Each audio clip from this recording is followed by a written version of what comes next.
All tithes and offerings belong to the Lord.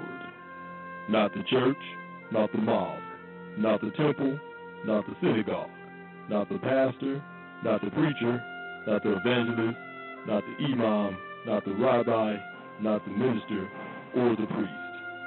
All tithes and offerings belong to the Lord, and the Son of Man is Lord of the Sabbath day. To send your tithes and offerings directly to the Lord, log on to www.thenewnationofislam.com. That's thenewnationofislam.com, and look for the icon so that you can send your tithes and offerings by credit card, debit card, and check. You can also send your tithes and offerings by wire transfer directly from your bank account.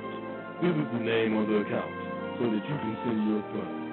Muhammad Temple, the Jefferson Bank, Fayette, Mississippi, 39069. That's 39069. The routing number is 065-303-056. That's 065-303-056. The account number is 84011. That's 84011. Remember, all tithes and offerings belong to the Lord.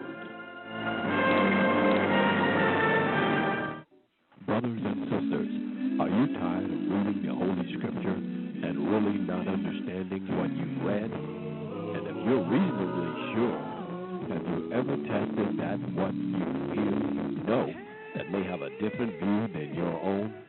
Then let's talk to one another. Let's reason with one another on a scriptural discussion with the Son of Man. A live broadcast Sundays at 12 noon, Wednesdays and Fridays at 9 p.m. So why don't you call in and let's discuss the Holy Bible, and if you have one, the Holy Quran, and come to an agreement about the Holy Scripture and their true meaning. So tune in to a scriptural discussion with the Son of Man every Sunday at 12 noon and Wednesdays and Fridays at 9 p.m. right here on TV33 and 88.1 FM WHPR. You can call in on the air or off the air at 868-0351, 868-0342, and 868-4336. Of course, the area code is 313. That's 868-0351, 868-4336, and 868-0342. In the name of Allah, the Beneficent, the Most Merciful, the Truthful, and the Most Just.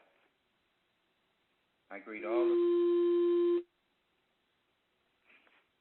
all of you within the sound of my voice with the greeting words of peace from the Lord of the worlds, Allah's Salam Alaikum. Brothers and sisters, I want to say that we are honored this morning to have with us a distinguished guest, which you are probably viewing on your screen on Comcast 20, Dr. John P. Jackson, Jr. And before I turn the mic over to Dr. Jackson, I'm going to briefly read some of his most of a long list of impressive credentials. But I'm not going to read them all, because if I did, we'd probably be an hour or so doing it. He is not, according to these credentials, he's not just entered into the arena of enlightenment. And so I'm going to allow him to introduce himself, but he is my guest. And before we enter into a discussion of race relations, and which has been a long time coming, I want to say that again, we are honored to have him. And his bio that I have here, and he is he studies the history and rhetoric, literary writings, and others of science, and his interests focus on the interaction of the biological and human science, particularly regarding the scientific study of race. And his interest in communication focuses on argumentation, rhetorical history, the rhetoric of inquiry, and the intersection of rhetoric and philosophy, particularly analytic philosophy and pragmatism. It does no good to have any knowledge that you do not know how to institute that knowledge into a practical application that will benefit you in life.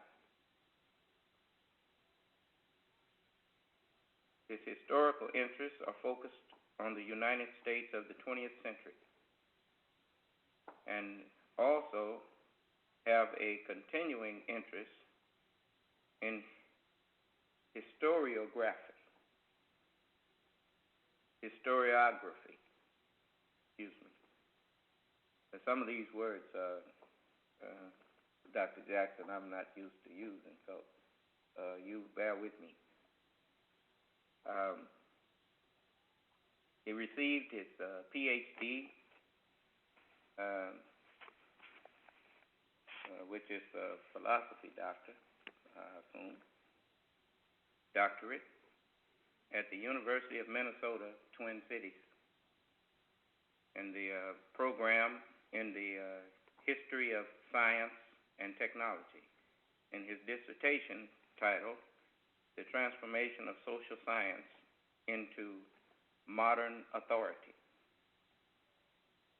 And in Brown versus Board of Education, 1945 through 1957, he was an advisor, or his advisor was Arthur L. Norberg. And he also received his Bachelor of Arts in 1984 from Iowa State University. And he majored in speech and communication. And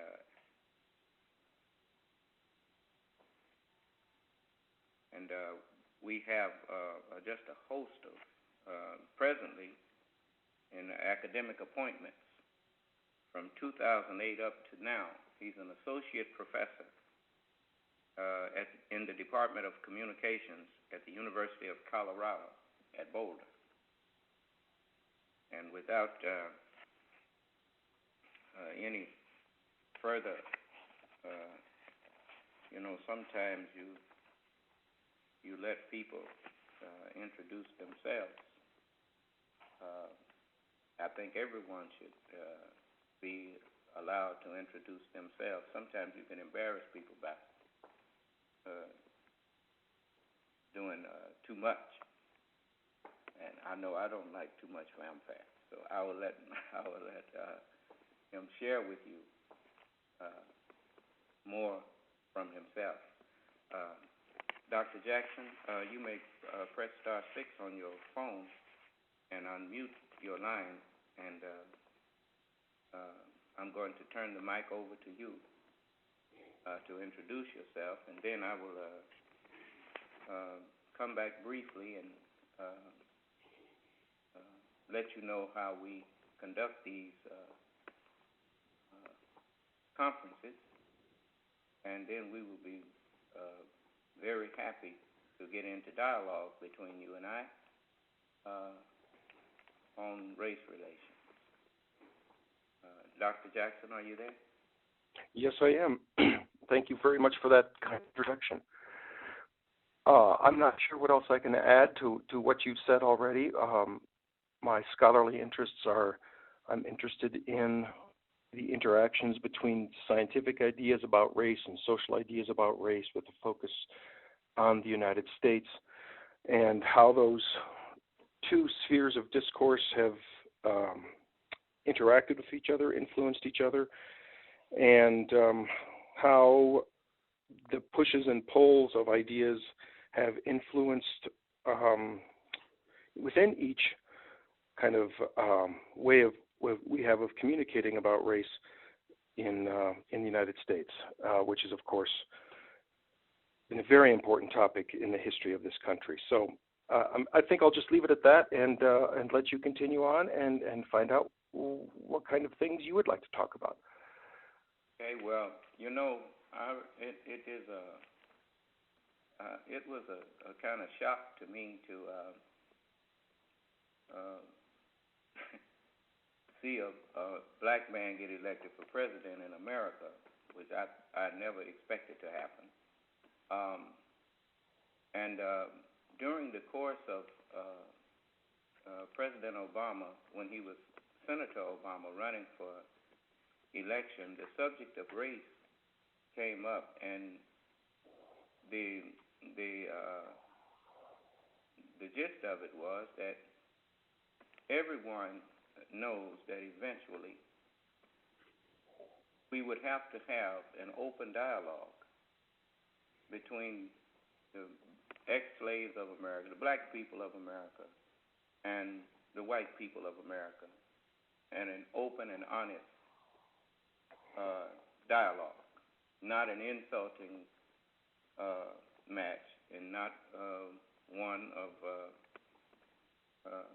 dumping all blame on one side, but each owning up and manning up to what can be done to finally put that issue behind us. I had a dialogue with the national director of the Ku Klux Klan, Mr. Thompson, and I hope to have more with them, because I'm a firm believer that a person who will be honest with you about their dislike of you and their problem that they have with you, an honest enemy will make an honest friend.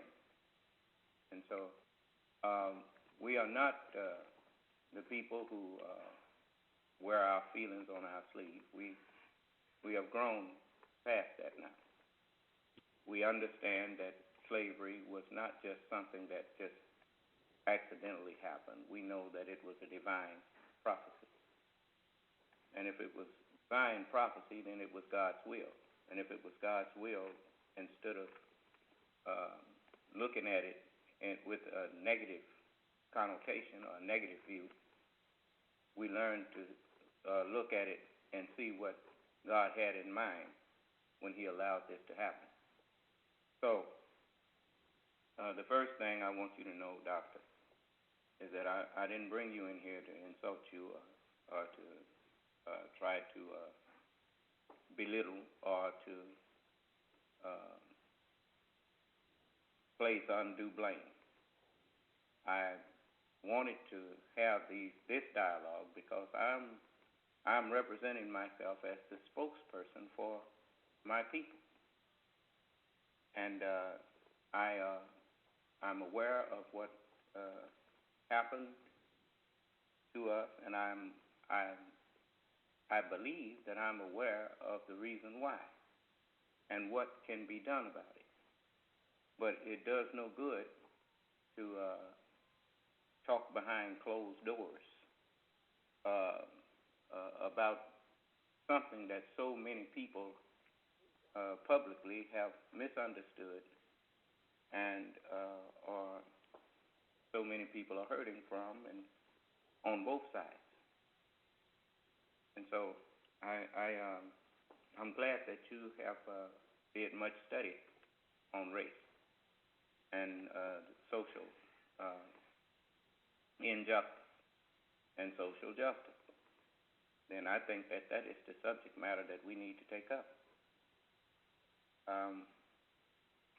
So you are my guest, and I would like to know where you would like to start.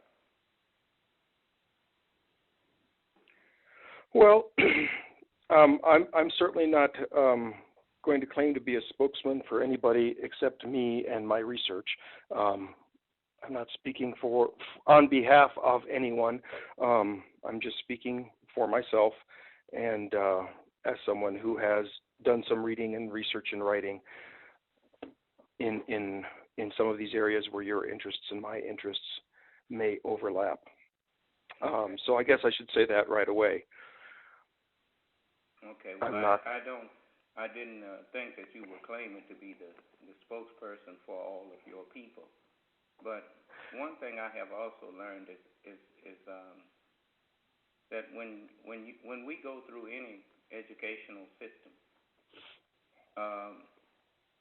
every student that is matriculated through a particular educational system, actually, whether they realize it or not, if they applied themselves, then they are the spokespersons for that particular system. They are the product, just like an apple comes off of a tree. Generally, whatever one apple off of the tree tastes like, you can basically determine what the rest of them are going to taste like.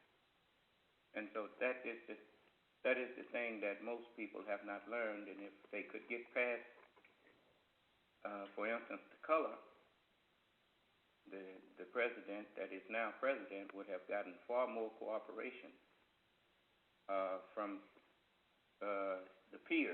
his peers in government, and the country probably could have been a lot further along, because they would have realized that even though the color is different, the education is the same, and the mindset is the same. But that's something that that's one of the reasons we need to have a discussion on race.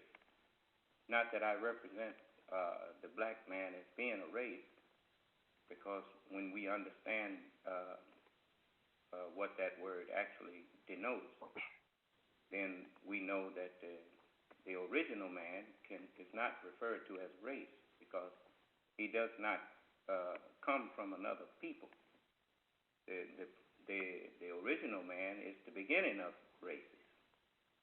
The races come out of a particular one, and that makes the first one a nation, as the Honorable Elijah Muhammad, as the black man is not so much a race but a nation. And all of the young races of people, they come from the black man, as the scientist Gregor Mendel observed, and most people didn't really grasp it, as he talked about recessive genes and dominant genes. But we know now that the human beings are a family. The Honorable Elijah Muhammad's last words to me was that he said, "No more can we go around making mock of one another." He said, "Cut it out. We're all brothers and sisters." And so we learn from our childhood. We learn from our, as they say, mistakes. We make lots of mistakes in childhood. And but now it's time for all of us to grow up and talk to each other like men and women, instead of getting behind each other and saying what we have to say behind one another's back. And Doc, I'm not trying to do all the talking now. That's okay. I guess I would just say that even without the things you have said about the existence and whether or not we are one family or not one family, or whether or not there really are races, seems to be very consistent with pretty much the way modern science would conceptualize variations of human beings as well. As a historian, I can say that the idea that we are divided up into separate races of people that are distinct from one another, and you can't transgress from this race into that race and from this boundary to that boundary, is not an ancient historical idea. There is not a lot of evidence that people thought that way before maybe even the 19th century. And so the idea that this is all one human family is consistent with things we know about modern genetics and population genetics, and how apparent variations in human beings have served to divide us up in the past do not have a basis in modern genetic theory, for example. Yes, sir. Well, I know that is not just a truth of geneticists that they have studied. It's even in the scriptures. It says, from one blood, God made all nations, made all men. So if it's from one blood, then there had to be one who was the origin of all. And as I tell my people all of the time, I mean, the reasons for things that have been done is more important than the deed itself. Many people don't understand that. If you, even in courts, murder is permissible if the reason was justified. You see, and they call it justifiable homicide. Sure, self-defense or something like that. Yes, sir. And so even though there are rules, thou shalt not kill, there are other rules that make an exception to that. Because we live in an infinite universe, and we don't speak in totally absolutes. Right. So to translate that into the idiom, an academic idiom that I'd be more familiar with, but is essentially the same idea. There was a Belgian scholar named Chaim Perlman who, after World War II, was trying to reconstruct kind of that tragedy of what happened in Europe and how did this happen. And one idea that he developed was that we lack often ways to argue with one another about our value choices, about what, you think this is important, I think that is important. And one thing that Perlman wanted to draw our attention to is that when we argue about value choices, when we come into disagreement about these sorts of things, one of the things that we should bear in mind is that we all share the same values.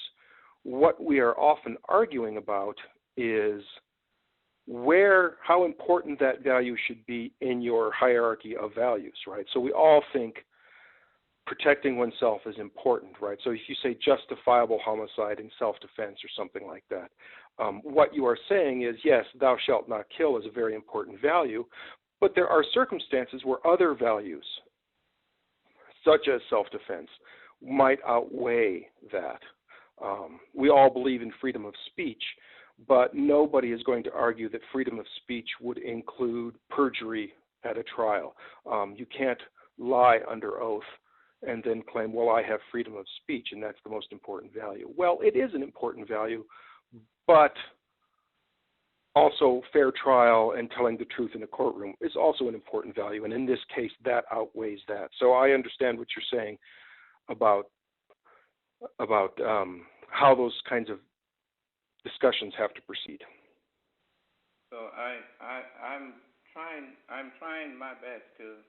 I mean, first of all, before one can hold 2 people can hold in a respectful dialogue, the first thing that must take place is both parties' minds.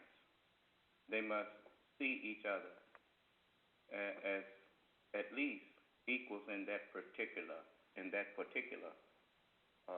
forum. If two men can't talk if one does not consider the other man, if he does not consider him to be an adult. And so I know that because of the history of black people and Caucasian people in America, that the manhood of the black man has always been in question because of the history of slavery and because of us as men leaving ourselves in the position that free-thinking men and men that, for instance, that think, give me liberty or give me death, would never allow themselves to be left in. So it makes it hard for us to garner respect. But I want to say on behalf of my people that the slavery that we suffered and that which was allowed by God to be done to us through you, your people, I mean. It was all God's plan, and He did not want us to come out from under that by means that this world deems is the way to come out. He wanted us to suffer these things and learn a lesson and then put an end to man's inhumanity to man by first understanding what causes it. Any physician, before he can put an end to a disease, must first find what causes it. Certainly, it is people thinking that their way and their understanding of why they are doing something is correct. Because if you can convince yourself that you are justified to, for instance, with the Holocaust of the Jews, over what happened between Germany and the Jewish people. If you can justify in your mind, say that what you are doing, these people deserve it, then certainly it makes it easy to do it because you have convinced yourself that you are right for what you are doing. But the one thing that I have learned from the injustices that we have suffered is not just to see that people are doing wrong and justifying it, but it teaches me the lesson that if you really think you are right, then right cannot be made wrong regardless to who tries to offer an opposing view. So then you have nothing to fear from reasoning with someone, especially the condemned person, about what you are trying to do with them and answer all of the questions that they may put to you. And then if you still are justified to do what you are doing, they have helped you justify that. So once we get to that, then we are well on the way to ending all of the injustices that man does to his fellow man, because before you can do it, you have to sit at the table of reason and give facts that bolster the position that you have taken and the action that you intend to proceed with. and when truth is presented, when facts are presented, facts are neither black, white, yellow, brown. Facts stand alone. Facts are independent of anyone. And so this is where we need to start. This is how we need to begin to heal the human family. Everyone needs to bring forth their facts that they deem justify what their actions show us. Well, I think my view might be slightly different. Facts do not speak for themselves. Facts are always spoken for by people. And so I think one thing we need to pay attention to is that there is a world out there that exists, and it goes about doing its business regardless of what we want it to do as people. But when we create a society together, and when we have to do that through talking with one another, and that's kind of the important thing, right? So facts. I understand your point that facts are independent of human intentions and desires, but a fact that has no one speaking for it, a fact that exists without a human to give it voice, isn't very useful for us. And so I think we always need to attend to listening to, I agree with you that we have to listen to one another, that we have to respect one another. And one basis for that viewpoint is the recognition and the realization that when I am speaking, I am a flawed human being. I don't have access to everything I need to have access to. I'm going to do the best I can. I'm going to speak the truth as I know it. But I always have to remember that it's possible I could be wrong. I might not be right about this. I think I am, but it's possible that I'm wrong. And it's possible that though you and I are in disagreement, and I think I'm right, and I'm going to try to convince you that I'm right, I have to do that by acknowledging that I may be wrong and you may be right. And since I may be wrong and you may be right, I need to listen to you. That's why we need to speak with one another, because we may think we know all the answers, but we always have to recognize that maybe we don't know all the answers. And it's not until, for example, in race relations, it's not until white people began to really listen to what black people were saying about experiences of slavery, about experiences under segregation. Right? As long as the white folks thought, well, I have all the answers, I know what's best for these folks, we're not going to get anywhere, right?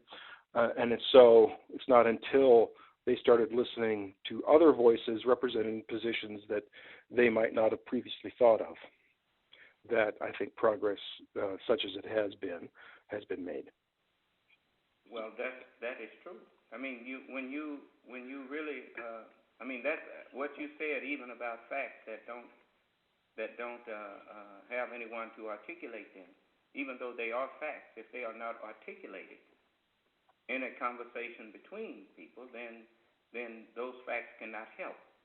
But what I'm saying is when you sit down and dialogue, whenever, you'll notice I like something about the court system, as the scripture teaches you that this present world is a shadow of things to come.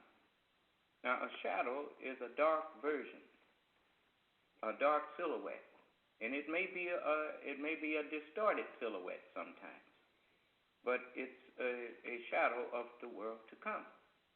Okay, in the court system, they have what is known as, especially when you're dealing with capital murder or something that carries a very harsh penalty such as death, then the facts must prove that the person is guilty beyond a reasonable person's having doubt about the guilt of the person. if there's any doubt, if there's any reason for doubt, if a reasonable person would say, well, I'm not quite sure, then you have to release to me. Okay, because you don't have all of the facts. Whatever facts wasn't articulated to bolster the guilt of the person, if they were left out, well, then we can't do this unless we are absolutely sure. So, likewise, what happens when two reasonable persons are sitting down and they sit down and come to a stalemate when it comes to certain arguments? They both must rethink their position and say, look, I was about to do this, but you brought up something that now makes me have pause. Now, that's what a reasonable person does.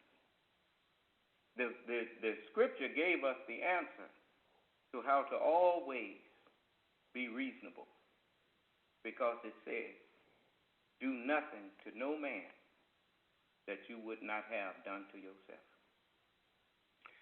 Well, sure, but what's interesting, there's a couple interesting things about what you've just said. The first thing that strikes me is this idea of the reasonable person, right? What would be reasonable under these circumstances? That's a very tricky concept. So the example from the law that I often use with my students is, justifiable homicide. A woman has killed her husband, and there's a trial, and find out in the trial, well, she was always he was a horrible husband. He always beat her up. She was a battered wife, and one day she was just so afraid of him that when he was sleeping, she kills him. And the question then becomes, well, is it reasonable to think that was justifiable self-defense? And it wasn't until the feminists came forward and explained kind of what life might be like in that right. I'm a big guy. I'm 6 foot tall and I'm 250 pounds, and I don't physically fear for myself in my home from my family members, and it's very hard. And so I might think, well, that's not reasonable. He was asleep. She wasn't in immediate danger. That's not justifiable. However, if I was a woman and I was living with this man and I was dependent on him for my income, and he outweighed me by 70 pounds, and I turned to people for help before and they ignored me, and I felt like I had no choice because I knew when he was waking up I was just going to be beaten again. Well, then maybe that's more reasonable. And so I agree with you in that we all need to be reasonable, but I guess my point was that we always also have to be understanding of the notion that because of our positions in society, because of where we are, because of how we were brought up, the things you brought up at the beginning, the product of the educational system, for example, that I should not assume that I always know what reasonable is because it makes sense to me, because it's my own common sense, because I have a very limited purview of all the experiences people have had in life. I've lived my life. I've come to this point in my life with this background, this education. I've talked to these people. I haven't talked to those people. And so what's reasonable or not, I think also has to be something that we are willing to confront ourselves about. It's not reasonable for you to talk like that, or it's not reasonable for me to talk like that. Well, what's your basis of reason at that point? Why do you say that? Maybe it would be reasonable if you understood where I was coming from and the things I was saying and my own background. Well, I think the key to doing away with the different connotations on reasonable is to break the word itself down. And that has two words, reason and able. To reason with a person means that you are able to sit down or to sit down in a conversation and have back and forth disagreements and have the ability to make judgments based on reason. reasonable means you are able to do that. And so if what you plan to do is reasonable, just like the president,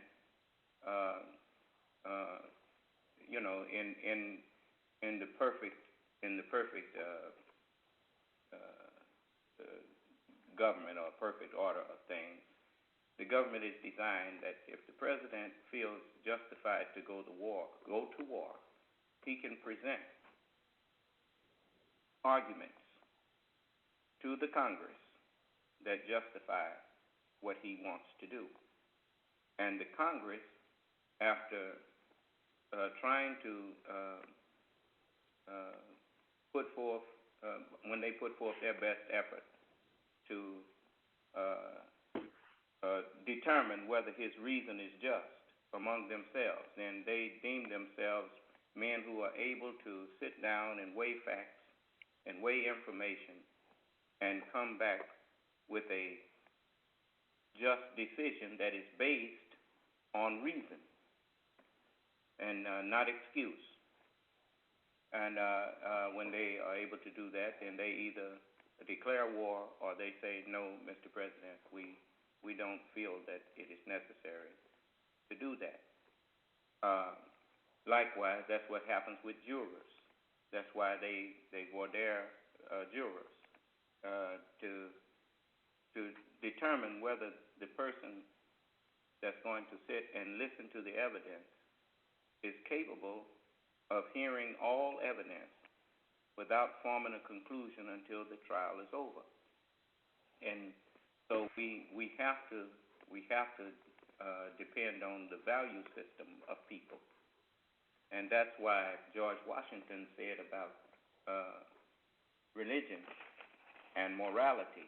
He said they are indispensable in your government if you expect to have a just government.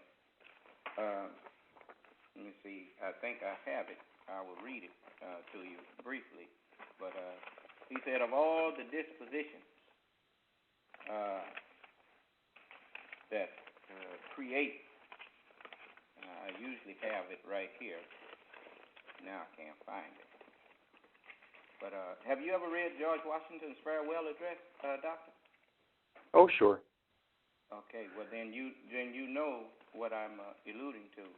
He said Sure. Religion and morality are indispensable supports, because without that, I mean, where is the protection for life and property if religion and morality desert the oaths?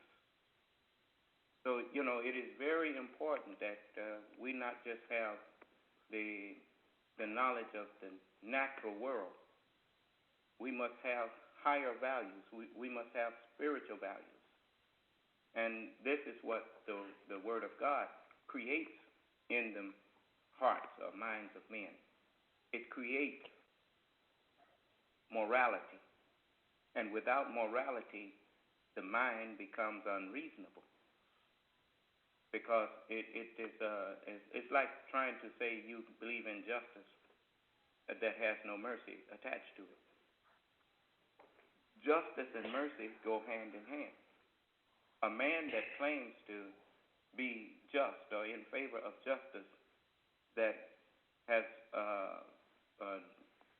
abandoned the ideal of mercy, then they tend to believe more in revenge than in justice. Right, but so I would just add to that morality, religion, those sorts of ideas are important if we want a society that works.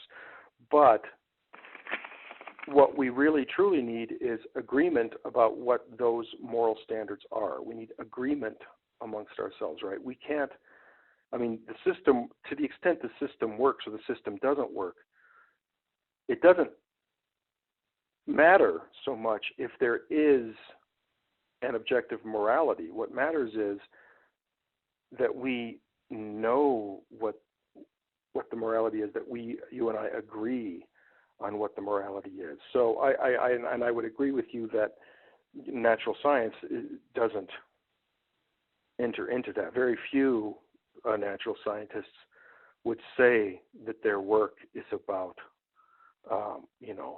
morality or ethics or something like that. In fact, for most of the 20th century, the largest, kind of most dominant way of viewing science is that it has absolutely nothing to do with values, that those sorts of things are completely outside the purview of the sciences. So the way I think about it is a slightly different way. It goes back to a rhetorical tradition started by Hermagoras, one of the ancients, who talked about there's different kinds of questions we face. One of which is, what do we do? What action do we take? Well, to answer that question, what action should we take? Should we do A or should we do B? You need to talk about both sorts of things. You need to talk about factual things and value questions, right? Should we take action A? Well, is it right? Is it just? Is it moral? That's one set of questions we can talk about, and those are based on value judgments, and those are based on the kinds of things you were talking about. But a second question you would ask is, well, is it possible to do that? Is it factually possible? Is that something we are able to do as a society? When John F. Kennedy said, I want to go to the moon in 10 years, a lot of people said, well, that's just not possible. Yes, it's great, it's wonderful, whatever, but that's not possible. Well, of course, it ended up being possible. But the idea of, is it possible to act that way, and is it right to act that way, are two different kinds of questions, but they both get joined when you start talking about things at the level of what action should we take? What should we do? You can always determine, many people, they will play with you and pretend that they don't, that morality is a gray area. You'll be surprised how many educators will tell you that that's a gray area. But you, believe me, just like many people look up at the sky and they say it's a pretty blue sky today. And everyone knows when you really analyze it that you are looking at a black space through a white veil, and white over black does not make blue, it makes gray.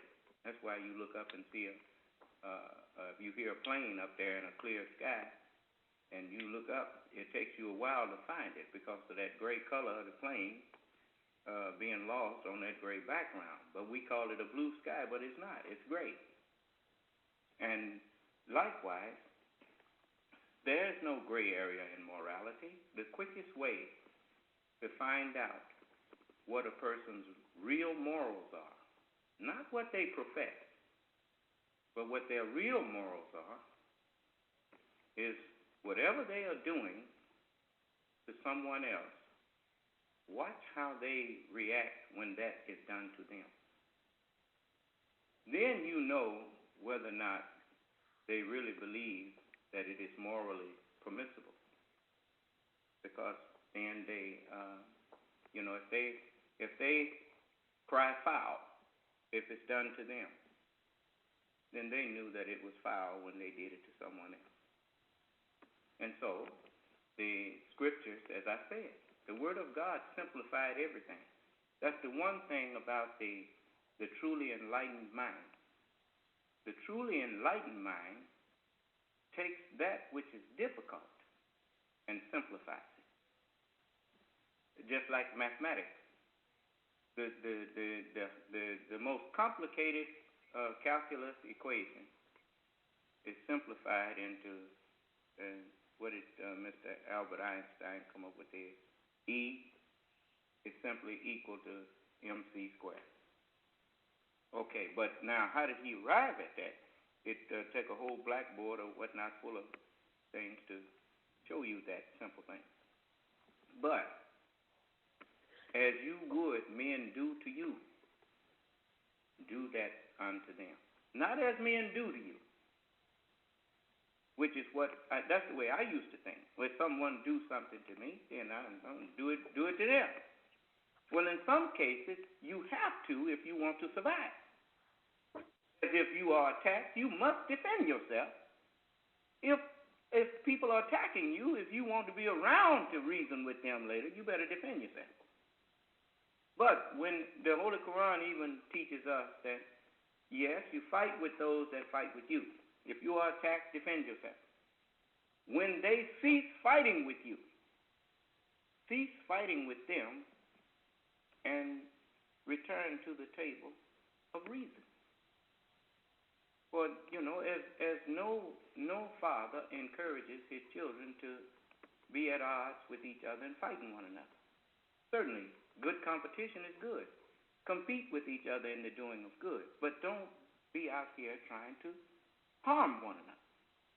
And that is true in the individual household, in the individual family, and so it is true for the collective family of human beings. That's why the scripture says if a man wants to be over the house of God, let him first rule his own house well, having his own children in subjection. This is the way that if you don't know how to run your simple house, how are you going to run the more complex house, which is the group of houses, and give other people advice? So we must have dialogue with the scientific community, and as we both agree, that scientists actually could pretty much care less about moral implications of things. But he's not a true scientist. We must show him that you are not a true scientist if you, don't they call what a doctor is the science of medicine? Science means the search for truth, not just for a particular truth, but scientists respect all truth, not just the natural truths, but the higher truths, just like the part of the earth that you and I see is not the most important part. The unseen certainly keeps us alive. Oh, go ahead. Excuse me. Certainly, there's a great history here of scientists seeking religious enlightenment through the practice of science. So if we go back to the tradition in which Charles Darwin was taught, the British tradition taught that there were two ways to understand God. One is through the revealed words in the holy texts, right? And you read that and you understand that and you think about that and you try to reach and communicate with God through Scripture. And the other way was to understand God through His works, through the universe that He built for us. And so this was the tradition of if the Word of God through revealed theology is through His words, as revealed in the texts. Natural theology, and which was a phrase that Darwin grew up with, you understand God through His works. And so by the pursuit of knowledge of the natural world, through understanding how things work in the world, which is what we call science, right? That's the whole idea, is you investigate the natural world in order to understand how it works, what's there, how it works, and that tradition that Darwin was taught in was a way to understand, was a religious quest and a scientific quest. They weren't so often here. In the 21st century, we think of science and religion as fighting one another, as against one another. But that certainly isn't the only way you can conceptualize the scientific endeavor. Many scientists are very devout. Many scientists are very religious, and in fact may still hold those kinds of views about the relationship between the kind of work they do in the laboratory or in the field and their relationship with God. So it certainly is not the case that science and religion are opposed to one another or need to be opposed to one another, despite groups of scientists who think they do or groups of religious believers who think they do. that simply isn't the only way you can conceptualize what it is science does or what it is religion should be doing. They can be perfectly harmonious with one another in that way. And we have a good history that shows us that is the case. I guess where I would disagree with something that you said was that the enlightened mind takes simple, the idea is to make a complicated thing simple. Well, that could be true sometimes, but it's also true that the enlightened mind would take a simple thing and make it more complicated.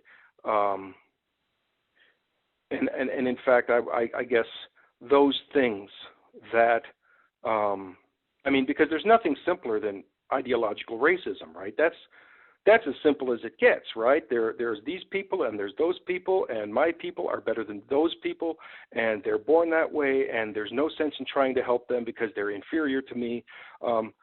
Simple, right?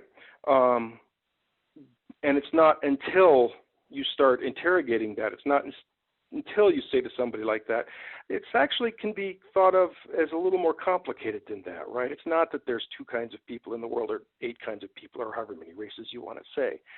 It's that, we got, as you were saying before, right? We got to the situation we're in now because of a specific historical reasons, okay? And once we can understand those reasons, those reasons, which could be very complicated, once I try to explain those reasons to you, if you're truly listening and trying to understand those reasons, you'll see that the situation is more complicated than the racist mind is going to suggest, than the racist mind is going to be able to understand, right? The reasons for slavery, weren't because African people were genuinely, fundamentally, essentially different than European people. There's complicated economic reasons, there's complicated religious reasons, there's complicated social reasons, there's complicated legal reasons. All of those things you'd best understand if you're going to understand why we're here like we are today. And so I guess, sometimes you want to take a complicated thing and make it simple, but sometimes the simple understanding is not the right understanding, right? Albert Einstein famously said, everything should be made as simple as possible, but not simpler. And that's what I think might more adequately kept. Everything should be made as simple as possible, but not simpler, right? So you could make it as simple as possible, but don't make it too simple because then you're going to miss things. Then you're going to miss important things that maybe we should know about. Well, the thing that Mr. Einstein was saying was, yes, everything should be made as simple as possible. And then when he said, but not simpler. And that goes along with something the Honorable Elijah Muhammad said. He said, when you ask a question, if you ask a question, and then question the answer, you were not up to the question. Because once you make the answer as simple as possible, then the person who asked the question, and it was a learned question, if they were up to the question, the simple answer to it should satisfy them. If they want you to simplify it more, then they are not up to the question that they are asking. And that's why Mr. Einstein said it like that.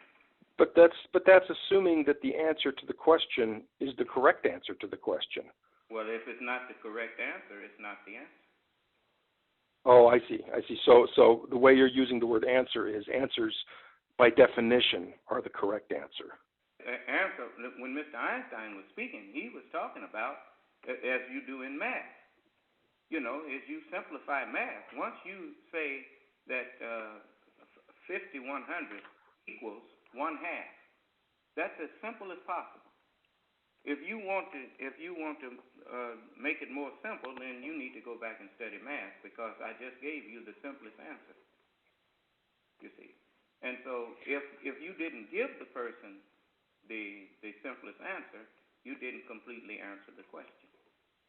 You see, so that is I guess only in math I mean, for most things outside of mathematics, math is a way of knowing, but it is not the only way of knowing, and it's probably not the best model for how we should go about knowing complicated social things, right? The idea that there is a complete answer, you know what? There really, for most important, interesting questions about society or history, there isn't a complete answer that's possible to give. We want to understand the causes of things. Well, those causes have causes. Those causes have causes. And as you go back in time, you get more causes, but each one of those causes has multiple causes. It gets for every single, so a complete answer would have to include a complete historical account from the creation of the universe. Well, that's not possible. That's not going to get us anywhere. So the idea is that answers to questions have to be between two people who have enough shared assumptions and shared background assumptions that they have some sort of agreement where I'm trusting you. I'm not going to fill in this part of the story because I understand that you understand that already. Does that make sense? Well, I'm agreeing with some of what you are saying there, but the reason that we use math as our pattern is because knowledge is like math. As you know, that since it is not possible in an infinite universe to know everything, we only know parts. We only know fractions. And so, as in math, there are many ways to express 1/2. There are an infinite amount of ways to express 1/2. So if you say a complete answer, well, no, we don't say we give the complete answer. If it creates a misunderstanding, we say we give the best answer. And the best answer to the fraction 500,000 is 1/2. That is the best answer. But that's not the only answer you can give. But the best one you could give is that. As the Holy Quran does not say, I, Allah, am the only knower. It says, I am the best knower. You see. And once you get the best answer, it's just like perfection. Most people don't realize that everything, like they said, nothing is perfect. Yes, everything, when it is complete, if it serves the purpose of the one who made it and does what that one designed it to do, then one who made it, it is perfect. Now, to someone else who may not have had nothing to do with making it, they find the imperfections in it. But the one who made it, if it does what he had in mind, then he calls it that. Now that's perfect. You hear people say that all of the time when they whether it's arranging a picture on a wall or rearranging furniture in the house. When they get it like they want, they say, "Oh, don't touch it. That's perfect." And to them, so perfection is in the eyes of the one who is doing the thing, and only in those eyes.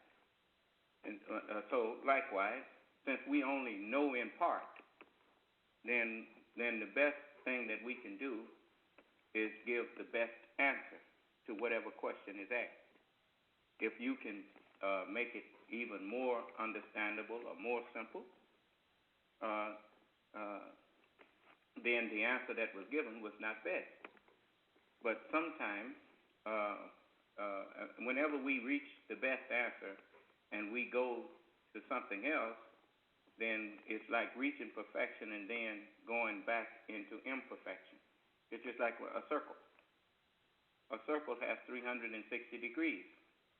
When you make 180 degrees and then you make the other 180 degrees, you have made the complete circle. If you go beyond that, you are going back into where you came from. And that is the same with knowledge. We must know when to let well enough alone. If we don't how to let well enough alone, we will make progress, and then we will undo the progress that we have made because we think that we are doing something better, as people make the mistake of saying there's always room for improvement. No, there is not always room for improvement. But I guess my concern about framing something like that is that it assumes that we all know that it is doing what it is supposed to do. We all know, we all agree on what counts as an acceptable answer to the question, that we all have a shared enough understanding that, yes, this is a success, right? Because often what happens is a situation where one group of people says, aha, this is done, this works, this is doing what I want it to do, but another group of people saying, no, it's not done, it's not doing what we want it to do, right? So it's one thing to say that as an individual, right, I always tell my students there's a difference between something that I know is true, something that I feel is true for myself, that this is the way I'm going to do things, right? But we need a different set of tools when we change the I into we, okay? We need a different set of tools for when we want to do something, because quite frankly, what I think about something in a certain situation, you may not agree with. And what we need then is a way of working together to go beyond my own personal preferences. So when we were talking before about morality, so the things I talk about with my students is, okay, so there's some groups of value questions that are very personal, that are very, that we don't, you and I don't have to have an argument about, right? If we are going out to eat and there's a menu of items, I'm going to choose this, and oh, you're choosing fish, oh boy, I don't like fish. But I'm not going to try to argue about eating fish. It's your fish, it's your meal, you eat it, okay? And there's lots of things in our lives like that. Similarly, there are lots of things in our life where it is absolutely true, right?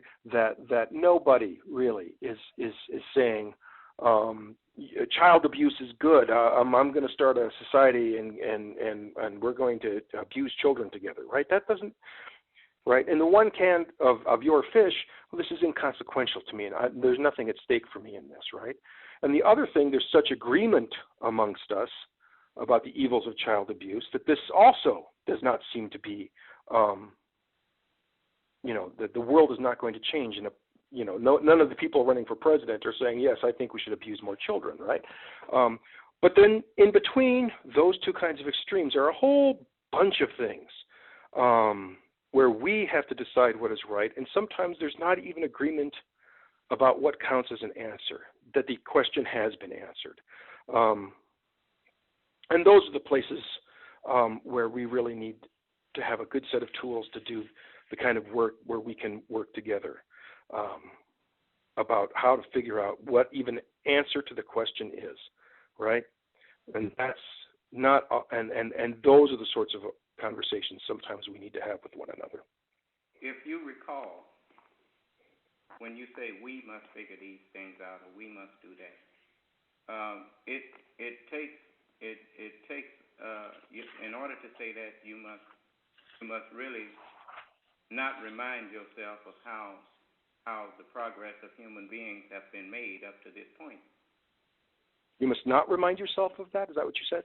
If you think that we must figure it out, for that term "we" has gotten more people in trouble than and us. Because children, when you're in a room talking, you'll hear children sometimes. They will hear their parents say, we're going to sell the house. And they'll be talking, and then the child will go out and say, we finna sell our house. And they don't realize that they are not part of that we. Now, when it comes to the progress of human beings, the progress of human beings has not been made so much by the collective or the majority of human beings. The progress of human beings has been made by the yearning or longing of the human beings, and eventually they produced a man or woman who answered the questions that they could not find answers to. And it was always generally one who brought that knowledge to them. Just like you noticed, splitting the atom and that kind of thing, Albert Einstein is credited with giving you the foundation for that. And you look at your scriptures. The prophets did not come all at once. They came one behind the other.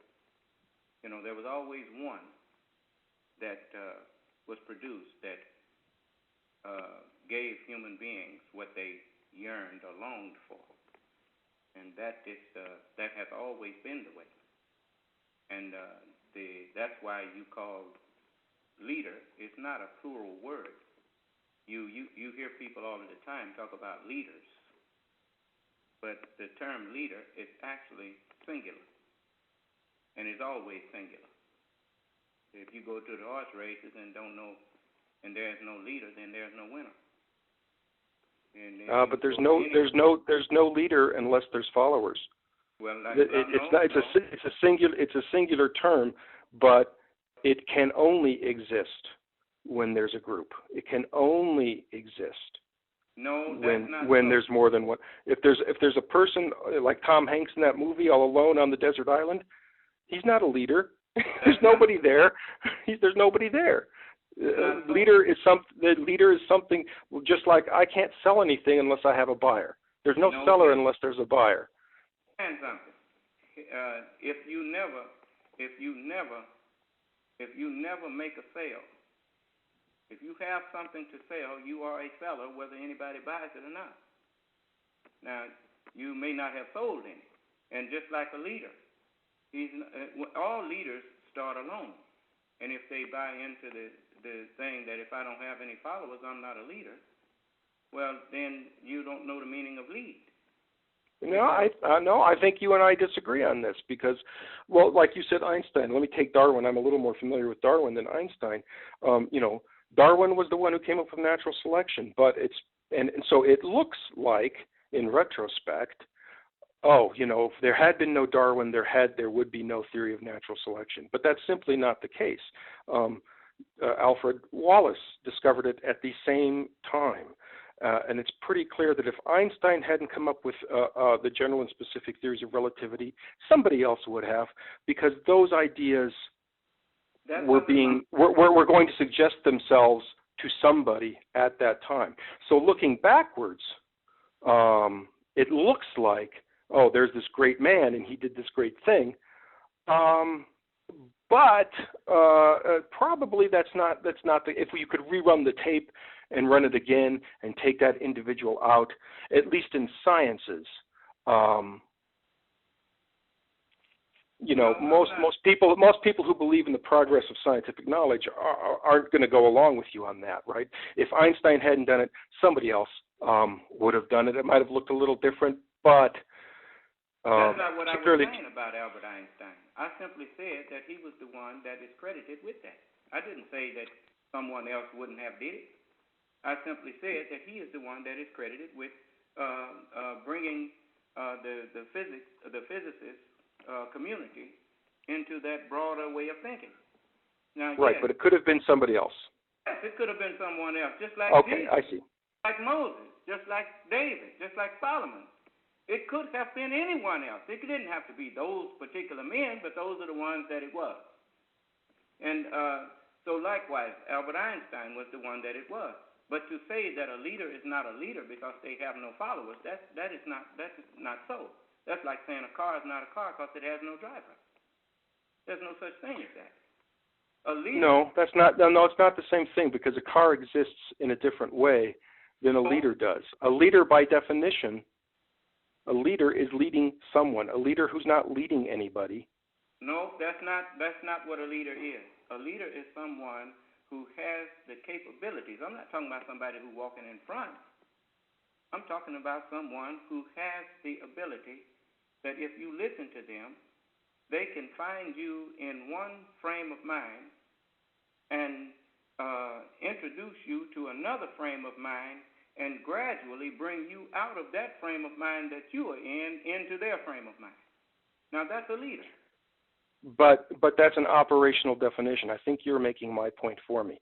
That definition assumes that definition assumes that there's somebody listening who is persuaded. Okay? Well, a leader can convince other people to listen. Well, right. That's my point, isn't it? Isn't that what I'm saying? A leader is somebody who exists in. A leader is a person who's defined as existing in relationship with other people, with followers. You're trying to make it a black and white answer. No. Leaders. There's not one specific definition for leader. A leader is a leader even when he's all alone. And you don't find he manifests his ability to lead when you see that he gets followers. But he was a leader before he had any followers. Well, I think at this point we're just arguing about words rather than. I mean, to understand that I do understand what I'm saying. It's not that. I do understand what you're saying. It's just that I don't think that's the way we should be defining the word leader. I think it makes more sense to define a leader. If we're going to deal with what I'm here for, because if we go by the other definition, then that would not apply to me. Because when I first started, as with all men of God, they started by themselves. When Moses first went to the elders of his people, they didn't listen to him. And he went back and told God, you want me to go to Pharaoh? And I can't even get the children of Israel to listen to me. I can't get my own people, and God sent him back anyway. So I have to define what I mean by what I say. When for this world has incomplete knowledge, and to try to use the definitions that you have learned, we have been taught by this world, which is now in disarray and is about on the brink of destruction. I can't use everything that they taught me to define myself, because what they taught me is incomplete. This world has no knowledge of spiritual values, and you can look at it and tell with this homosexuality and all of this stuff that's going on, and even your political leaders are appealing to that which they should be condemning. And can you give me an example of that? Can you give me an example of what you think an appeal to that which they should be condemning is? Okay. I was when I was 18, I joined the Marine Corps. In the Marine Corps, the term homosexual, sodomy, that is Article 125 of the Uniform Code of Military Justice. You get put out of the Marine Corps for that foolishness. And I don't blame them. For no man that calls himself a man wants to be in a dormitory facility and seeing, you standing there showering or whatever, and you got some other man over there lusting after you. Nobody wants that. No man wants that. That is an abomination. And yet that's the exact situation we have all over the world in armies that work just fine. You say that again? Right. I think that's there are gay people in militaries all over the world, and now there's gay people in our military, and it works just fine. Well, right. I think your statement. I think this is a great example of where you are taking your personal feelings, and you're applying it to all men. No man wants that. That's just nonsense. People behave in all kinds of different ways. And if you're showering in a communal shower and there's a gay man in there with you, and you feel uncomfortable about that, that says more about you than it does about him. Well, let me say this to you. That's not my personal feeling. That's the Word of God. Yes, it is. Yes, it is. Your understanding of God, I don't share that understanding of God. Understanding of God, it says if a man lie with mankind as he lies with a woman, Yeah, and he also says don't eat pork and don't eat shellfish, and said a lot of other things, right? And I don't think that's what God said. I don't think that's the word of God. Well, So you and I are now and this is the exact situation that I was speaking about previously. You and I don't even agree on what counts as an answer to the question. You and I aren't going to agree here on the starting point for us to have this discussion. You claim to be speaking for God in this. I don't think you are speaking for God in this, nor do I think the Christian preachers who speak this way are speaking for God in this. I know that the Christian preachers and all the other imams, the Muslim imams and everybody else, I know that they don't speak for God because I'm his only spokesman. And you speak for God. Prove what I say. I don't just say things. No, you can't prove what you've said. If you're going to discuss God, then it's just like if I'm going to discuss math, or if I'm going to discuss biology, then you must get the authoritative books. So if you're going to discuss law, you get the law books. If you're going to discuss God, then you get the religious books and you open them. But there is not agreement. There's not agreement between you and I, for example, you and me, about what the religious book is. You bring me the book and you say this is the religious book, and I say no, it isn't. That is not the religious book. If you tell me that the King James Bible is not the religious book, then the first thing I'm going to ask you is why did your forefathers give it to us? I'm not going to say that, and that's shifting the question. That's shifting the question onto me. I have not brought you any religious books, right? Me personally, I haven't brought you anything, and wait a minute. And you are the one. You are the one claiming that you have the religious book. You are the one, and I'm really only talking about this to get at that earlier part of our conversation where I was trying to express my hesitation about the idea that answers to questions are easy. If you just answers to questions aren't easy because we can't even necessarily agree on what the questions are. If we do agree on what the questions are, we can't necessarily agree on what an answer might look like. And that, I think, is bringing us back to that beginning part of the conversation, right? That's kind of why I'm pushing on you a little bit about this. Well, first of all, you and I need to have some sort of agreement about what the properly formed question is and what the answer might look like if we are going to be able to do this. Does that make sense? Well, no, not really, because you cannot tell a person who asks you a sincere question that the question is not properly formed. You don't do that. Because if you're going to tell the person how to form their question, then it's no longer their question. It's yours. And you're then arguing with yourself and answering yourself. But before you said the basis of morality was, do unto others as they would have you do unto you.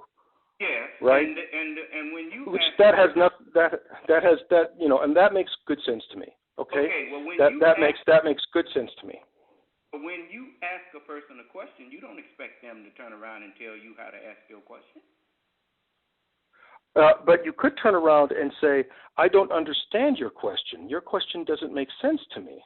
Well, then you can say that, and then they can repeat the question or explain the question to you. But you still can't tell them how to ask their question. But I can if for example, I do that with my students all the time, right? They ask me a question, and I say that question doesn't make any sense. My grandpa, who had very few jokes, but one of them that he would say is, one of the jokes he would ask is, well, did you walk to school today or did you carry your lunch? And, because those two things aren't really something that you can separate by an or, right? You can do both of those things at the same time. And so, but that's a joke, but it's a joke because the question doesn't make any sense, right? But the assumption that everybody who asks a question is asking a sensible question, or if I ask a mathematician, why is it, mathematician, that 2 plus 2 equals 10. And that mathematician may look at me and say, that question doesn't make any sense because 2 plus 2 does not equal 10. So the question for looking for a reason why it does is nonsensical. Can you please think about that question again and ask it again in a different way? Well, there's nothing wrong with that. That's not what I got out of what you said. Your students ask questions, because if I'm a student of yours and I ask you a question while you are teaching, and I assume it's while you are teaching, then my question has to make sense because you created the question in my mind when I asked it by something that you said. So by something I said that you might have misunderstood. And so it would be incumbent upon me as a teacher to tell you, well, you misunderstood that concept. Your question doesn't make any sense.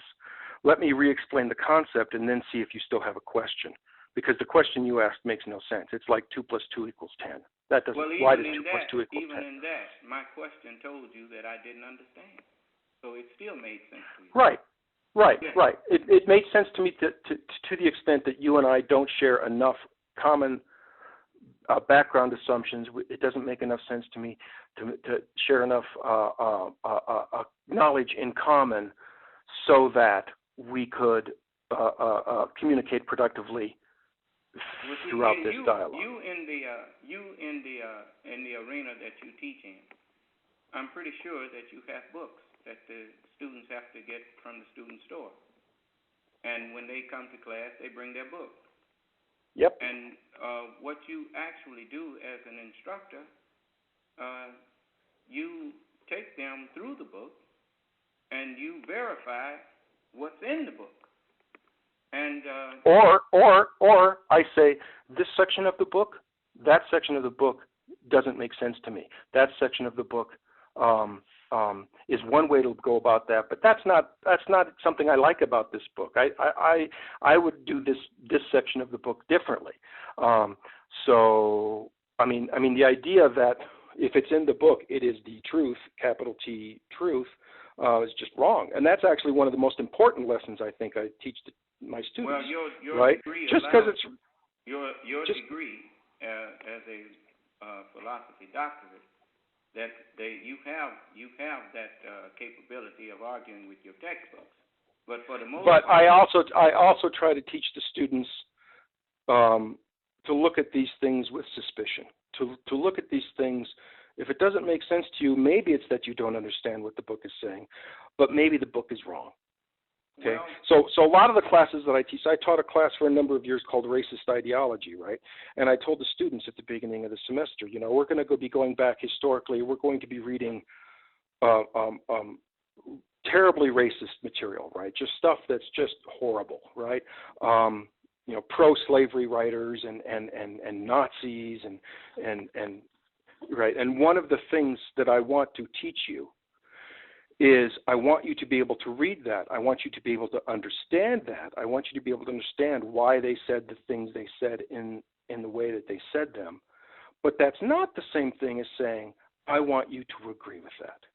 Well, just because I understand that, I don't want you to agree with that. Understand this. I'm not trying to say that everything in the textbook is true. But if your job was not to verify that which is in the textbook, they would not have to purchase the textbook to come to your class. And I don't say that you have to agree with what's in the textbook. It's a lot of things in history. We don't study history to agree with everything that's in history. We study history to find what went right and what went wrong, and how to better guide ourselves for the future. That is the purpose of studying history. Now, what I was alluding to was that the same way that you are an authority on the textbooks that you teach from, Allah has made me an authority on the Holy Scriptures. And it's one thing for me to say that, but it's another thing for us to open up these books and for you to demand me to prove that. And no, that's not what I'm not asking you necessarily to demand that you are an authority on the Scriptures. What I'm asking is why should in our society we go, because surely there are other authorities on the scriptures that disagree with you. Find them and. But even if there was not, we live in a secular society. We don't live in a religious society. Why should that scripture be binding on public policy? Why should that scripture? It's not that I disagree with your right to believe whatever you want about gay people and lesbians. That's your business. That's your life. You don't want to be in a gay relationship. Don't be in a gay relationship. Fine. But why should your wishes in this matter be binding on the rest of us? That is because that's the question. That is because the earth belongs to the Lord. That's what the book says. Just like. But I don't agree. I don't agree with that premise. I don't agree with that. Your question. Let me answer. I'm not running from the question. I'm answering your question. I live in America, and this is the country owned by Caucasian people. Caucasian people formed the Declaration of Independence. Caucasian people wrote the Constitution, made the laws, and set up the means by which to enforce those laws. And it would be foolish of me to ask, these are your laws, and why should I be forced to abide by your rules? And your answer to me would actually be, well, if you don't want to abide by my laws, I suggest you leave my country. And so likewise, you may not believe it, but the earth has an owner. And the owner of it is the one that sent these scriptures here. And the owner of it is now, he told you, you have 6,000 years to do your work. But the Sabbath day shall be a holy day.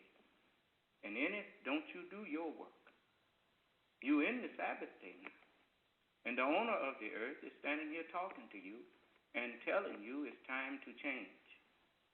It's time to stop doing things your way, especially since you see that your way has the whole earth and its people on the brink of total annihilation.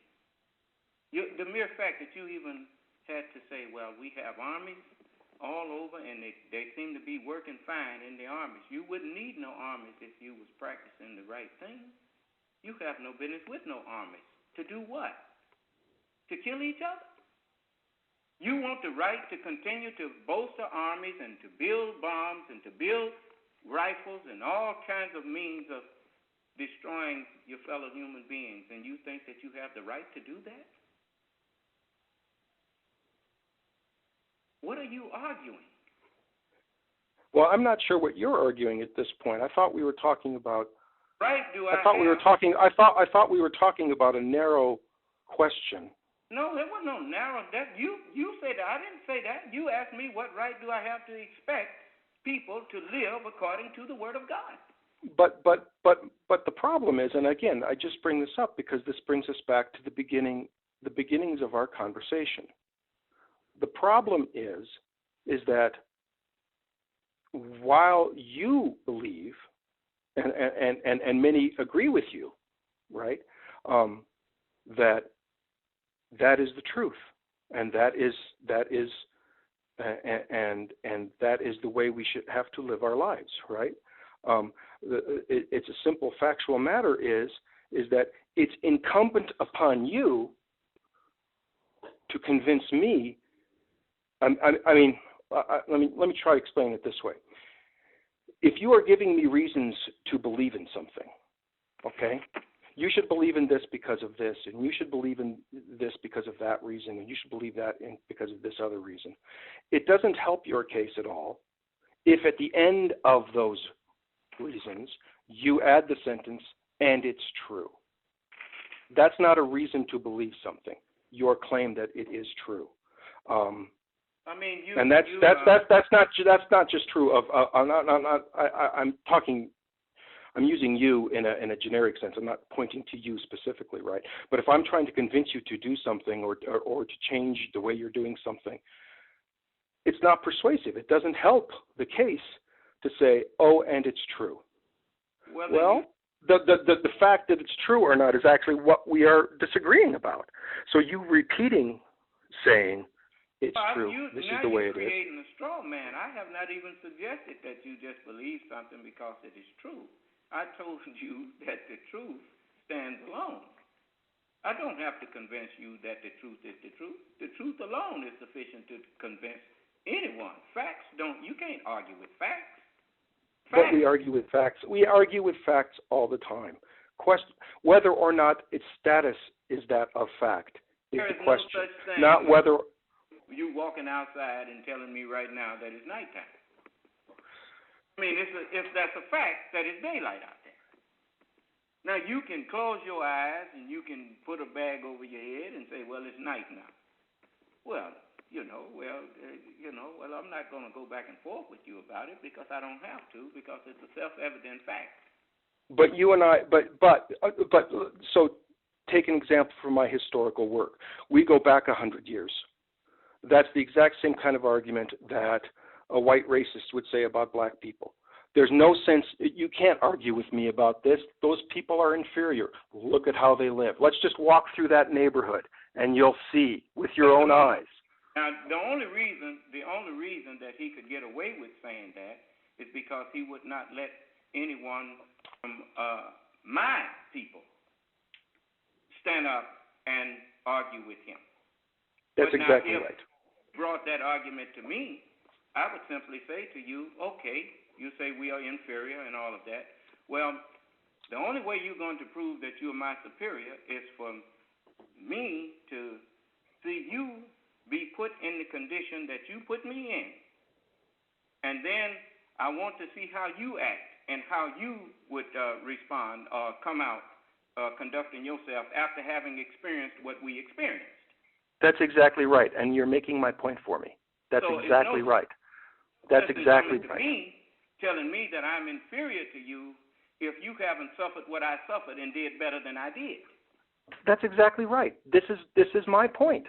You're making my point. You're making my point for me, though, right? The status 100 years ago. No. You're making my point about why we need to argue about what facts are. No, that's my point. That's my point. What I'm saying is that we argue about what facts are all the time. Well, the facts. You said that facts speak for themselves. That you can't argue with facts. No, they don't. No, they don't. You cannot come with part of the facts and ignore the rest. You see, yes, we were made to appear inferior. Yes. I agree with that. That's not my. But that only became apparent to white people after the inferiority was contested strongly. New facts brought to light. We walk outside, it's daylight. Nobody's going to argue with you about that. But the point is that there's a lot of things that people think are true that aren't true. Okay? That's the point. And the only way to convince people that you are in error, you are wrong, is doing what we're doing right now. You dialogue with them, you argue with them. And it's not enough to say, that you're wrong, I'm right. That doesn't work. That's not what we're doing. All of your people that put forth that which you brought up a little while ago, 100 years ago, the scientific community of white people was saying black people are inferior. They knew that was false when they were saying it.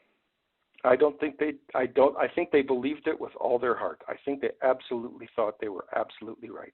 They didn't think that. I don't think they were being dishonest. I think they were being absolutely true to what they thought was.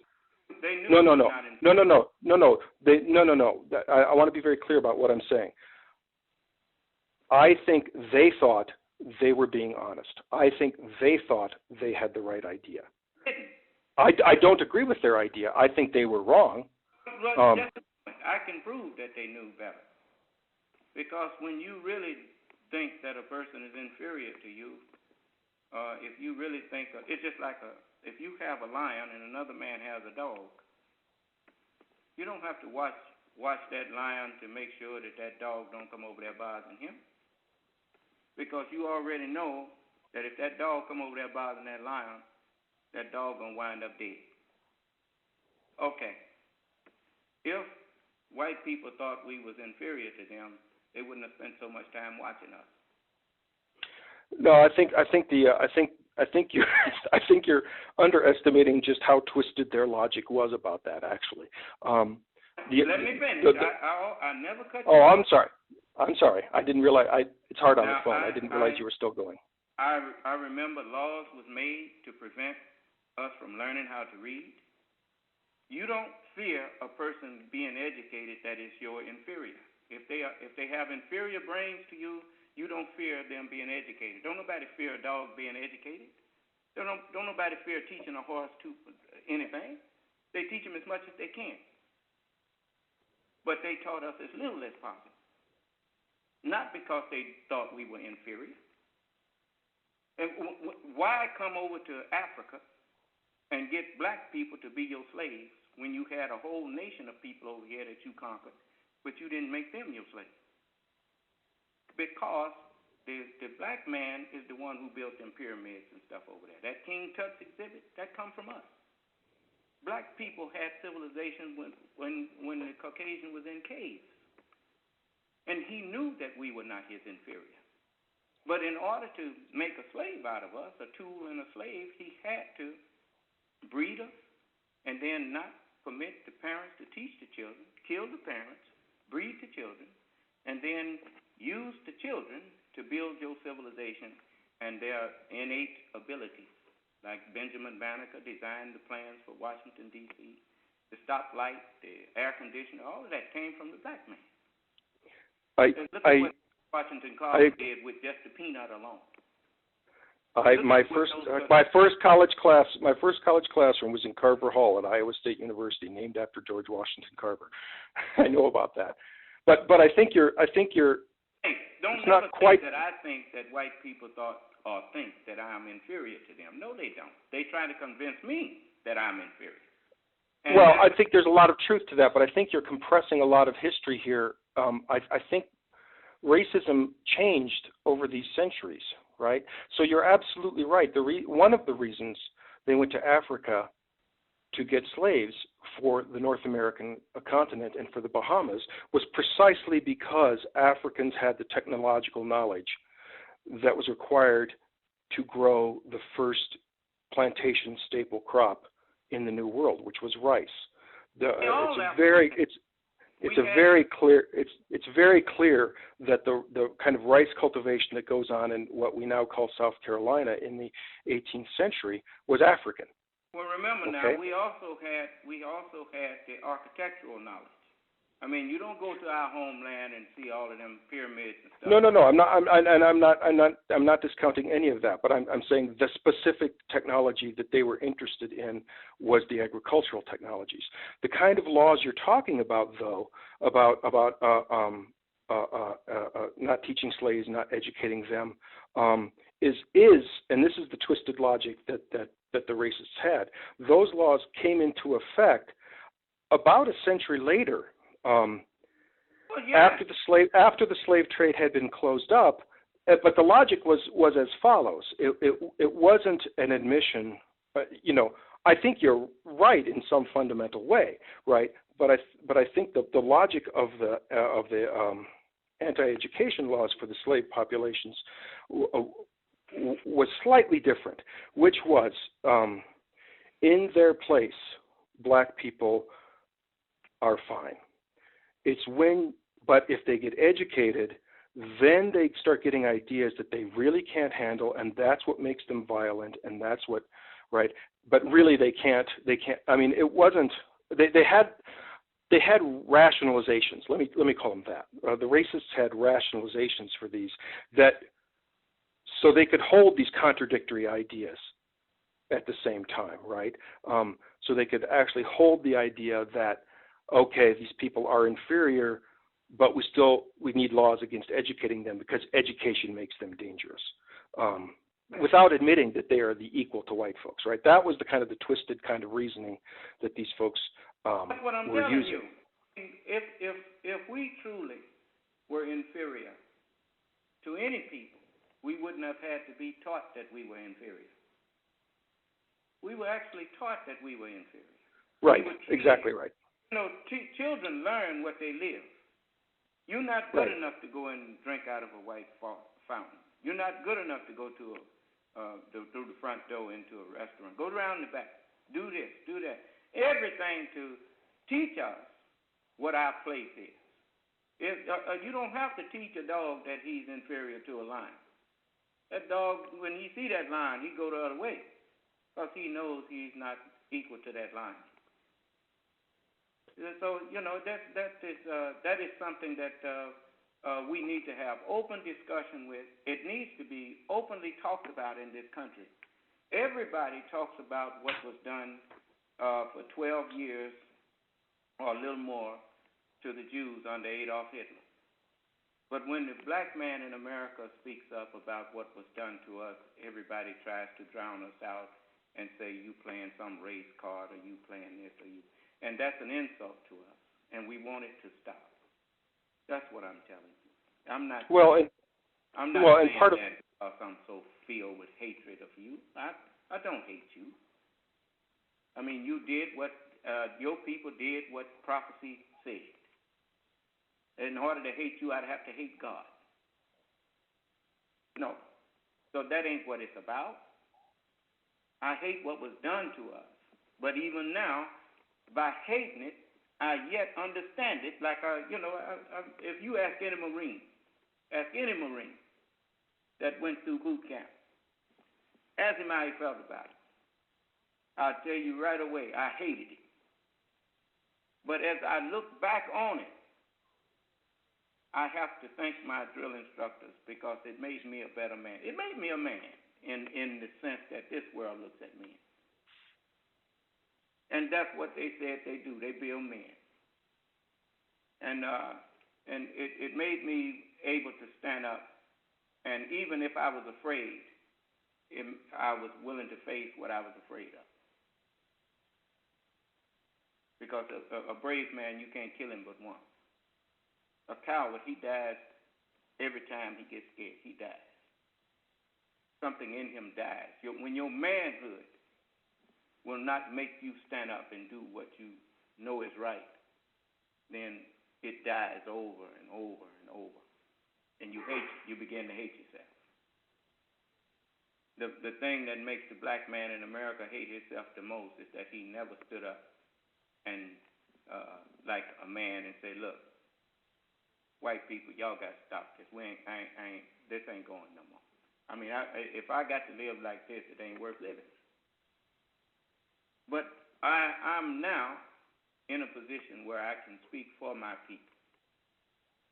And so I want to talk to this government, to your people, and let you know that if Israel deserves reparation and all that stuff from Germany for 12 years of mistreatment, and they helped Israel establish a state. Israel is a state of the United States that they don't even talk about. But Israel established a state in America, supports Israel. And they should.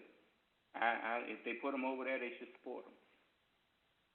But now, my people are accused of, here in America, of somehow accepting handouts from the government while we pay taxes as though our tax money is counterfeit or something. When we go and grab a little welfare or whatnot, we are, people say to us, like I had to tell Mr. Thompson, you don't tell me my people are getting welfare, free welfare, when black people work and pay taxes in this country. This country worked my people 300 straight years and didn't give us a dime. And ain't even talking about helping us repair the damage. That's what reparations means. It means the root word is repair. Nobody is offered to help us repair the damage that was done to us in slavery. They just told us we're free, knowing that we didn't know what freedom is. That's why we're still here, suffering. Because we thought free meant just not not having to work for white people without getting paid. We didn't know free mean independent and liberty. Liberty, freedom, independence. Those three words define one another. And we haven't experienced none of that. And the sad part is we don't even have the desire to experience it because of what we've been taught. If you want to know the value of the education that we have received in America as a people, then you look at our status as a people. That's how much good our education from this government has did us. And it's time for us to do better. It's time for us to do for our people what I see you doing for your people. You love your people. Not all of them. Well, you don't love them as you should, but that that's probably the case. But have the knowledge that you should have in order to make you complete. For we all need to be completed. This thing about science and something that you said earlier that I wanted to comment on and I never got a chance. But science and religion should never have been enemies to each other. The scientist, right. By all means, he should study everything in the creation like he was ordered to do. God told him. He said, go. He said, let's make man in our image after our likeness and let him have dominion over the fowl of the air, over the fish of the sea, over the cattle, and over every creeping thing that creepeth upon the face of the earth, and over the earth. And you notice, there's not a library that you go to that's worth its salt that you can't find something written on everything in the creation, which means your people, and nobody can take this from you. The Caucasian has studied and documented just about everything on the earth, even from the genes of not just human beings, but of animals. Look at all the work that Luther Burbank did on plants. And that not just that one man. Okay. Why did God give us that and gave it to you and you put it in the rest of us? Because he gave you the dominion for the past 6,000 years. And once we studied all of that, he wanted us to do that so that we would recognize the value of spiritual knowledge. As Jesus put it, he said, make to yourselves friends of the mammon of unrighteousness. You notice, I don't care how much science, how much literature you study in the scriptures, in the school system of America and in the school system of the world, it does not make you a righteous person. And so, once we got all of that knowledge, Jesus said, so that when you fail what? When you fail to bring peace of mind and contentment to yourself and your citizens and your people, they may receive you into everlasting habitation. That they may receive you into knowledge that's not transitory, but knowledge that will have to be passed from one generation to the other. As morality and religious principles, that's what you find the Holy Bible teaches. That's what you find in the Holy Scriptures. And up to now, the understanding of it has been kept hidden. As the book says, no man in heaven, nor in earth, nor under the earth was able to open the book, neither to look thereon. But at the right time, the book would be opened. As Jesus said, hereafter you shall see heaven open, and the angels of God, the messengers of God, the words of God, ascending and descending upon the Son of Man. So the mind that I have came from both worlds.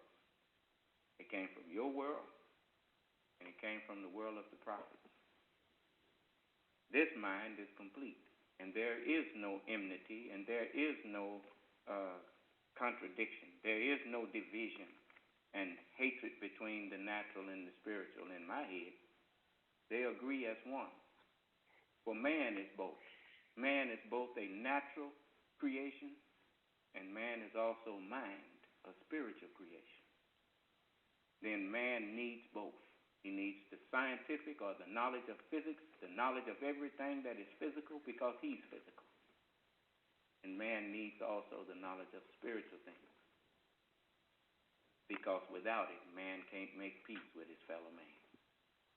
We are without Scripture as a car is without oil. You start that motor up without oil in it, it's going to lock up on it.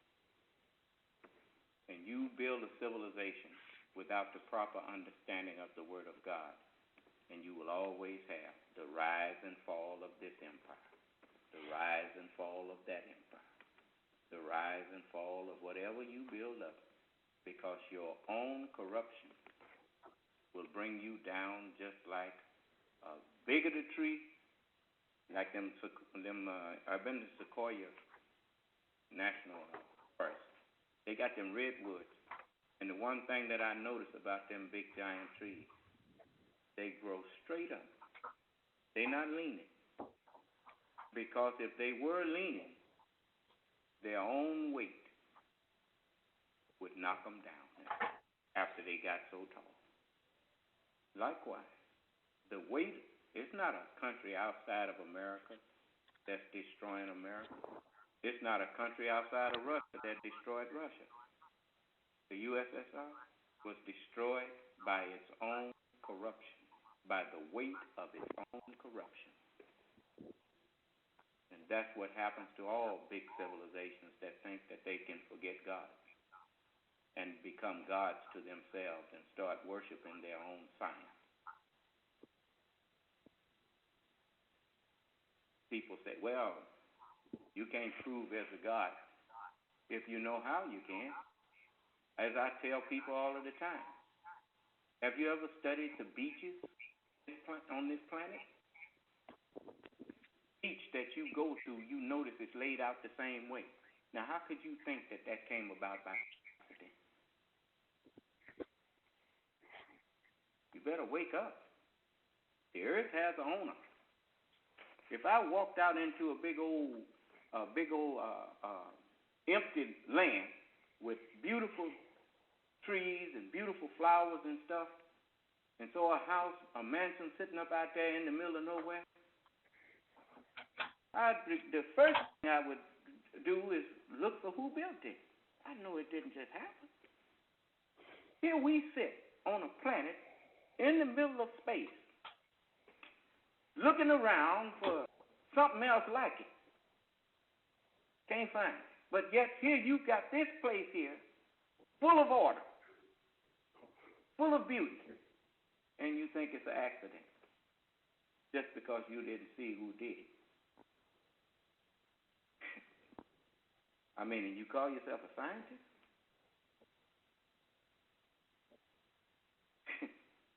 The earth has an owner. And I'm telling you, you can't do it the old way no more. We either going to change. We are, you know why they call Jacob a worm? Said, thou worm, Jacob, therefore thou art not destroyed. The reason we're called worms is because there's something about a worm that most people ain't paid attention to. And that is, that worm, we call them caterpillars, for instance. He lives on a level of a worm for a while, and at some point in time, he either has to change or die. And so likewise, we're going to have to change. We are no more going to get away with living wrong. We're going to either have to become complete human beings or we're going to become extinct. We're either going to accept God's word and be what we have the potential to be, or we're going to be done away with. And that's my job, not to force you to believe, not to try to force you to accept. Allah said to me, he said, Son of man, give them warning from me. That's in the 3rd chapter of Ezekiel. starting at the 17th verse. He told me to eat the book and then go speak with the words that's in it. And that's what I'm doing. And I don't want to see none of you destroyed. None of you. I'm not walking around here with no heart full of hatred for white people. Like Mr. Thompson, the national director of the Ku Klux Klan, he told me, y'all want to see all white people destroyed. I said, no, you talking to the wrong one. I don't want to see you destroyed any more than I would like to see my own white cells in my bloodstream destroyed. Because if I destroyed them, I'm destroying my ability to fight off disease. I know the purpose of human beings. And I know that our purpose was not to be here fighting and killing each other. And I also know our purpose is not to be here trying to say nature that God somehow made a mistake and made a man out of me when I should have been a woman. Them is your devils talking to you. Your devils is your evil thoughts, your wrong thoughts that convince you that wrong is right. The mere fact that a homosexual has to say he coming out the closet tells you that he know he's wrong. Because if he ever thought he was right, why was he hiding it in the first place? Because he'd get beaten if he thought that. He's looking out for his own self-preservation. Because society has said for so long that that's an evil thing, that that's a wrong thing, even though it's not doing any harm to anybody. That's why. I think that's kind of a silly way to think about it. You have to close your eyes to the way the society has been towards gays and lesbians if you're even asked the question. It's not that he knows it's wrong. It's that he's afraid he's going to be fired from his job, or he'll lose friends, or he'll get beaten in the streets. That's why. He knew why. It was wrong. No, he didn't know it was wrong. That's why he was hiding. And then he convinced himself, just like the book said. No, he didn't convince himself. Everything he's been... how can you say these things about how education has told black people things, had to teach them their own inferiority, and you're not willing to and you're not willing to extend the same sort of understanding to gays and lesbians? That doesn't make any sense. Listen to what you are doing. You are trying to compare my manhood and what was done to me in slavery to a man who wants to pervert the use of his sexual organs and stuff. And it's not a perversion. It's not a perversion. There's homosexuality in all kinds of different mammalian species. It's not a perversion. It exists out there in nature. You know, it's an insult. It's an insult to black people and the struggle that we have had. No. I'm not comparing the two experiences on that level. I'm comparing the two experiences, the same sort of thing that's the same. I am comparing these two kinds of experiences of the oppressor, not the oppressed. I am talking about the ideology of white supremacy and the ideology of anti-homosexuality are remarkably similar to one another. I'm not saying the experience of gays and lesbians and enslaved Africans are the same experience, because clearly they are not. What I'm saying is the arguments put forth for the oppression of either group are remarkably similar to one another. And you are closing your eyes to that similarity, not the experience of the oppression, but the experience of the oppressors.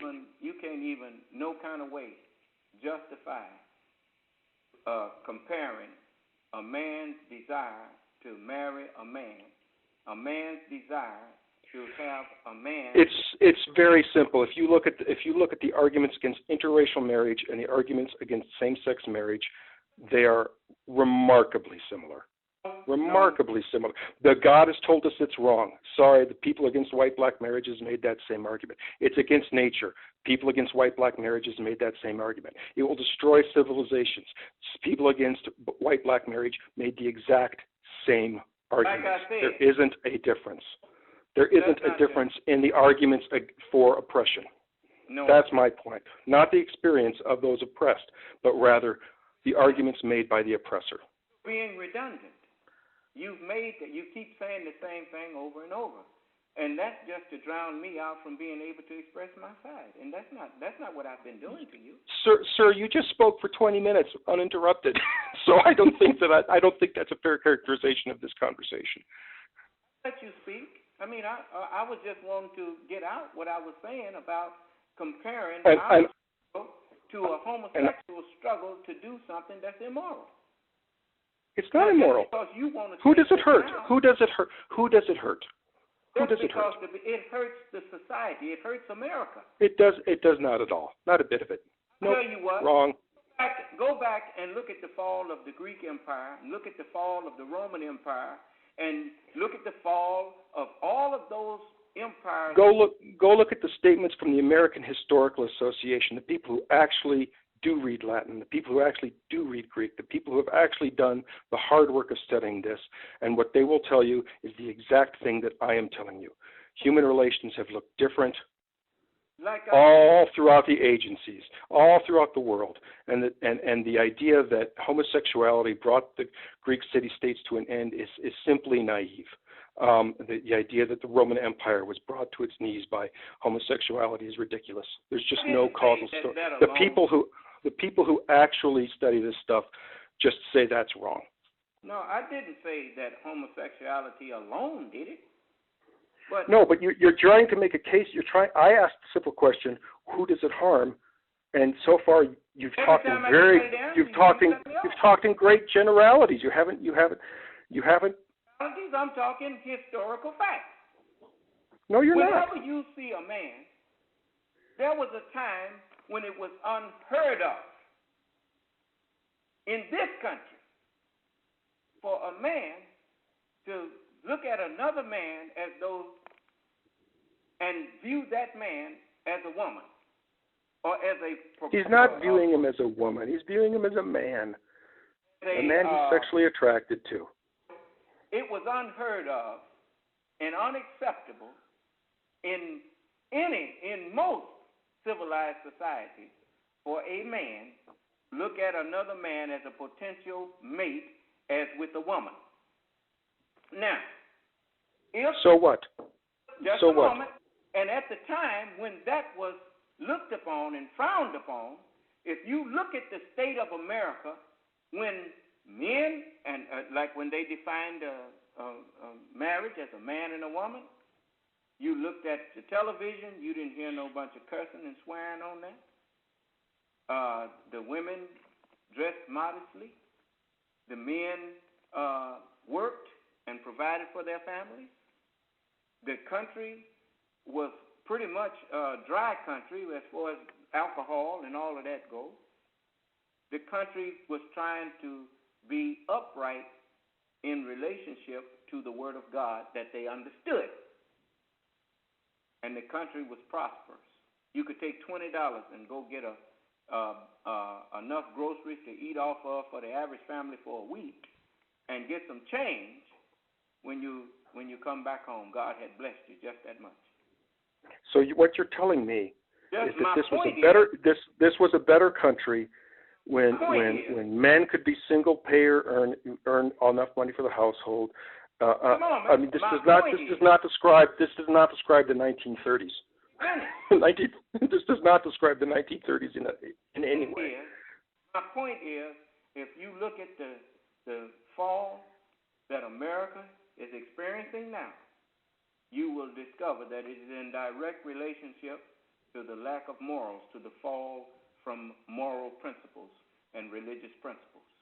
And the more you throw God's word behind your back, the more your country slips away from you. And you have not still answered my question. I just answered it. That's what harmed me. No, you didn't. You've tried to create a causal account that a movement towards same-sex marriage has somehow brought this country to the brink of destruction. And I simply haven't seen the causal story from you, other than a bunch of hand waving about how things are bad now, and people are coming out of the closet. You know what? I know a lot of these people. They're very loving, caring individuals. Many of them are in very long-term relationships, raising children. They're doing great, and the idea that they're somehow doing something wrong is simply not true. You respect your founding father, George Washington? I say it again? Do you respect George Washington? The I certainly respect a lot of the things he did. I don't respect his slaveholding. I don't probably respect a lot of his ideas. No, I mean, he was a man just like everybody else. As someone who cared about his people. Well, sure. But he didn't care about his slaves. He didn't care about his slaves. Okay. Of all the dispositions and habits which lead to political prosperity, religion and morality are indispensable supports. In vain would that man claim the tribute of patriotism who should labor to subvert these great pillars of human happiness. George Washington said that you are not patriotic to suggest that religious principles and morality should be thrown away. There's lots of religions. They have lots of principles. No, there is no. There's lots of religions. They have some people Sabbath is on Saturday, some is on Sunday. No Which law? How should we have public policy respect that Sabbath? There's no religion that promotes homosexuality. Nonsense. There's lots of mainline Christian religions where homosexual marriages, but there are a lot of religions that promote intolerance. There are a lot of religions that promote hatred. You're invoking morality, and yet you can't tell me what's immoral about a homosexual marriage. Whatever God said is immoral is immoral. God said. God said love each other. God said love each other. God said treat each other as you yourself would like to be treated. Well, I would like the freedom to marry the person I have fallen in love with. I would like that freedom. And you're telling me that I don't have that I shouldn't have that freedom. Not in God's sight. You got no freedom to practice immoral behavior like a man. But you keep begging with a woman. You keep begging the question. You haven't told me why it's immoral. No, an immoral act is one that harms another person. This does a marriage between two people who love each other, who are of the same sex, does not harm another person. You don't like gay marriage? Don't marry a man. Marry a woman. That's your choice. Jesus said this. He said, "For this cause shall a man leave his father and mother and cleave to his wife, and they twain shall be one flesh." Can't no two men become one flesh. Why not? Two men produce no child. Why not? Why not? Are you aware that what you are actually doing is you are trying to perpetuate the extinction of the human family by saying that it's that's absolutely nonsense. That's just baloney. That's just baloney. First of all, there's twice as many people on this planet as there was a decade ago. The extinction of the human race is not something we should worry about, except through overpopulation and starvation. Secondly, the idea that suddenly people are going to stop breeding because somebody who's gay can marry somebody of the same sex and that's going to cause me to divorce my wife and marry a man is ridiculous to me. And finally, gay people can raise children. I have dear friends who are raising children just fine. George Washington also said. So, do you agree with everything George Washington said about black people? Or Thomas Jefferson said about black people? Well, you're asking me to toe the line. George Washington said it, so you have to agree with it. Now you're sounding like less than what you really are. Now you are an intelligent man, and you know that what you're doing right now, that's not going to get us nowhere. I mean, if you're going to ask me a question, don't ask me a question and don't give me a chance to answer. Now, to ask me did I agree with everything that George Washington said about black people, I haven't read everything that George Washington said about black people. But I have read what he said about what he thought was good for his people. Well, you know he was a slave owner. But I have read some of what he said about what was good for his people, and I have great respect for it. So George Washington thought that morality was the basis of our society, and morality included the ability of white people to own black people. Do you agree with that? If you want to be truthful about it, George Washington hated slavery, but he was in a time where that was practiced, and so he might have hated homophobia, but he was in the time when that was practiced, so he went along with it. Like I said, George Washington was not none of the founding fathers of this nation were without some knowledge of prophecy. That's why they told you about a manifest destiny. A manifest destiny was talking about a destiny that was written. It was pre-written. And that's what slavery was. And it had to take place. And George Washington feared for his union because of it. But he knew that it had to take place. But there were many slaves that begged him, according to the history that I read, not to sell them, and he kept as many of them as he could, and he treated them as good as he could in that time. So I'm not blind with rage. But there were lots of people. There were lots of people at that time who did not own slaves. There were lots of people at that time who, this was the beginning of the anti-slavery abolitionist movement, and he was not one of those people. They had rich people in that day and time, just like they have rich people now. Everybody couldn't afford to be a slave owner. There were people who were rich, who could afford slaves, who thought it was a moral evil, and did not own slaves. John Brown was one. So I'm not. That's not my point. I'm not trying to get off onto that. I'm trying to make you understand that I understand that if you honor George Washington, which is one of your founding fathers, Benjamin Franklin, the same, then you would not be trying to condone that which they condemned. They condoned a land of freedom. They condoned a government free of being ruled by religious influences. Freedom don't mean inordinate. No, of course not. I don't have the right to harm other people. That's not freedom, that's inordinacy. No, it's not immoral. You still haven't explained to me why it's immoral. You keep circling around. God said it was immoral, but I don't agree that God said it's immoral, and that's not a basis for which I can base laws you don't agree with of our society. I'm not. That's your right to disagree, but don't tell me Great. God didn't say it. Great. It's my right to disagree with it, but it should also be my right. It should also be my right to live my life according to my own moral precepts, as long as I'm not hurting anybody. Again, if I adopt that argument, then I would have to go to the laws that this government makes and say, well, if I want to rob banks, if I'm robbing banks, or if I want to go over here and go to the store and take food that I don't pay for, I don't see, if I'm hungry, I need to eat. There's very demonstrable harms that come from that. I'm taking something that doesn't belong to somebody else. In both of those cases. Demonstrable harm. No, there's not.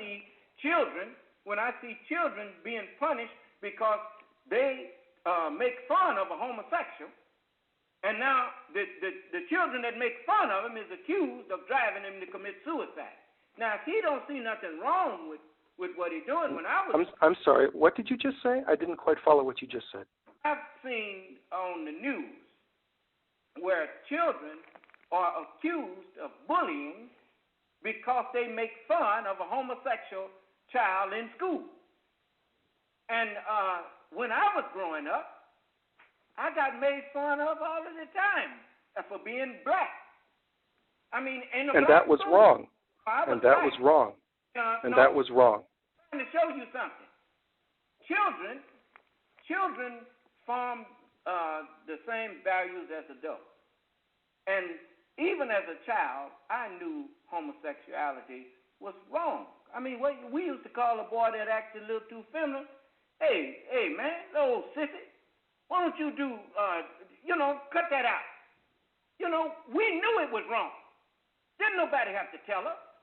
We knew it was wrong. Everybody told you all the time. The child who gets made fun of for being a homosexual thinks that's a reason to go kill himself. I mean, I got made fun of for being black, but I wouldn't go and kill myself. You are simply closing your eyes to the reality of the world these children live in. I do it. The fact of the matter is, if you all don't correct yourselves, God is going to turn you over to that mind that you have so willingly turned yourself over to. The only thing stopping you from killing yourselves now is the grace of God. What do you think you're looking at when you see a man go and you see all this murder-suicide going on? Man kill his wife and children. Look at this man just dressed up like Santa Claus and killed his whole family. Then killed. So let me ask you this question: if things are getting worse and worse and worse in this country, I just read a news story. I just read a news story today or yesterday, I can't remember which, that the murder rate in this country is the lowest it's ever been for the past 50 years. The what? So if things are the murder rate, the homicide rate in this country is the lowest it's ever been in the past 50 years. If things are getting worse and worse in this country because we're turning our back on morality, how do you explain the fact that the murder rate is so low right now? Because the only one that God is going to allow you to kill from henceforth is yourself. Isn't the murder rate getting lower and lower a good thing? Isn't that a good thing? I don't mean you in particular. I'm talking about the proverbial you. I understand. The only one that's going to be killed now, these people that got murder in their heart and whatnot, thinking about what they're going to go do to somebody, the only one you're going to use them guns on now is the ones who got them, which is yourself, your family, yourself. For God said, thou shalt not kill. Right. And yet, while we've been turning our back on God for the past 50 years, the murder rate has been plummeting. Isn't the murder rate plummeting a good thing? God said, thou shalt not kill. And if you look at the statistics now, most people with guns, they ain't killing other people. The ones who live in the house that's got the gun is the ones that the gun is killing. Yeah, it's always been that way. No, it hasn't always been that way. Yeah, it has. It has not always. Murdering a family member is still murder. Suicides are homicides. Suicides are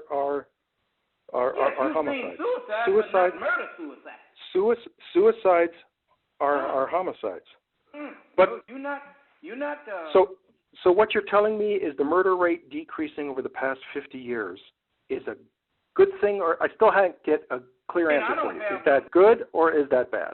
That's not totally true what you're saying now, because the vice president have already came on there recently and told you about the murder rate up in places like Flint and all of that stuff. So you interjecting something that you don't have no proof of there. The national homicide rate is the lowest it's been in 50 years. Oh, that? You can look it up. You can look it up. Well, you bring it in here. You're doing like some of them lawyers do it in the courtroom. They tell the judge, well, this, Your Honor, this is under, and they don't have that with them. And then won't tell the judge to look it up. You brought it up. So you should have the statistics. The people where to go to find it. Look, all I'm trying to get from you is some sort of explanation for the immorality of homosexuality, and I haven't heard anything. I'm telling you that if it was not wrong, and if the people who doing it didn't think that they was wrong, they never would have been hiding doing it in the first place. Don't no man hide doing something that he think is right. He hide doing something that he think is wrong. People fall in love with other kinds of people all the time. Society says, "Oh, you shouldn't love that person." Well, then I'm going to keep it. Then I'm going to keep it a secret. I told you that the Word of God is what I believe in. It's just like if you believe in. It's just like any judge or any police officer that's worth his salt. He don't make the laws. He enforced them. He believe in the law. Okay. I believe in the Word of God. The Word of God said, if a man lie with mankind as he lied with a woman, they have both committed an abomination. And he said that they shall surely be put to death. Now, he didn't mean... So what you're saying is homosexuals should be put to death? We should have capital punishment for homosexuals? Is that what you're saying? No, sir. You ain't. He told us, thou shalt not kill. He didn't say, I'm supposed to put you to death. I'm supposed to warn you. He's the one that's threatening to put you to death. Everybody dies. It's just like in this society. The law says capital murder carries what penalty? The death penalty. Some places. Every citizen, when they see a capital murder, to go kill somebody? Some places it does. Some places it doesn't. No, it means that the government that made that law, if they find you guilty of it, the government gonna put you to death. And so the government should put homosexuals to death. When God say something, if He say they shall surely be put to death, He mean He gonna do it. So the government shouldn't put homosexuals to death. No, the government ain't got no business killing nobody. You didn't make nobody. Yeah, I agree with you on capital punishment. That's definitely the case. I don't think nobody business killing anybody. God, if He wants somebody dead, He done showed you what He can do. I remember when I first heard the word tsunami, and 180,000 people was gone in 60 seconds. That taught me, if nothing else, if God wants you dead, He don't need me to do it. And I'm glad, because I wouldn't be too good at that. That's, even the Marine Corps knew I wasn't going to make no killer. They made me an armorer. They didn't make me no grunt. So here it is. I just looked it up in the Washington Post. Life expectancy improved. Mortality rates fell for all 5 leading causes of death, and the homicide rate was as low as it has been in almost 50 years. That's good. I think that's a good thing. There you go. There you go. Well, see, things are getting better. I don't want to see nobody die. That's why I'm here. But I'm warning you that it ain't up to me. God, but he ain't gonna take it back. But what you told me was, I've asked you, 10 times. I didn't tell you. Where's the immorality in same-sex marriage? You said it's going to hurt the country. So I said, well, that's strange because homicide rates are going down. That seems good to me. Did I tell him that homosexuality was causing murder? I never told you that. I told you that if you keep on doing this, it's not just, homosexuality is a symptom of the real problem. When you look at, just like me, I used to drink alcohol. When I would get tipsy, you know how we call it high. When I'd get full of that alcohol, I was always shy. And if I went to a party, in order for me to start dancing, because I didn't like people looking at me, I'd have to get a little of that oil in me. Then I didn't care. Then, if I get too much in me, then, my inhibitions began to go away. I overcome them. That lack of judgment also did away with my inside, the inhibitions that I did stop myself from doing, I went on and did. Well, when you look at people that's willing to, the things that they used to find pause in doing, they wouldn't do it. As their lack of judgment gets cloudy, they don't find pause in that no more. And that's what you're looking at with this homosexuality, with people like Norman, what was his name? Norman Norquist, getting on TV bragging about how he got 270-something congressmen in his pocket. Now your government fitting in the bathtub, his bathtub. In other words, he owns your Congress. And I told him, and bragging about it to the American people. Their inhibition. There was a time when he never would have got out there and told you that. And there was a time when the Congress and when the president, and when any member of government, and the Marine Corps commandant telling you that he okay with homosexuals in the Marine Corps, he never would have accepted that. A lot of them would have resigned rather than. All I can say is, for somebody, somebody in your position, it seems to me, should not be making appeals to tradition. Well, you say somebody in my position, but the one thing that you must acknowledge, that you don't know what a man in the position of Son of Man should be doing unless you've been in that position before yourself. All I'm saying is that I didn't listen to the show, but if the KKK guy had come on and talked about how 100 years ago everybody knew blacks were inferior, 100 years ago everybody knew it was immoral for a white person to marry a black person, everybody just knew it and had to cover it up. It's the exact same argument you're making about gays and lesbians. The exact same argument. They wasn't trying to cover that up. They were trying to promote that as if they knew it. But you notice, there never was a time that they really believed it. For if they had believed that we were inferior, they would not have felt threatened by us. That's why they don't. It's the same argument. It's the same argument. You're threatened for some reason. I don't know what it is. No, that's not the exact same argument. No, sir. It's the exact same argument. Yep, it is. You're not finding any arguments against what I said, because there is no argument against what I said. Well, you haven't given me any reason for why it harms anybody yet. You appeal to tradition. I point out that historians who have actually studied this have shown that you are in error about those traditions. You appeal to your own background, but you also admit that your own background is a limited one. You're an imperfect person. You can't know everything. I haven't heard anything from you that is explained to me why my gay friends shouldn't be allowed to marry one another. Well, you've got nothing. You've got nothing but an appeal to tradition and an appeal to a religious tradition that shouldn't be binding on a secular society. Understand something. I did not write that. I did not make that law. God did. And so you take that up with him. You chose to believe that God made that law. If I'm out there on the highway and the police officer stopped me for speed, and he get out and say, well, give me your license and whatnot, and I start telling him, what's wrong, officer? He said, well, you're doing 70 in a 55 zone. And I started telling him, look, I don't think this ought to be no 55 zone. This ought to be a 70 mile an hour zone. He's going to tell me the same thing I just told you. I didn't make the law. I enforced it. Well, that's why we need to change the law. No, I can't change God's law.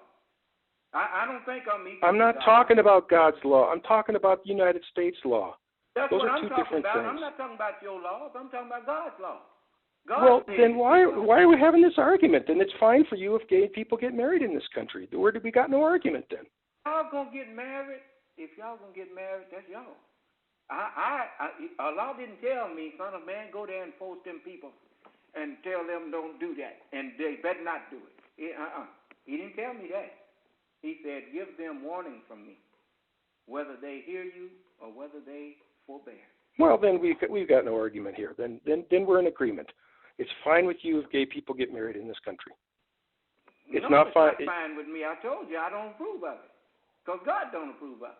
But if the law changes and like it is in Iowa, where people can get married. You asked me a question. Let me answer your question. No, it is not fine with me. I'm telling you that I don't approve because God said no. And I'm telling you that God don't approve. Now, if you're going to do it, I'm free from what you're doing. As my daddy used to tell me, go tell your brother I said so-and-so. And if I went and told him, and he come back, where's that boy at? Did you tell him I said, yes, sir, I told him that. I said, okay. And that's that. Well, I told you. Everybody hear me telling you these things is wrong. Now, if you don't accept it, you tell me, oh, you're going to do it anyway, and then you're going to try to get me to say it, then it's okay with me. No, it ain't okay with me. No. We got an old saying, my name is wet, and I hate it that bad. No, it's not okay with me. But if you want to do it, that's your freedom of choice. Well, there we go. That's fine with me. We've reached an accord here. There.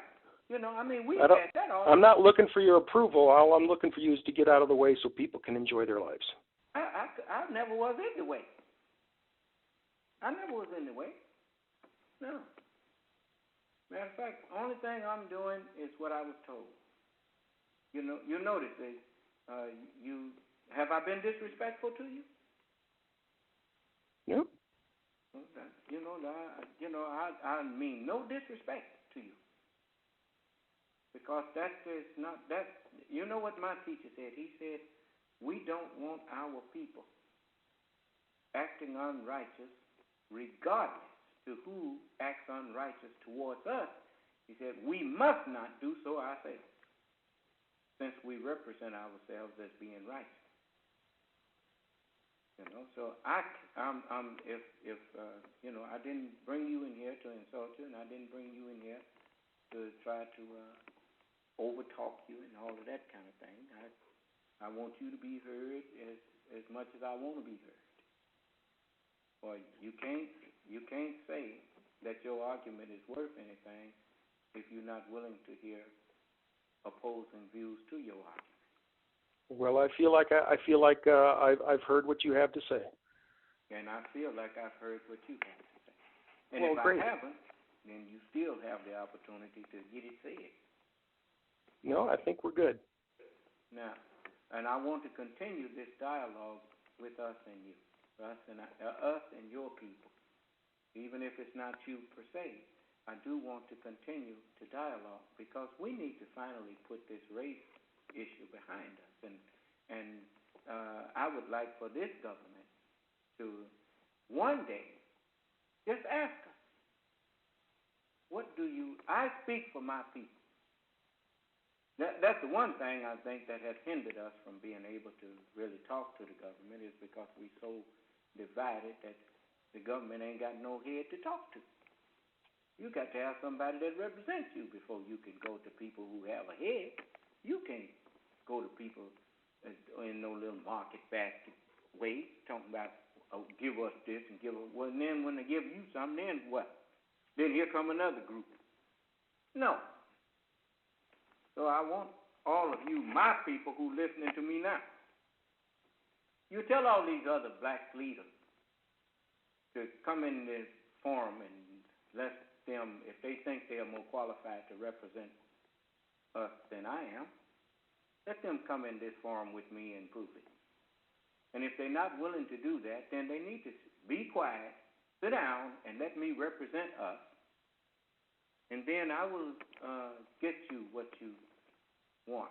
And white people may then be willing to talk with us since we have sense enough to recognize that you got to have someone represent you. Everybody can't run there and sit down at the table.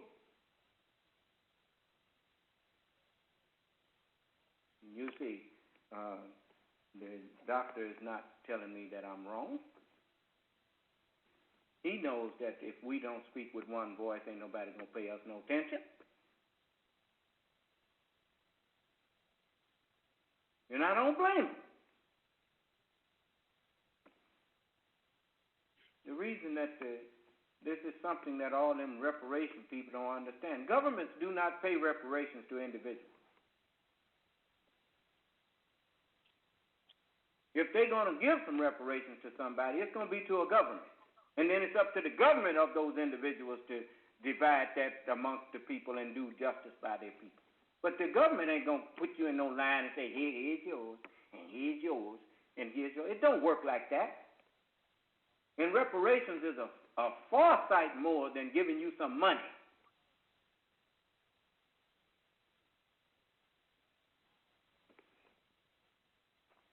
So, I'm just thankful that we have right-minded Caucasian people like our guest here today. You know, have been very respectful in it. And Dr. Jackson? Yes. You are currently still a professor at the university over there of Columbia? Colorado. Colorado, yes. University of Colorado, yeah. The University of Colorado. Yes. Are you planning on teaching them? I know a lot of people, they talk about retirement, but I notice most scientists and educators they're not interested in no retirement. Well, I'm still a few years away from those kind of thoughts anyway. I'm not. I'm still here. I'm still working hard. Still plan to do so for the next foreseeable future. Well, I would like us to continue this kind of dialogue.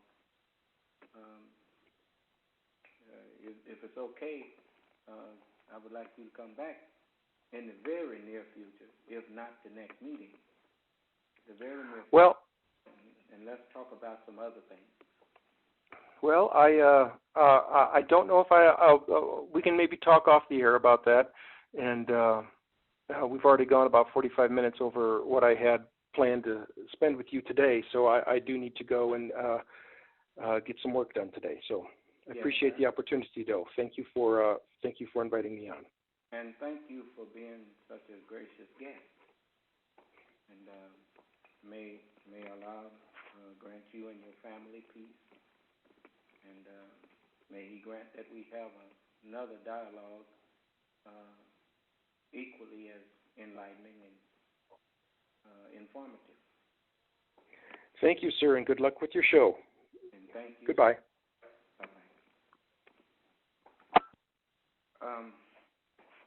Well, thank Brother Jamar again for finding us qualified people to talk to. We, brother and sister, we got to learn to speak with one voice. If you want justice to come to you, then you must learn that everybody can't be out front. Everybody can't be the head. If you want to be over something, then you have to not just, the head of a government is not like being the head of a corporation or something. Because a government represents all aspects of a people. Not just, you can't claim to be a head because you see one aspect of what's wrong and what needs fixing. You need to see the whole problem. You need to see what will fix the whole nation, not just some of the individual problems that the nation faces. Allah has not just made me to see one aspect of what we need. Allah has made me to see all of what we need to make us a whole people.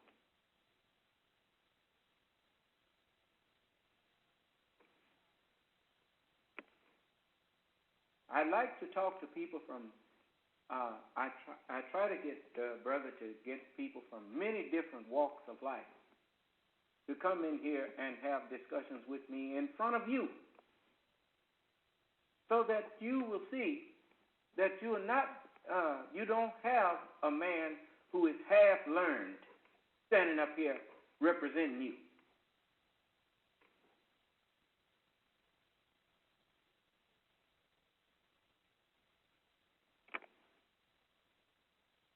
So, you are going to discover that you had a chance. Many of you are going to recognize too late that you had a chance.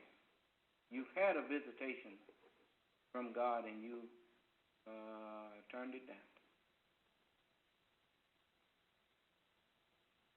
Because you couldn't get past the vessel that He visited you in.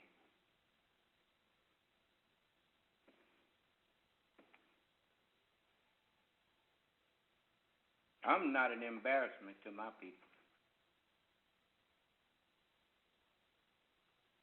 I'm not in over my head with anybody.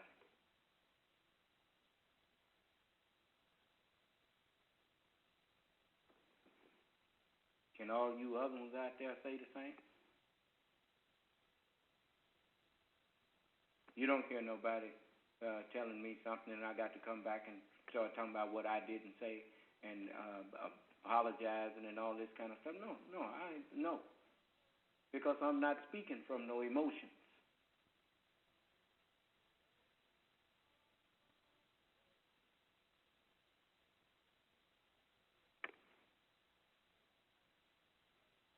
You see, so I'm going to apologize. I should have been stopping for station ID and whatnot. But oftentimes when I know that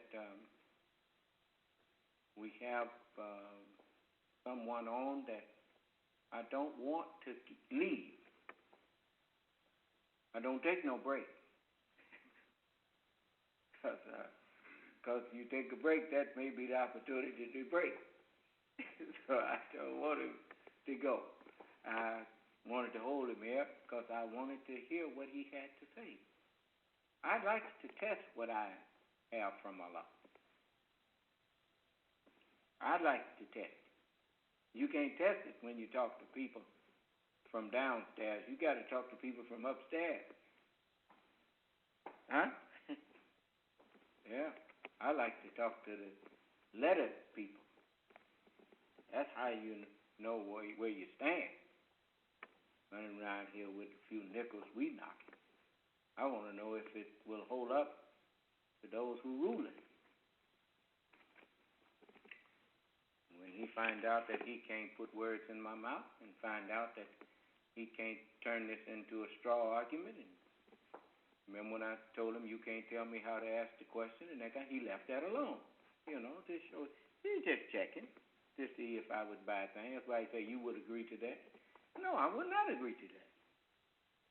Because that's not, many people, they want to sound intelligent, so when someone who is intelligent says, and I'm sure you will agree that so-and-so, well, that's an engineered agreement that people will do when they are checking to see if you are up to the discussion that you're having with them.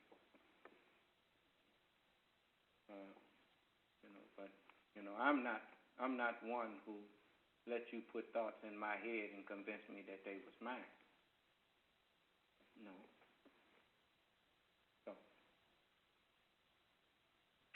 So I'm, some of you who may have been listening, you got about 10 minutes here. If you want to ask me or you think I failed to address something, you can remind me, and next time I will say it. I thought I did a pretty good job of addressing what was said. But sometimes people say things and, they talk for a little while. Sometimes he talks a little long like I did. And so some things I didn't get a chance to address that I wanted to. But for the most part, I think I addressed the major things that he had to say to,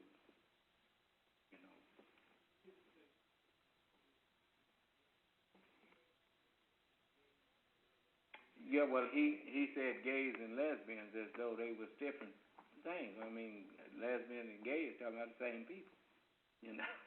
Just some is women and some is men. So just say gays and let that do. But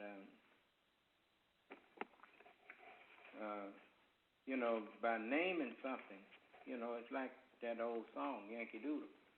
You don't want to call it an abomination, so they call it gay and lesbian. God called it an abomination. Always remember that. Remember Yankee Doodle? He stuck a feather in his cap, or in his hat, but he didn't call it a feather in his cap. He called it macaroni. Right? Yeah. Okay. So, just like in slavery, they put us in slavery and then called it, they put us in affliction. They put us in affliction and called it slavery.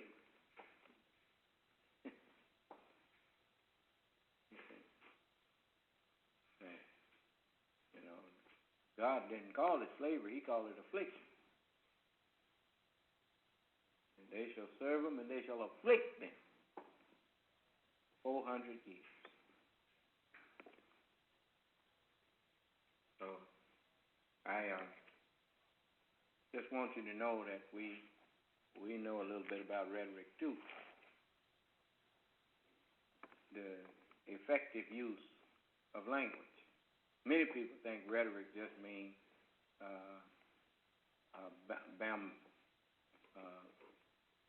bombastic, foolish talk, but it has more meaning than that. It also means the effective use of language. So we know a little bit something about rhetoric too, and we have to in order to deal with our many oppressors and those who don't or may not have our best interest at heart. So I always want to meet with, people who are wise from this world, because I'm of that ones who are wise from the next world, and we want to see if we can make you our brother. As I noticed that when he went to tell me that a man in my position should not talk like I'm talking, I reminded him that if you haven't ever been in this position, I'm the Son of Man. So unless you've been where I am, you can't tell me what I should and should not say. You see, it's like people trying to second guess the President of the United States from the little observation corner that they in. How can you second guess him when you don't know, you don't have the knowledge, you're not privy to the knowledge that he's privy to? You can't say what he should or should not do when you don't know what he has been exposed to in the way of knowledge and factual information. It is not intelligent for you to sit up and talk about what he should or should not do.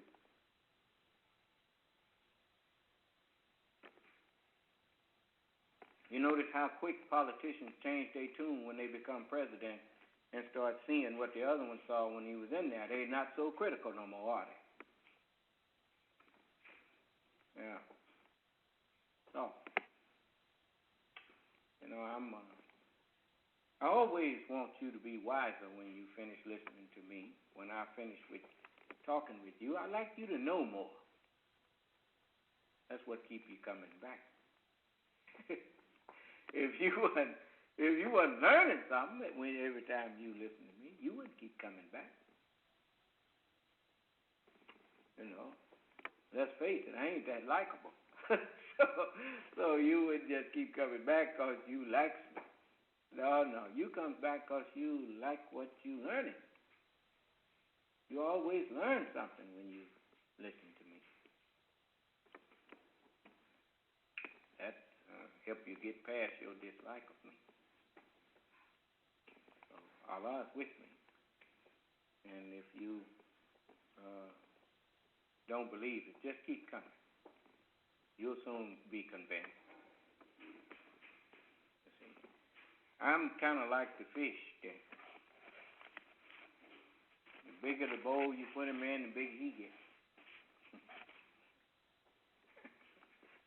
Yeah, that's why they use the sign as a fish represent. They put Jesus in there, but actually Jesus means Savior.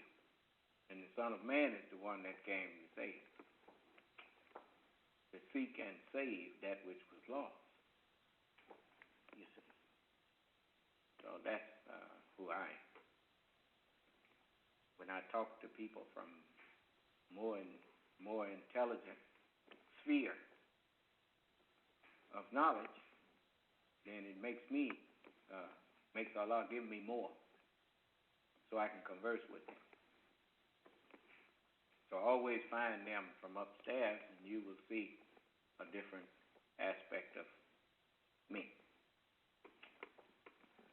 So one while I heard him say that's baloney. I said, oh, I got it now. He done reverted to talking simple now. So, but we thank Allah for Dr. What's his name? I like to always Dr. Jackson. And where's Brother Jamal? He ain't in here, but I'll be sure and thank Doctor. Email him and thank him again.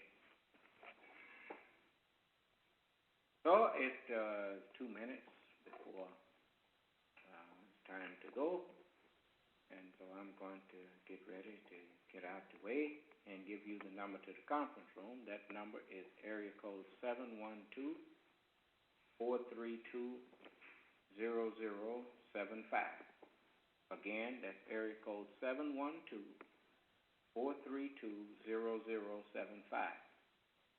Now, you'll need an access code, and the access code is 912932, followed by the pound key. Again, that access code is 912932, followed by the pound key. And in a half hour from now, I'll meet you back in the conference room and tell you where I spent the first hour or so, just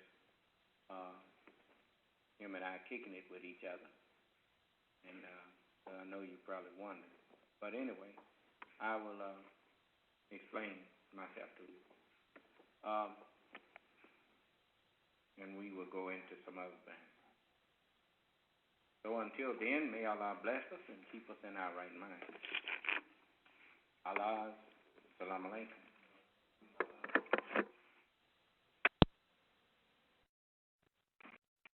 In the name of Allah, the Beneficent, the Most Merciful, the Truthful, and the Most Just. Allah, Assalamu alaikum. We hope that everyone is feeling tolerably well. We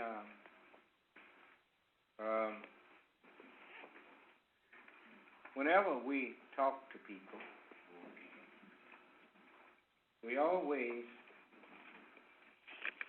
since we did not send, we don't normally, you notice I let people introduce themselves to me. Most of them have sent their credentials. And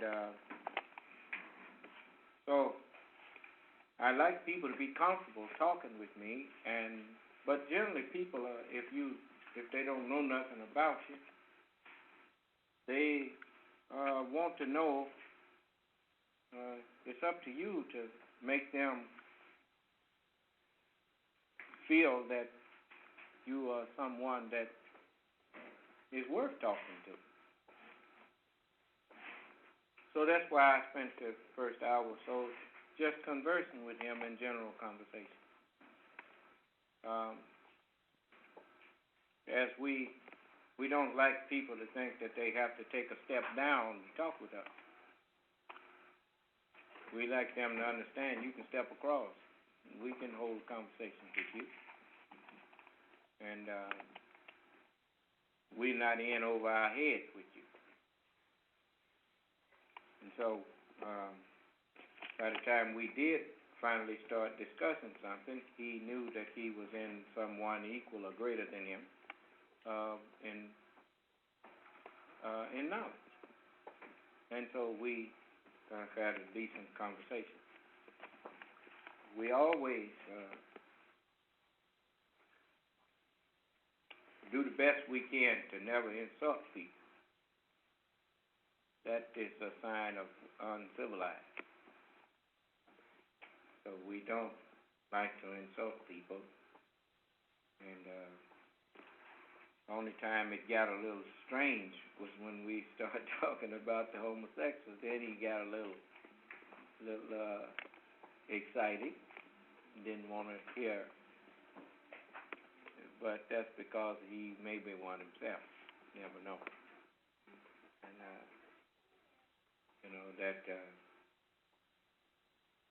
but the history of them is replete with falling into that.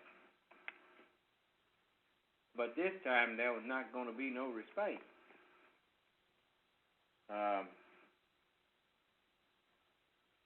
This day is the day of requital. This day you are requited for what you did. This is the day where we're not going to allow the wrong to go respited.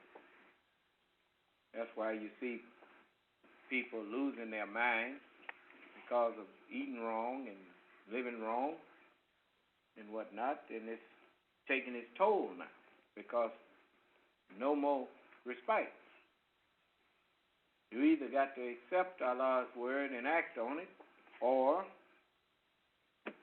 suffer the consequences so that you'll know God is not mocked.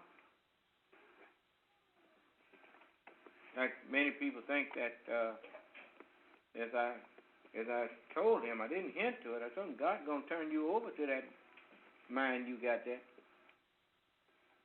You're playing these little games here. I mean, I ain't gonna do nothing to you. I'm not gonna touch a homosexual. I wouldn't do him not one atom's weight of harm. I wasn't told to go do nothing to him. I was told to warn him. And that's what I'm doing. I was told to warn you of the consequences of not accepting what Allah have gave me. And so I ain't here to do you no harm. And even when I thought that I might want to go down that road, Allah never let me. What is the Son of Man supposed to do? Seek and save. Benignant. That's what I am. I ain't here to harm you. No. So, as I told him, you're not going to accuse me of teaching something that don't make no sense. I talk to you with things that I know you have to agree on. You ain't got no argument against nothing I say. He had to chuckle himself. Well, you ain't got no argument against nothing I say. Even your laws, you don't go out there and tell your citizens to go kill the capital murder or to punish nobody. That ain't their place. Likewise, it's not your place to give out God's punishment. You got no punishment to give nobody. God's the one going to do it. That's why he told me to warn you. You understand? Okay. And then he made the statement, you got to die from something. I never addressed that. Say, everybody, that's some famous last words till it come down on them. Then it's, oh my God.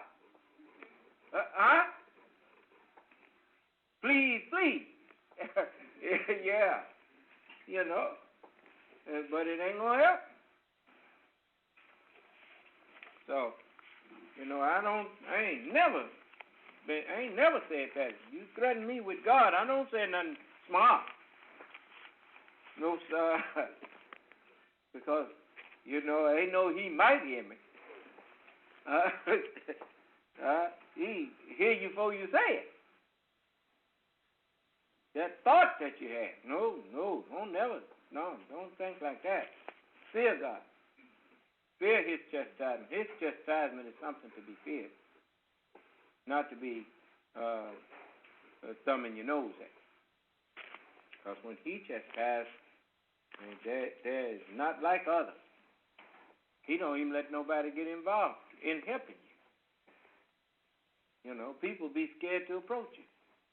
They just, they stay out of it. Allah is good at saying, you keep out of this unless you want something. Yeah. So no, I don't want his chastisement on me. Yes, sir? Your remote? Okay. So, kind of hard to expect somebody to honor you if they don't honor their own father. Huh? Well, I read to him what the founding father had to say about morality and religion. And he didn't want to acknowledge that. He wanted to run him down. Well, okay. Honor your father and your mother, that's what? Now, that didn't just apply to your physical father and your mother. What about the father of your country? Look at them who dishonored the Honorable Elijah Muhammad. What happened to the nation?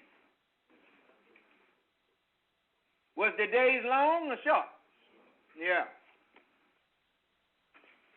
But you see, I'm still here. I honor you. And now we building a new nation. As the messenger told him, if you won't submit, Allah says he will raise up a nation that will. Huh? Well then. Do that sound like, that's why he told him, he said, don't think that you're so great now. Just because God promised you the kingdom. Wait until you get in it. Huh? Tell them what? Yeah, the promise was to you. But if you won't submit, he was hinting to it all the time. You know the messenger really loved us. You know how I know? You know, hindsight, they say, is what? 20/20. Look what he said in 74. He said, God said to Israel that I will lead them in a land that I will give to them on the condition that they believe and that they obey. He said, but they didn't obey. So the promise can't be fulfilled because you don't give me a chance. I want to fulfill my promise, Israel, but you won't let me fulfill it. Let me see here. I might can bring that up because people bound to say he lying. How you remember that back from 1974? How you remember back from grade school?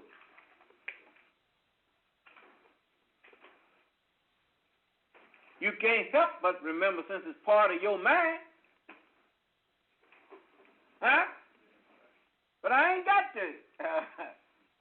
to rely on memory. Man, technology is a wonderful thing, isn't it? Let me see here. I want to get down here to this where the messenger was telling us these things. And let me see here. I wonder if this is it.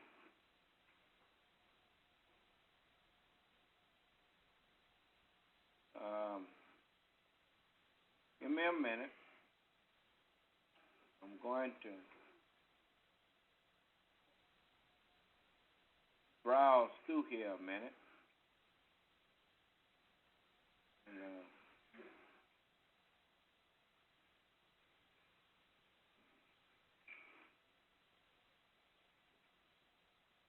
We like to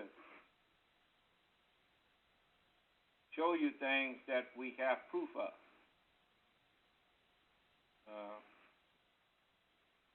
I don't want to have to browse through the whole Savior's Day, so I'm going to try to find where he talked about it a little bit. Maybe this one to do it. Let's see.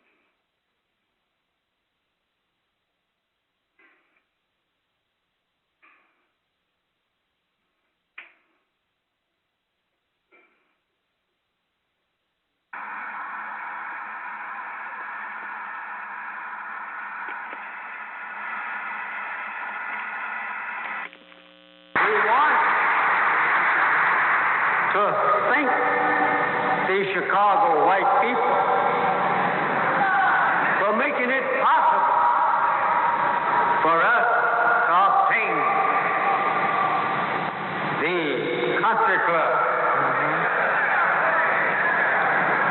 for making it possible for us to get in such position where we can prove ourselves worthy of that position. Yes, sir. We thank them. They have did us a great favor. Yes, sir. I don't think that we have nothing to do but to honor and thank them for putting us in such position. Yes, sir. Go ahead, Apostle. This is their house. And we are here teaching the truth. Yes, sir. That's right. That's right. They're not objecting to you teaching the truth. As we have white Muslims in America. And lots of them. We have them all over the world. Yes, sir. And they recognize and respect you. That's right. Go ahead, dear. You must recognize and respect them. Yes, sir. Yes, sir. Go ahead. Yes.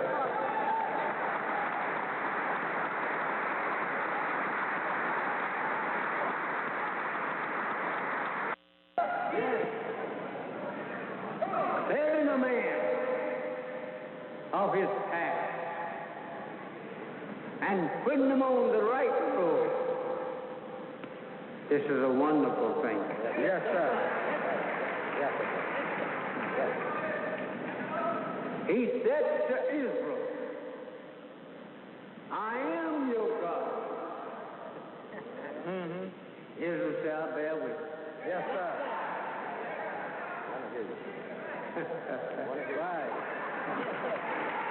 Yes, sir.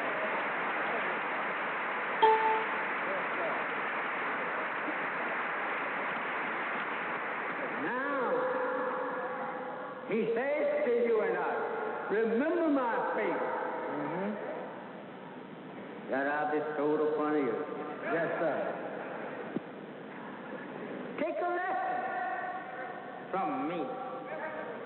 That if I bestow upon Israel those great blessings, what you think I'm going to do for you?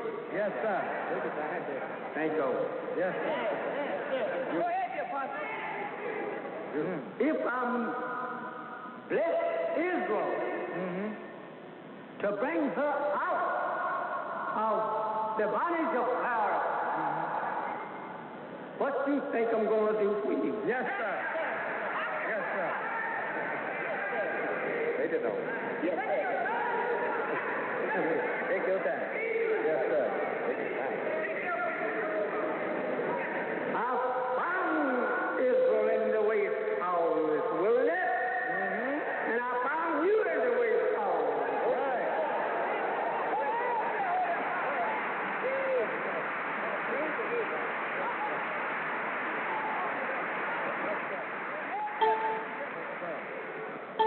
and you are my own. Bear witness, dear Apostle. We are yours. That's right. That's right. So, if God said, and He has said, that we belong to Him, oh, praise it. Right.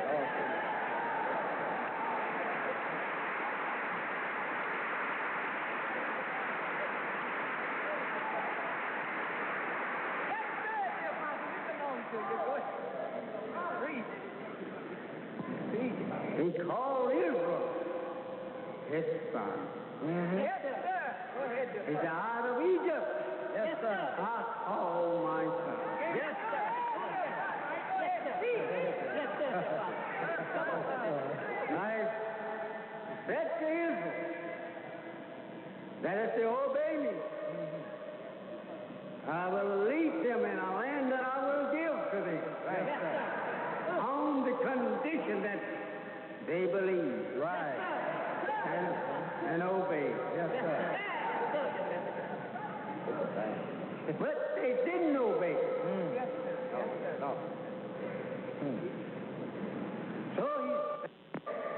His promise can't be fulfilled because that you don't give me a chance. Yes, sir. Yes, sir, dear Apostle. I want to fulfill my promise, Israel. Yes, sir.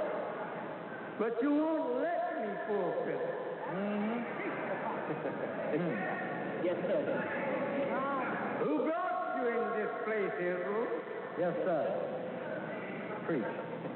Who fed you, Israel? Yes, sir. Where there was no bread. Yes, sir.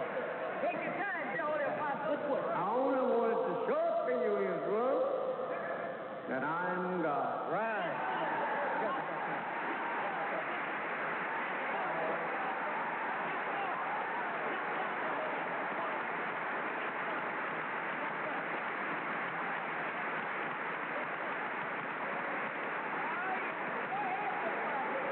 So the same thing, brothers and sisters, have come to us. Yes, sir. I want to show you, oh, my lost and found, that he that found you in me Yes, sir. is God. Yes. He owns us.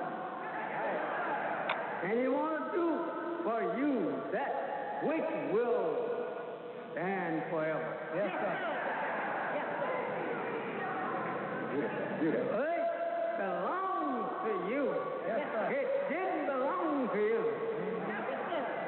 But now you the true one. Thank you. Yes, sir. Israel taking it away from you. Right. Come on. I want to give it back to you. Yes, sir.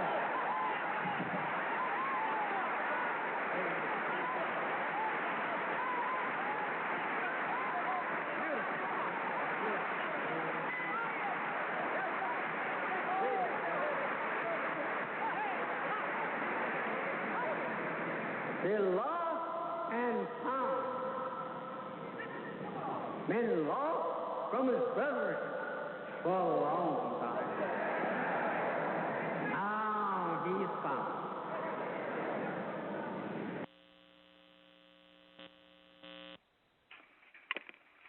Now, you go over to the book of Amos.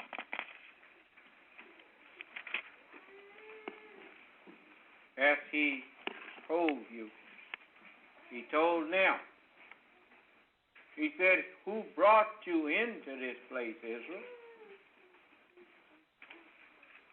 He said, when there was no bread, who fed you? All right. Look here. Where, boy, after you get the book of Amos, you hold on to that,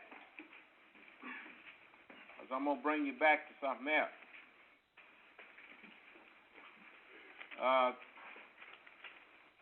Go to the 8th chapter, and then mark that page. If they say dog ear, to put a little card in it, or whatever. And then I want to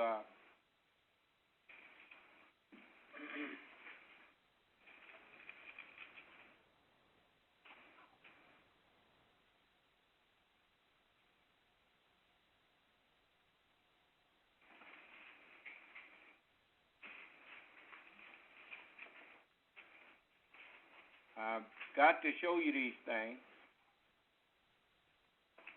It's just like you notice. The man that I was talking to, he never wanted to take me in the book and make me prove nothing. He even started denying the books that he wrote, that they wrote.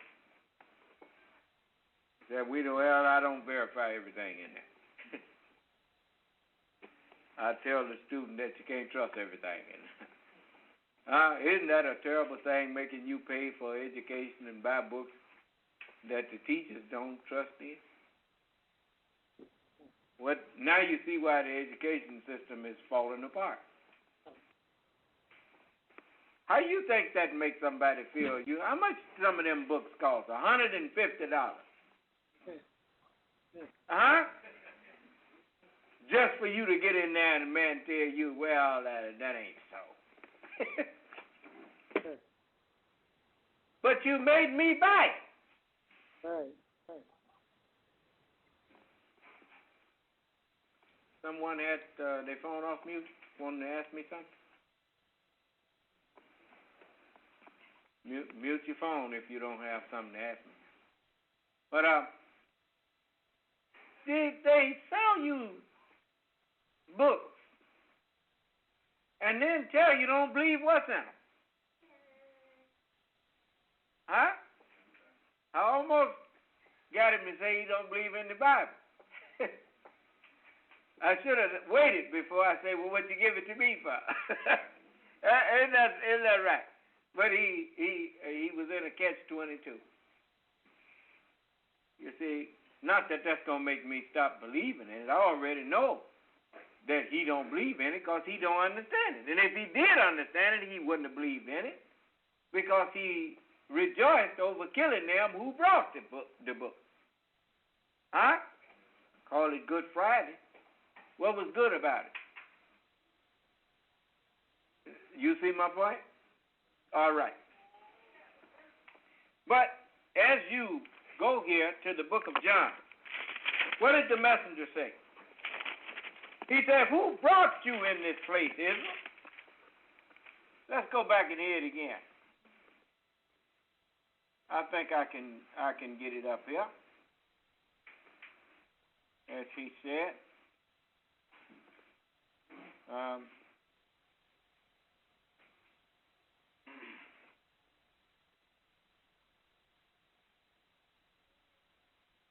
If I can stick it back in here and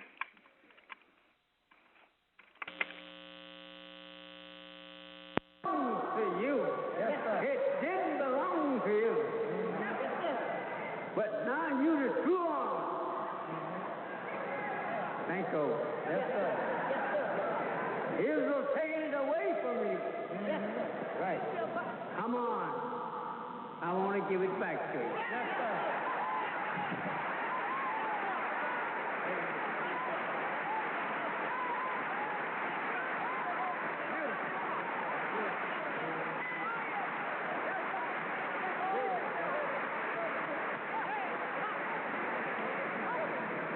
They're lost and found. Yes, sir. Who brought you in this place, Israel? Yes, sir. Preach. Who fed you, Israel? Yes, sir. Where there was no bread. Yes, sir. Take your time, Holy Apostle. I only wanted to show for you, Israel, that I'm God. Right.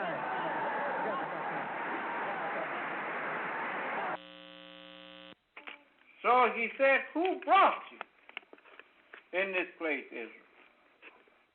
When there was no bread, who fed you? I only wanted to show to you, Israel, that I'm God. Let's see what was being said here. If you turn to the 6th chapter of the book of John, we like to use it. Give me a minute here. I don't want to.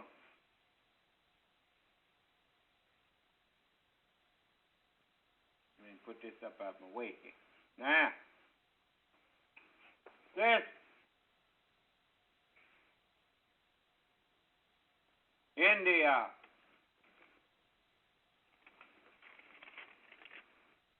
let's go to the 48th verse. Look at what Jesus said. He said, I'm that bread of life. Huh? What did Jesus also? It's expedient for you that I go away. For if I go not away, somebody won't come. Huh? But if I go away, if I depart, I will send him unto you. Is that what was said? Well, if Jesus said, I'm that bread, then the messengers of God was bread. Well, when there was no messengers of God, when there was no bread, who fed you? What did they say?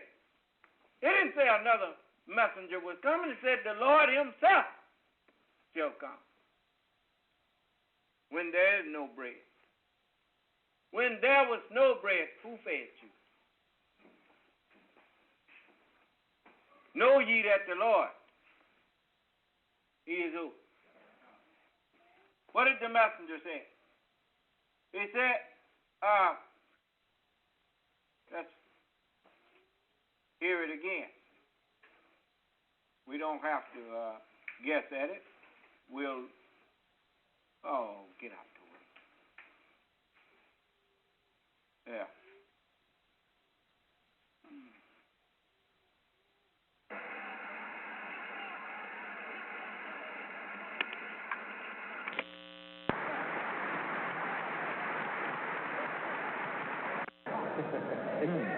Yes, sir.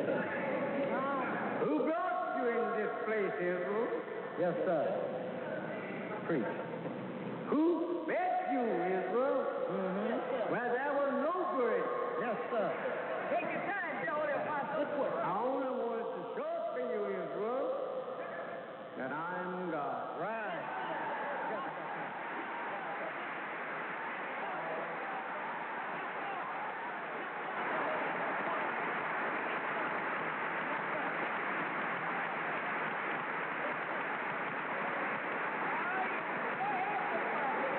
So the same thing, brothers and sisters, has come to us.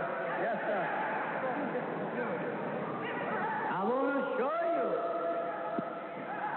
oh, my lost and found, that he that found you in me, yes, sir, is God. Yes. He owns us. And he wants to do for you that which will stand forever. Yes, sir.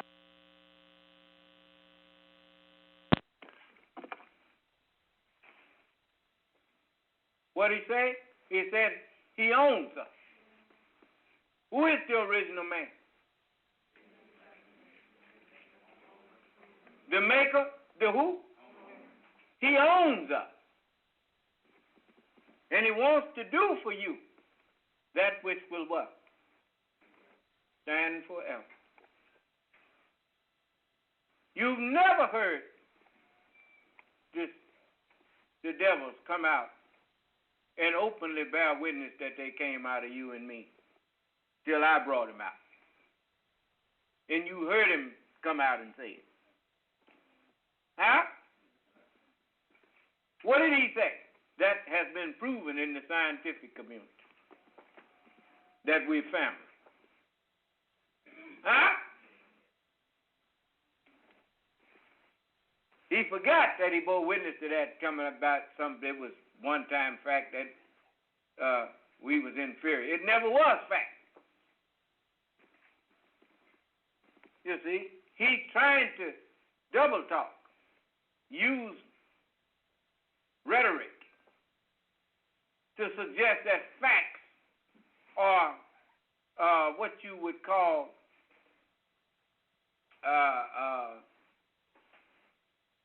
what's that word I'm looking for? Subjective. There's no such thing as facts being subjective. In other words, it just depends on who's doing the looking. No, sir. It don't make no difference who's doing the looking outside. It's daylight. Do you hear what I say? Now, I'm not talking about me and a bat. It becomes subjective when me and a bat doing the looking because we ain't the same. Huh? But when me and another human being doing the looking, whose eyes are functional like mine are functional, it's daylight outside. Huh? That's not subjective. Huh? That's objective. That's plain to see that. Huh? All right then. So if Jesus said, I'm that bread, what was Moses? What was every messenger of God? The bread of heaven? Huh? All right then. Well, when there was no bread, who fed you? Huh? Who opened up these books and gave you to eat?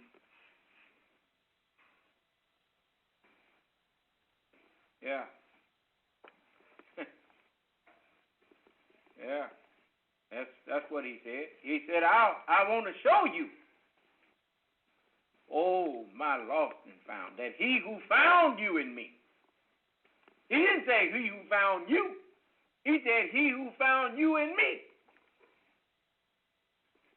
Is who? It's God. That's right. So, I know you don't believe it. Because you've been so spooked up. Even though you found out that the one that the word is with, that's God. That's what the book teach you. And the book teach you that the angels, the spirit, words. And hereafter you're going to see them ascending and descending on the Son of Man. You in hereafter now, and you see them doing that, and you still don't believe.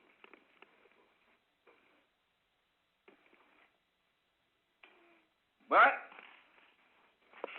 there's not a messenger that the word was ever with that the people thought was worthy to be that. Not one. They all was found fault with by the people that they came to. But remember, that don't detract from the message. As he tried to tell me, I'm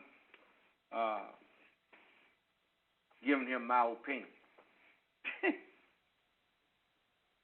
Well, in my opinion, I ain't giving you nothing. I'm telling you what God's word says. Well, I disagree with it. Well, that's you. I got freedom. No, you got inordinancy. You ain't got no freedom. You're the servant of sin. You're a slave to a sinful mind. Jesus cleared that argument up. I didn't tell him that because he wasn't amicable to listening.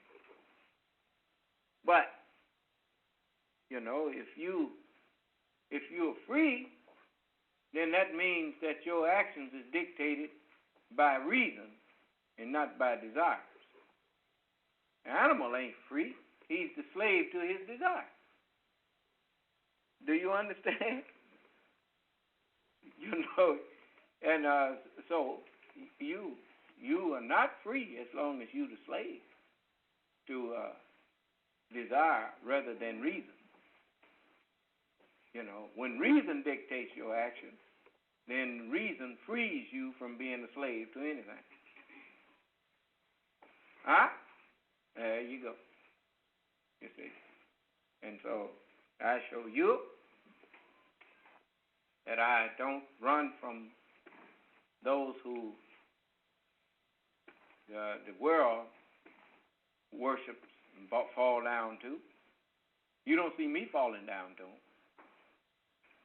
I make them fall down to me. One while there, he couldn't think of nothing to say. That's why he was quiet. It wasn't because I was keeping him from saying anything. Then you notice every time he wanted to say something, he cut in. But he was learning from me. Huh? And he just could not think of nothing to say, so he had to sit there. When I explained what Albert Einstein said, he hadn't never understood that.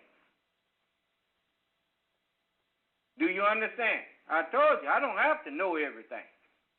Wisdom don't make me know everything. I just know how to get the most benefit out of what is known. If you make it known to me, I'll show you a way of looking at it that you didn't look at before. That's what wisdom does for me. You see? So he didn't say nothing, but that's when, when we start talking. Finally, I was glad he brought that up so that I could show him that, hey, I know plenty that you don't know. And so when I explained that to him, he got a little more humble. And so then we started talking to each other. And he got comfortable. And when he got comfortable, that's when he started letting what was in him come out. You see, including his stance with immorality and how he is not here. The messenger told me about white people. He said, you will soon come to know that you should not expect any truth from them. They're not going to give you what they don't have. Yaqub didn't make science. He made devils. He didn't make prophets. You understand? No, Yaqub didn't make no prophets. He made the need for them. Do you understand? He created a need for them. And so that is what he was here to do. And he did that. Now, what if I was not here? When that man got through, he convinced everybody that it's okay to do abominable conduct. Ain't no abomination. God don't know what he's talking about. Huh? People have a right to do what they want. You notice. Didn't he keep calling it a right or the freedom? Yeah, but I told him how long you had that. You got 6 days to do all of yours. Huh?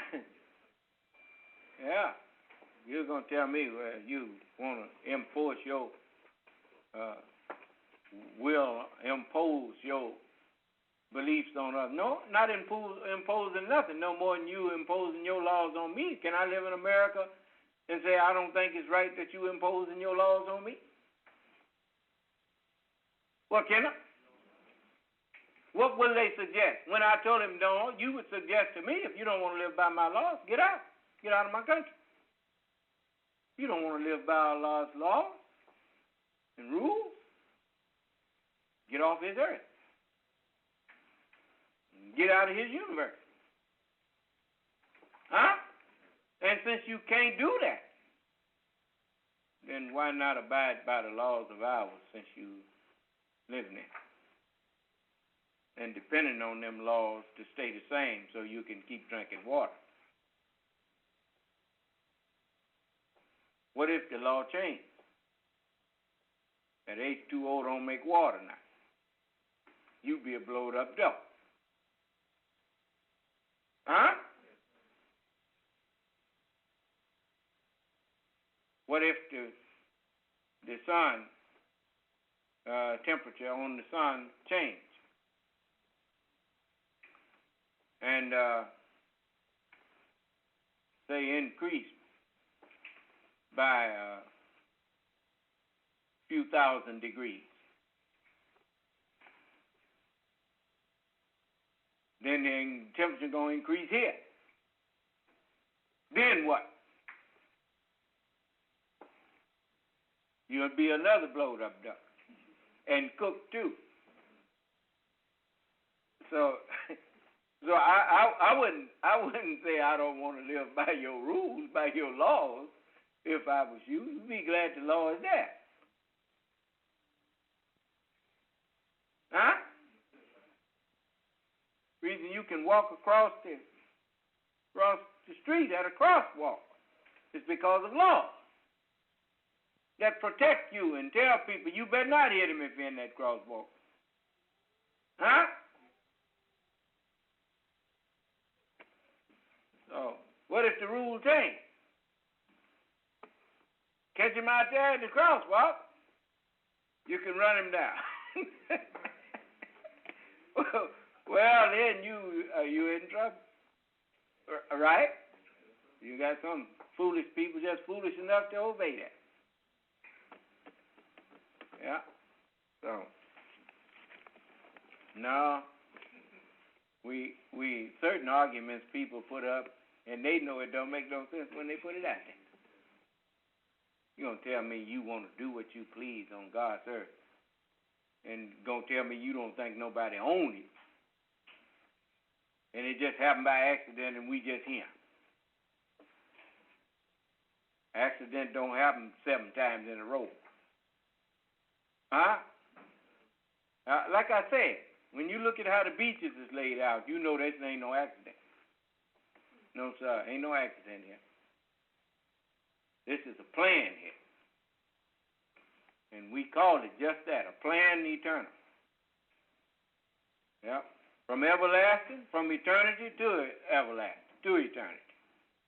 Huh?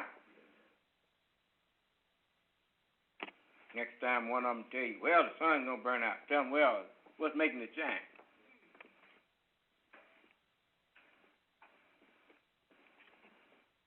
Well, we think it's a, now, what you say, you what? Well, then you tell us you think it might burn out. Okay, all right? That's the way of putting it, ain't it? Yeah. Tell us what you think. And stop saying what you think as if you know. You know? So we don't talk in absolutes, but by the time this one did burn out, we'd be done figured out a way to do something else. Do you understand? Because it's shining pretty good right now. It's burning seems like pretty good right now. So I think we got a little tired. It was burning before you got here.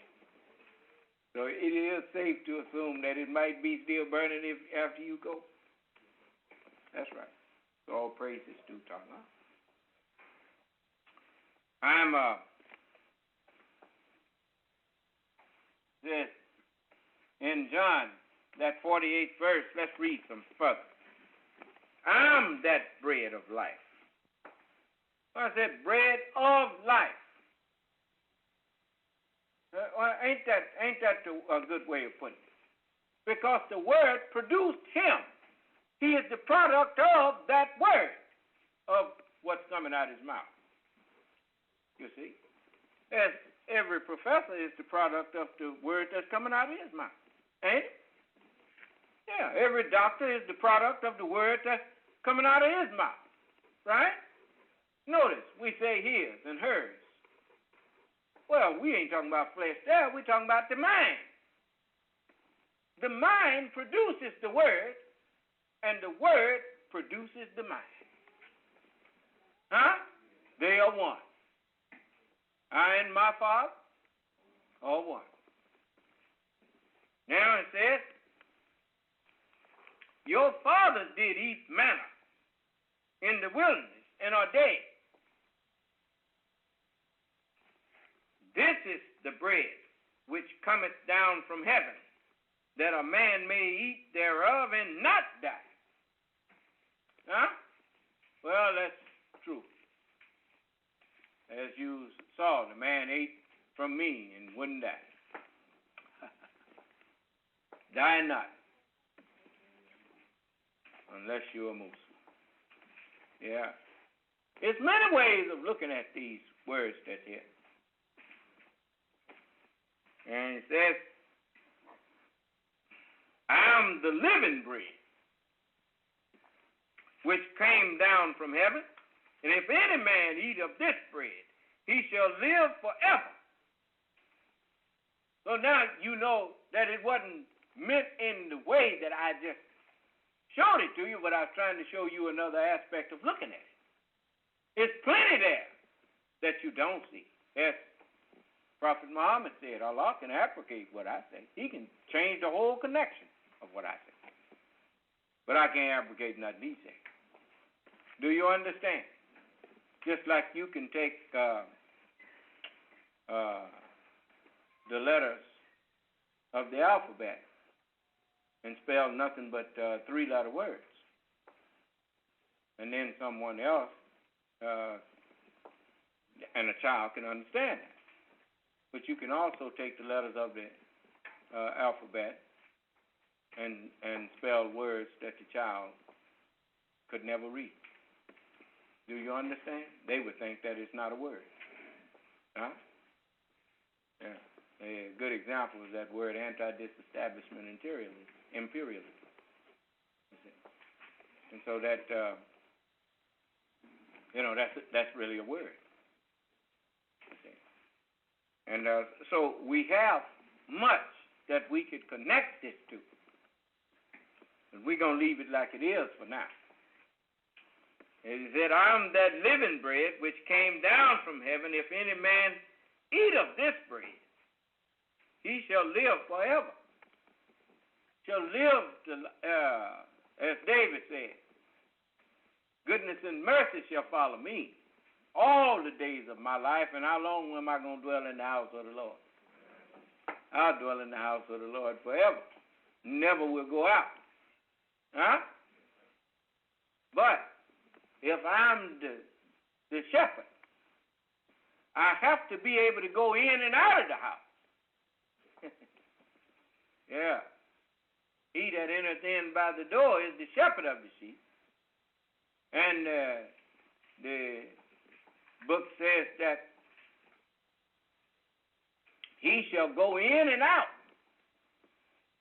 He shall be saved and shall go in and out and find pasture. He said, by me if any man enter in, he shall be saved and shall go in and out and find pasture.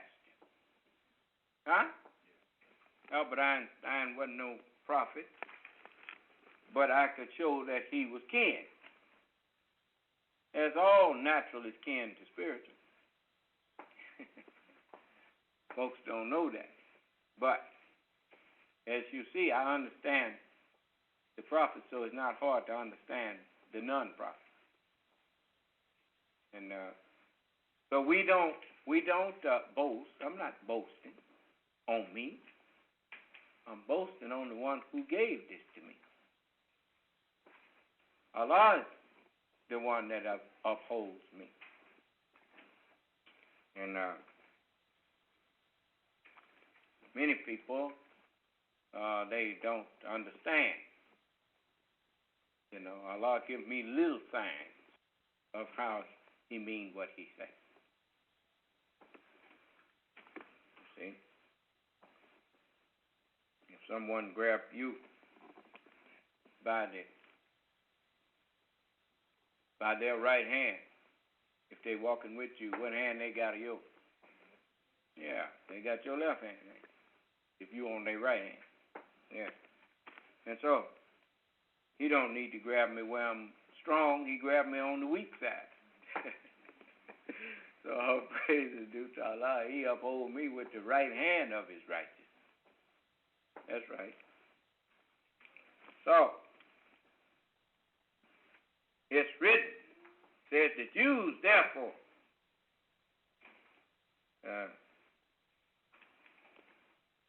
it says, I am the living bread. It's the 51st verse, which came down from heaven. And if any man eat of this bread, he shall live forever. And the bread that I will give is my flesh, which I will give for the life of the world.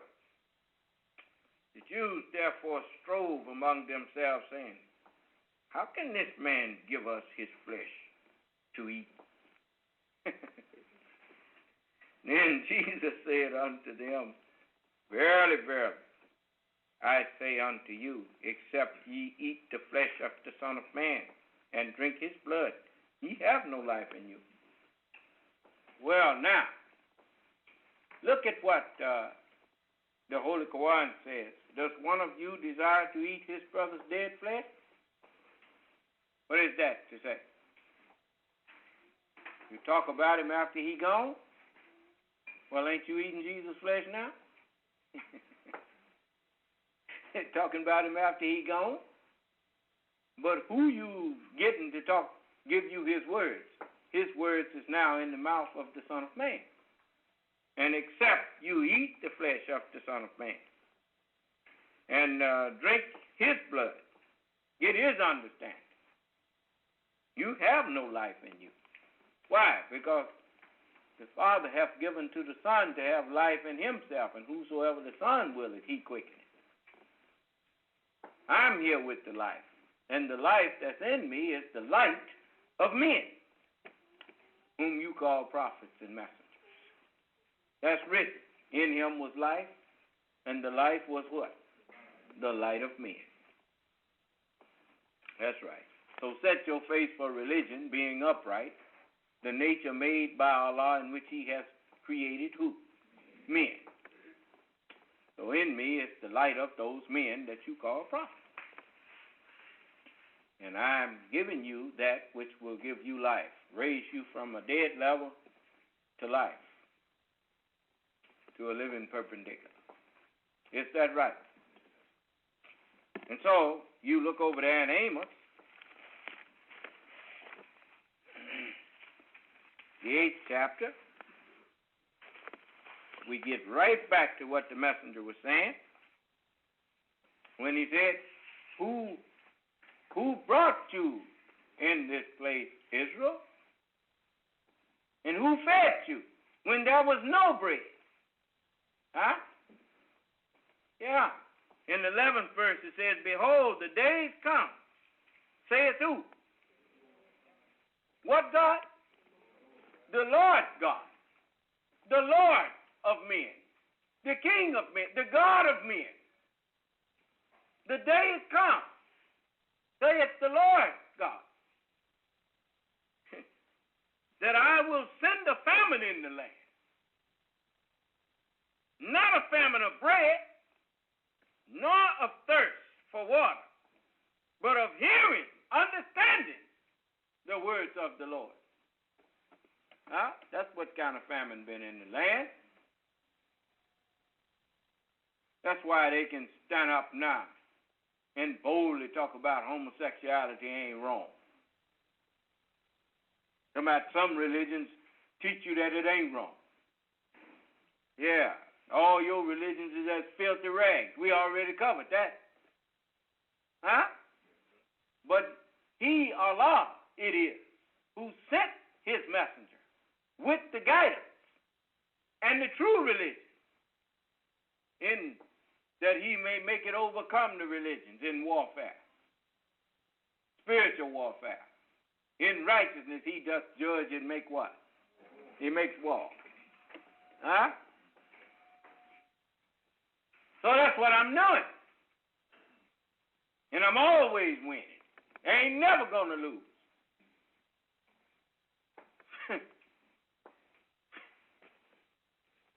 Go get them that you think. They say to those that's from the mountain, fall on us, hide us. Why? Don't want to discuss it. Nobody seems to want to discuss the Bible with me. They don't want to discuss the Holy Quran with me. But they sure don't mind coming discussing it with you. Huh? They want to know what you think.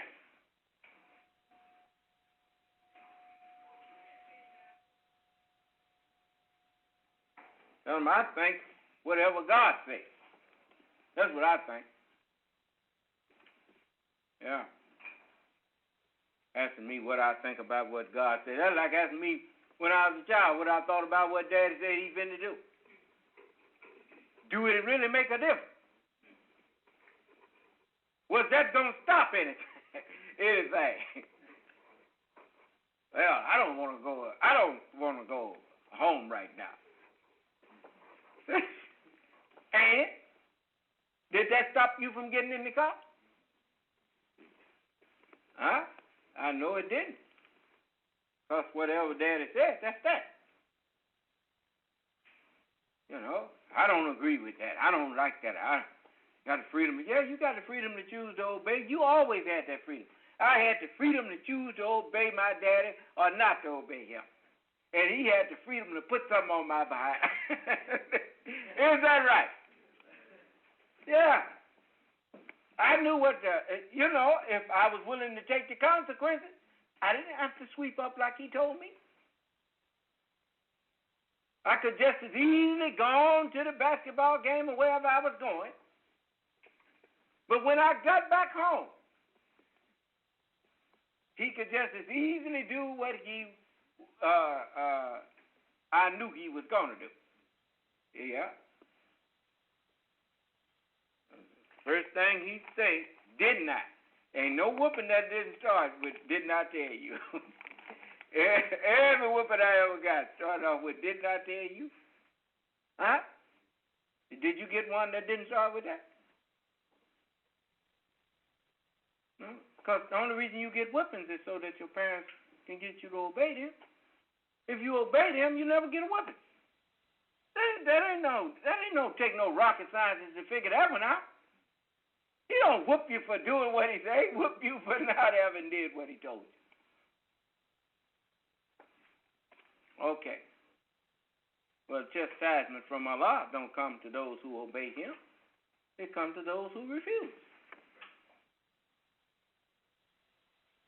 Now, what's hard to understand about that? So all praises due to Allah. So it tells you, it says, and they shall wander from sea to sea. Think over that. What that song say? And crown thy good with brotherhood from where? They shall wander from where? The wilderness of North America, from sea to shining sea. They wandering around, following every rebellious devil, blindly wandering on. Huh? Is it starting to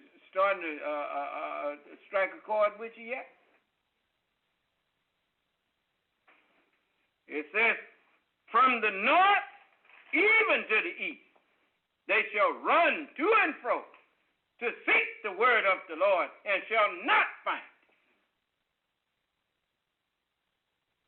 Huh? You hear them all the time complaining. See, they seeking the word of the Lord that will agree with what they want to do, you see. That's what they're seeking. And so I trusted that so-and-so, and it deceived me. Messed me over. Won't you tell the other part of it? Why did you trust him? Won't you tell that? Because he was telling me what I like to hear. Do you know of any deceiver that didn't? Tell you what you like to hear. You joined with him because he let you do what you wanted to do. And the reason you don't join with the Son of Man is because I don't let you do what you want to do. You have to do what I tell you.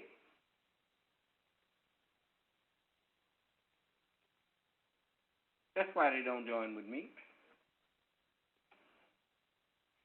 Here I stand up and talk about, look at how, you ain't never heard nobody.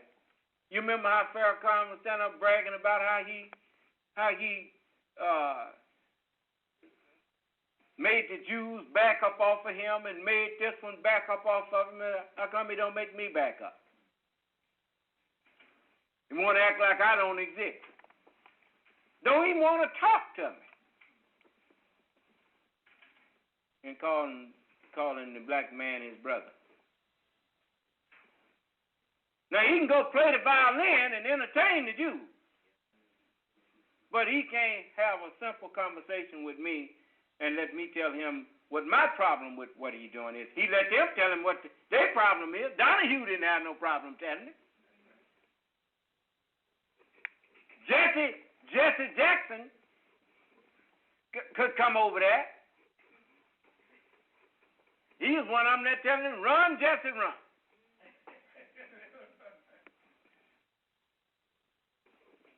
Oh, he was. Call him our brother. And Jesse Jackson ain't never accepted the teachings of the Honorable Elijah Muhammad. Never.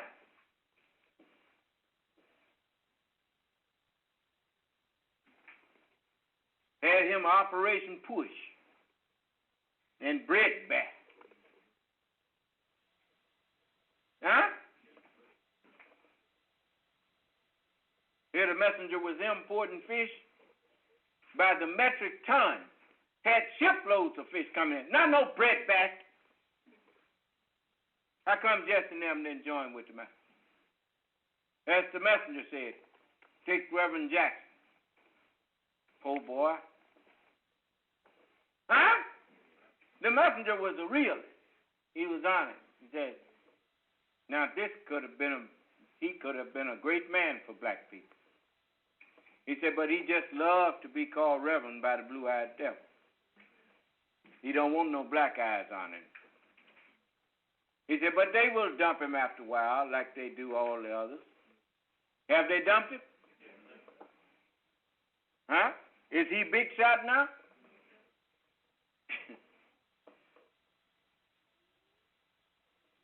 When you go learn that anybody, Caucasian people, lift up all the time, getting up in their face, inviting them here and inviting them there, and publicizing them. You notice out of all them Caucasians I done met with, ain't nobody interested in interviewing me.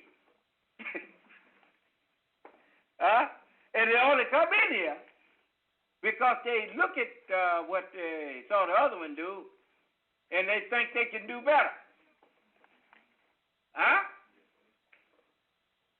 Well, there's a whole lot of them thought that. But another one bites the dust. That's what they was told. On your belly. Thus shalt thou eat. That's right. In whatsoever city they don't receive, you do what? Eat my dust. You don't. I'm not misunderstanding. You misunderstanding. No, sir. Well, you gonna force? I ain't gonna force you to nothing. I ain't even trying to force you. I'm just making sure that I warned you, like I was told to do.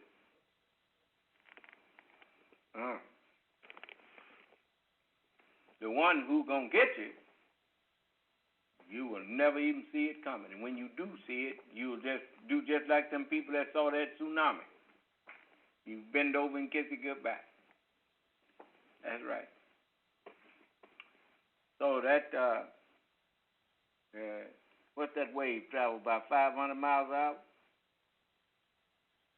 Yeah, they say it travels at about 500 miles an hour. That's the average speed of a wave. That's about one of them jets. They cruise at 500 miles an hour. So when you see it, ain't no sense in running. Ain't no sense in running. And then you know the wondrous thing, then the sea go back to being calm and you never even knew it had one. Just wiped out 180,000 people. And now it's sitting there like it ain't did nothing. Now you talk about, I told you that dog that'll bite you won't say nothing. Yeah, brother. It's the one that didn't bark at you. That's the one that gets you. That one that's barking, he's scared. That's why he barking. He wants you to turn your back. He barking, so his bark will frighten you, and you run, you turn his back. Now he got you like he wants you. But if you face him, he'll bark and stand there, and then he'll start barking back it up. So, well, Allah didn't make no creature that ain't scared of man. If you just be man, you know. If he ain't scared of you, he'll soon learn to be. You see no lions over there attacking the black man in Africa? And he ain't have nothing but a stick, but that lion left him alone.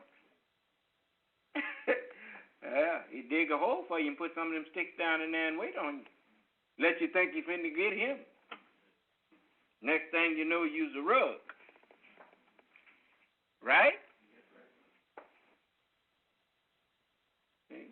Well, we look like being scared of a creature that ain't got nothing but his mouth?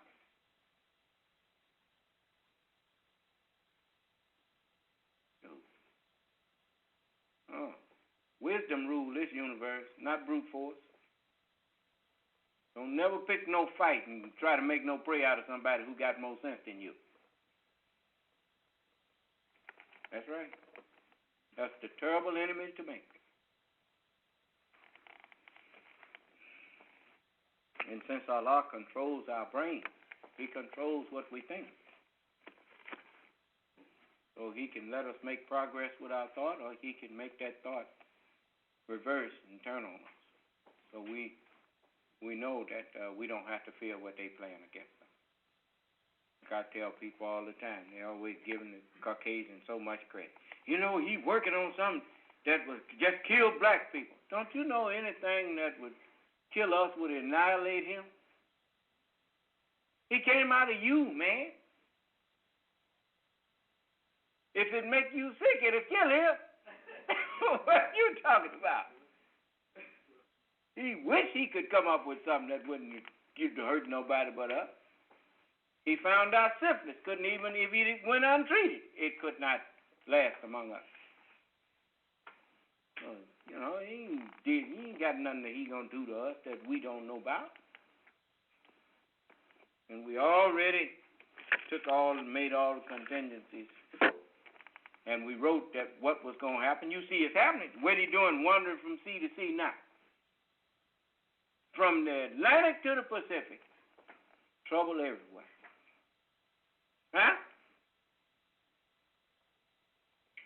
Allah was merciful and let the Occupy movement have a mild winter so they could sit there and tell him off. That's right. So I think it's a good thing that people are waking up to the fact that they have been misused by those that they trusted to govern them. Huh? When the governors can't govern themselves, then how they gonna govern you? Govern means to control and to, you know, keep within limits. Then you find the congressmen and the senators and whatnot can't even keep themselves within limits. Now, how in the world are you going to help govern the people and help them keep themselves on the right path, and you can't keep yourself? Huh?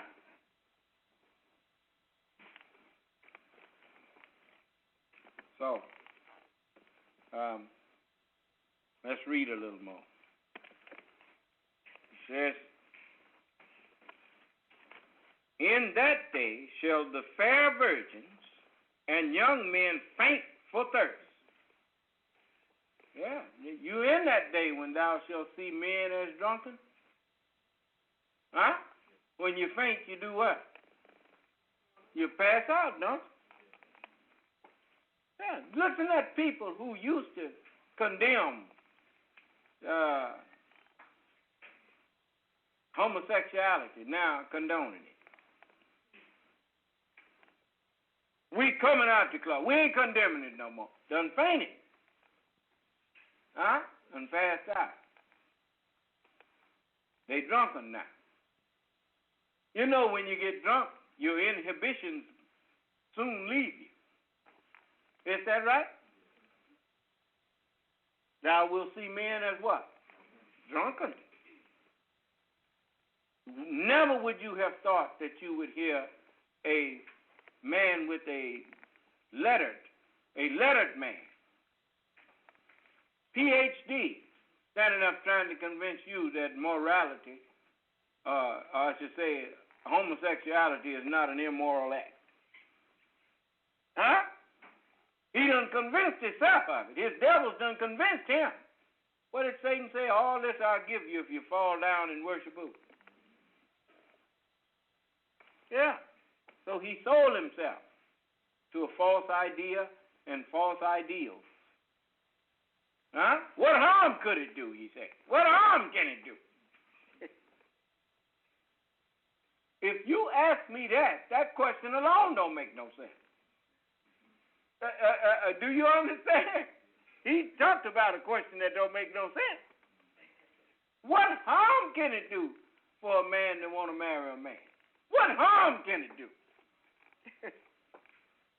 He kept asking that.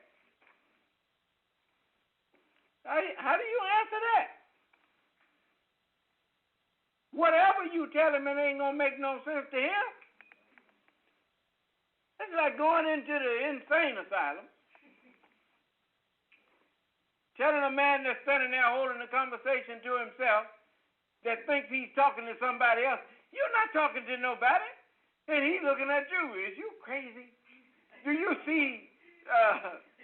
And he the one, that man, to him, he ain't crazy. You the crazy one.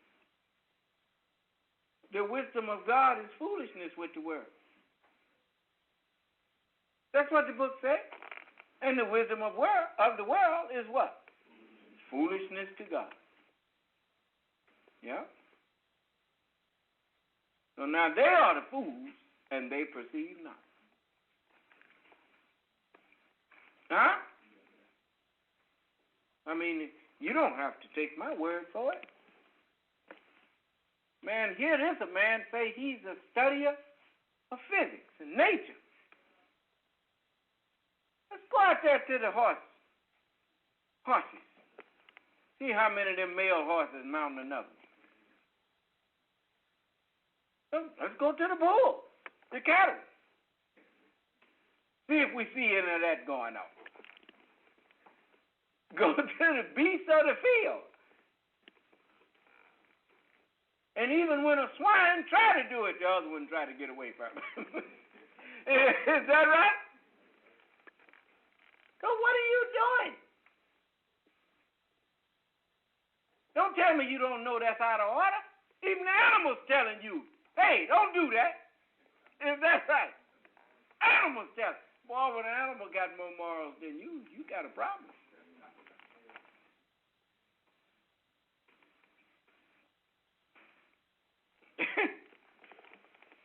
But he don't see nothing wrong with it.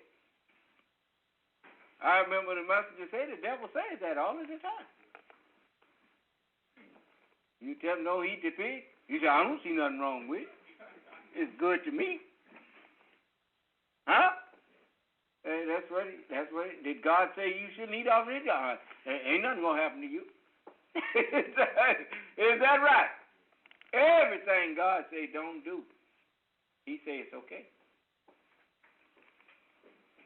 I got the freedom. Well, he was told he had the freedom. You notice when I start talking about manifest destiny, did he tell me, no, that ain't so? He's surprised that I know. They never told you what manifest destiny meant. You heard of it before. How many of y'all heard of it before? Did they ever tell you what that meant? Now, how did I find out what it means? He knows who I am. He knows couldn't nobody have taught me but God, because he didn't teach it. It's like when I told him about talking to him. He told me he don't represent his people. And I told you, you went through the educational system. Everyone that goes through an educational system, whether they realize it or not, they represent that system. Huh? If they had understood that, they would have supported President Obama. Because it don't make no difference what his color is. His mind is just like theirs. And if they had listened to him, he could have helped them. They could have helped themselves by listening to the man. You put him in there, why not listen to him? But now you want to pull the old, you want to go and jump back behind. Man, do you realize what they were showing you when they start putting people like Rush Limbaugh out there as some kind of spokesperson for the Republican Party? Quoting what Rush Limbaugh said?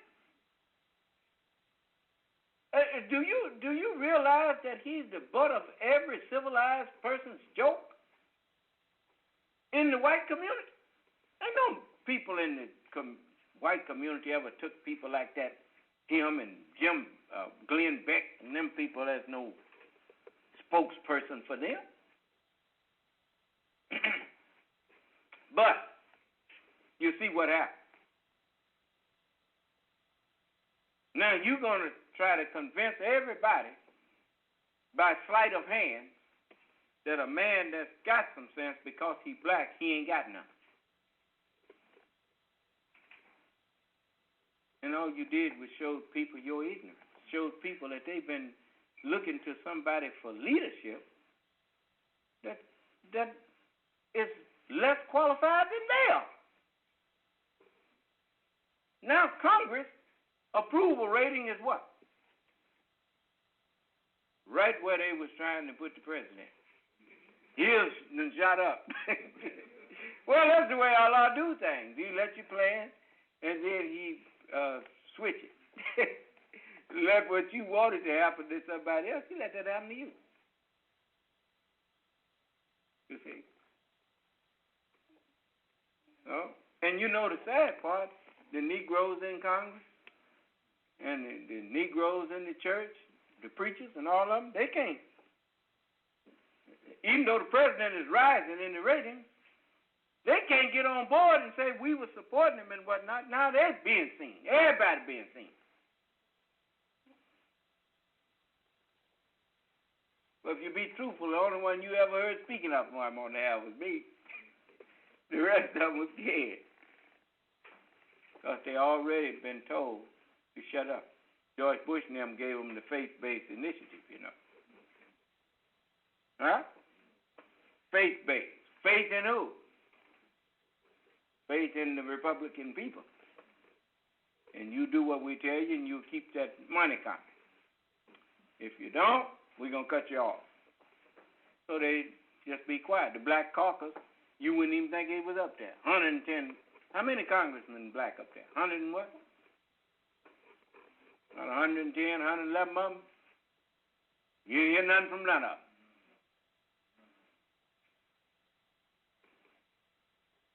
Got a black president in office for the first time.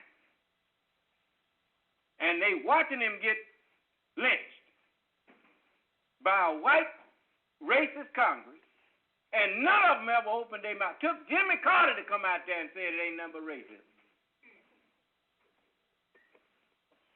Do you know how bad that made you look in the eyes of people?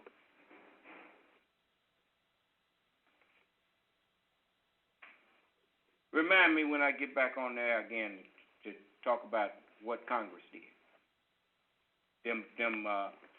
What's her name? The one that Maxine Waters and all of them? She was out there trying to condemn the president. Why? Because that's what white people was doing.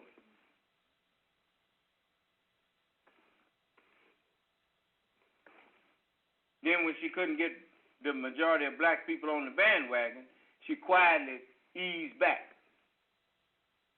Huh? And the rest of them ain't no different. How many? I didn't hear you.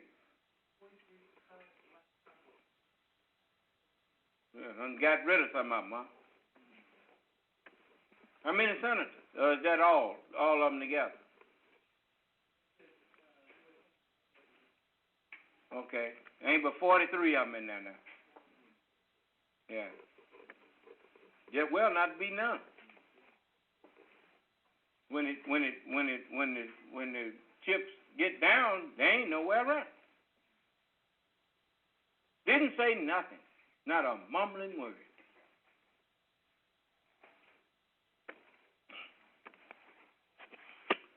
So I'm going to get with y'all. We're going to get ourselves out of this. Says, they that swear by the sin of Samaria and say, thy God, O Dan, liveth, and the manner of Bathsheba liveth, even they shall fall and never rise up again. Oh, you ain't gonna. This the end of all of these people setting up partners with God, falling in step with those who have oppressed us and have misrepresented us. Just like when I was telling the man about that inferiority that he brought up. I didn't bring that up. He brought it up. But you notice when I showed him that, you needn't think that that's some kind of way going to stigmatize me. I already know. The way you went about it tells me you didn't believe it yourself.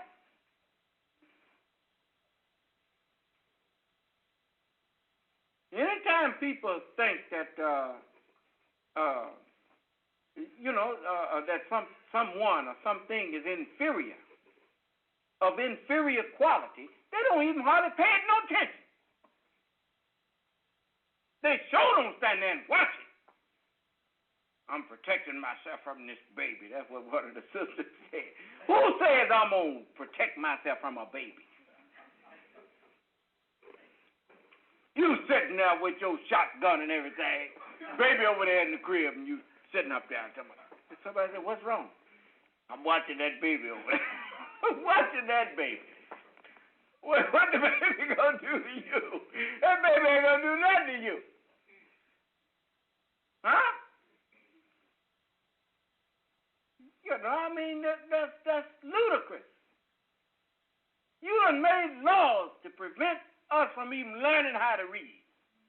What is the problem? You didn't prevent the Native American from learning how to read. Now, did they? Why didn't they want you to learn how to read? You see what happened when I went to the 12th grade and learned how to read a little bit. You see who I'm able to talk to, right? That's why they didn't want us to learn how.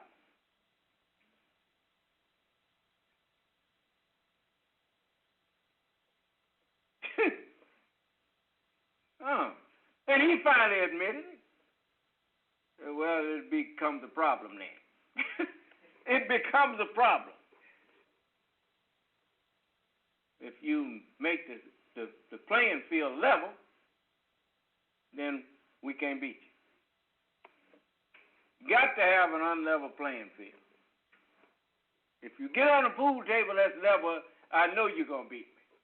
But if I slant it, I take the first shot, I don't never have to let you take now if I got that pool table set right, because all the balls are going to go to the pockets I want them to go to every time I break, so you ain't never going to get no shot. Huh? Yeah, but if an earthquake happened and I happen to take that unlevel off of it, and I do get a shot, you the one ain't going to get in there another. So, now it's my turn. That's right, and if it's my turn, it's your turn. I speak for you. And mighty strange, all of them that say they know so much. How come they don't come in here and say you don't speak for me?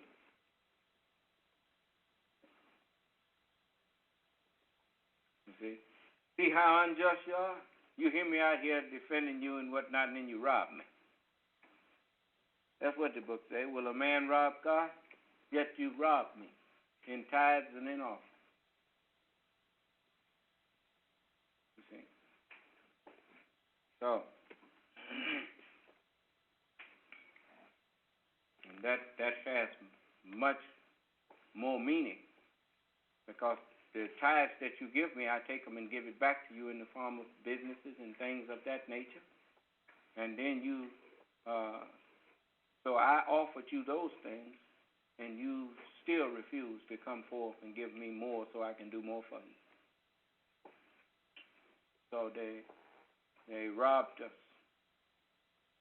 And so now you're almost at the time where justice is about to be coming through the door. But right now, as the book says, for all this his anger is not turned away, but his hand stretched out still. See? And when I asked the man, have I disrespected you? He said no.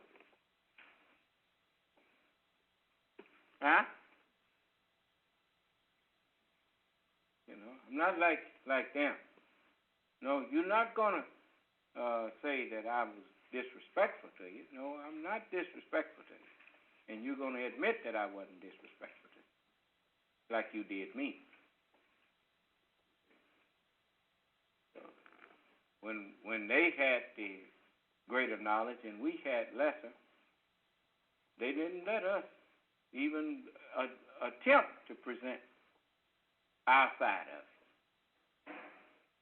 Huh? No. He tried to do me like that today. He going to argue with himself and tell me this is what I'm saying. If I had let him. But I don't do that. I don't do people like that, and I don't let them do me like that. No. Especially him. And especially in front of you. Because he has to try to make me look foolish in front of you. If he can't undermine your confidence in my ability, then he knows sooner or later you're going to trust me. You're going to get behind me.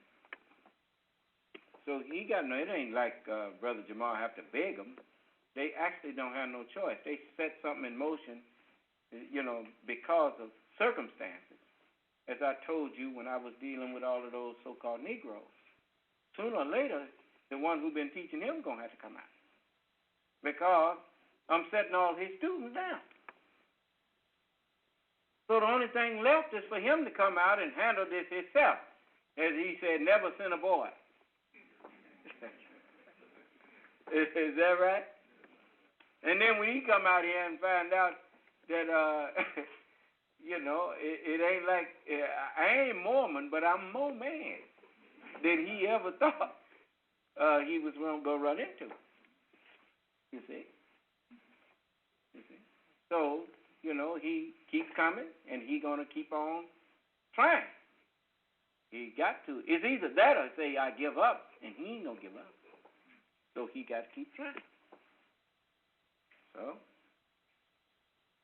and I'm anxious for him to do so. Because I don't want to mislead you, and the best way I can keep from misleading you is to let the most wise ones of this world come in here, and if there's a fault in me, they'll find it. You see? That's the way you do that. And if I ain't what I think I am, I need to know. I don't want to deceive myself and you. You see? I should say deceive myself or you. But if I'm the Son of Man, then ain't nothing that I should have to fear that they got to say that I can't deal with. Because I'm not by myself. Allah is with me. And if Allah is with me, of whom shall I be afraid? No. Nope. No more. And they come out the closet, well, I'm coming out the closet. They done got out from behind the clouds, so have I. As the messenger said, the truth is to shine so clear that you can't claim that there's a cloud between you and it. You see? So, trying to get in philosophical arguments with half knowledge against someone who got whole knowledge. That was foolish on his part to even attempt that. Telling me about the math is not a good example of how to present truth. Who you think you talking to? There is no greater example of truth than mathematics. Math always, not sometimes, math always can prove itself to the mind that will accept proof. Huh? But he wasn't put here to tell you truth. So if he have his way, he'd pervert math. Sometimes it ain't just that the wise mind simplifies. Sometimes the wise mind complicates things. He's trying to give himself some credit. I let him go with that. Because I could have told him, yeah, that's what the devil does. He takes something simple and make it complicated and pat himself on the back for making you confused. But that's only what is done if you're trying to manipulate or hide the facts from people. Then you must complicate the issue so that the facts cannot be seen. Do you understand? But I let him go with that because I wanted to keep him in there. I held him too. Yeah. So I'm learning how to do these things. Can't learn how to do something if you don't practice. You'll never learn how to fight running from people. You only learn how to fight if you stand your ground.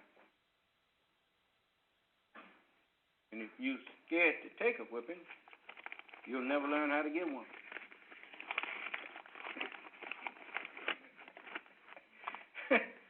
So that's just the way that is. So we stand our ground when we talk to people. And we don't let people, just because they have credentials, convince us that since we don't have their credentials,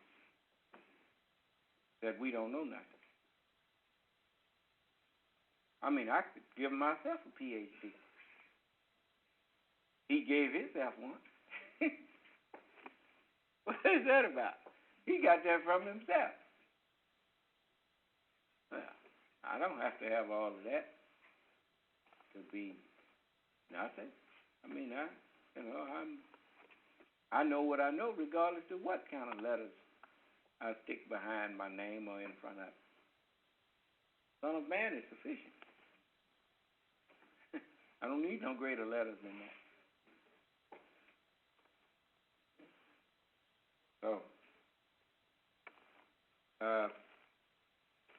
So you in the day where the world is in famine and you getting, as the messenger said, it says, as the scripture said, my righteous servants shall eat, and ye shall be hungry. Allah can keep our little stomachs just as full. You know that. You're not starving for the Word of God. The Word of God is plentiful in this circle. We got plenty to eat. Huh? We go out of one book into another and keep eating. Just like they have on them mega farms or mega ranches. They got pasture over here. Never go to getting a little low. They don't even wait till they get down to nubs.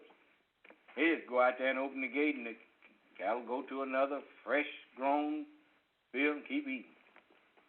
He just keep going from one to another eating. Yeah.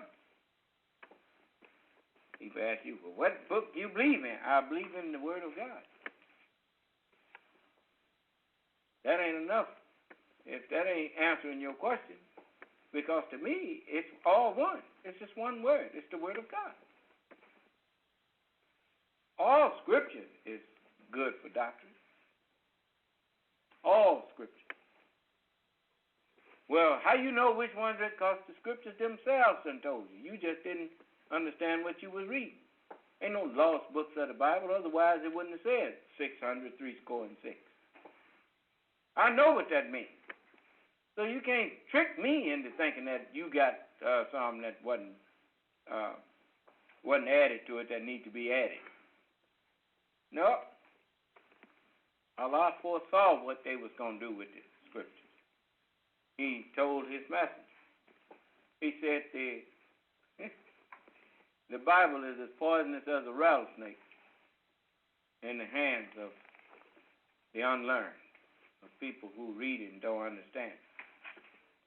But look what also was said. Said I would walk up into a mountain 40 miles high and eat that rattlesnake. So he said, Son of man, eat it up. And so, it ain't poison in me. No. It's life to me. Yes, sir. Protect me from getting bit. Yeah. Man tell me that the word don't say this, and I know it's in there. I'm not going to waste my time. That's like brother tried to tell me, well, that's over there. No, I know where it's at. He know it's in there, too.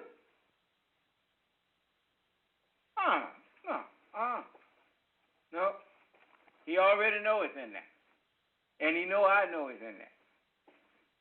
And everybody who listening know that the Bible forbids it. Now, if you want to play crazy, well, go ahead, play crazy. Allah will pay them back their mockery. That's what's written. You heard him say, I got to convince him. I ain't got to convince him of nothing. You notice I didn't address that? So I never told him to come and convince you or nothing. I was told to warn you. He told to convince you. If you don't believe, that's your right. Okay, that's my right. So you don't have no problem with me. You don't have no problem with men marrying men. I didn't say I didn't have no problem with it. Yeah, I got a problem with it. You know? No, it ain't all right with me. It's all right with you if men marry. No, it's not all right with me. See, you got to listen to what people trying to get you to agree to. He's using rhetoric on me. You know, going to get me to say it's okay. No, it ain't okay. Now, if you want to do it, you can go ahead. But it ain't all right with me. Because it's not all right with the one who sent me. Oh, the police officer tell you it's all right. Oh, it's okay to speak. Oh, so when I go to court, especially if I recorded the conversation, well, the officer said it was all right with him. What are you going to say? No, I didn't say it was all right? Well, that's not what I meant. But that's what you said. Huh? So, no, you won't get me telling you it's all right for you to go do something Allah said don't do. He didn't send me here to tell you it was all right to disobey him. He told me to warn you. Huh? You see, if you don't listen to people, then the next thing they will have you in there. If I tell him that it's all right with me, that's me indirectly telling him that I don't agree with God either. And I'm just telling you this because he said it. Well, then how is he and I one?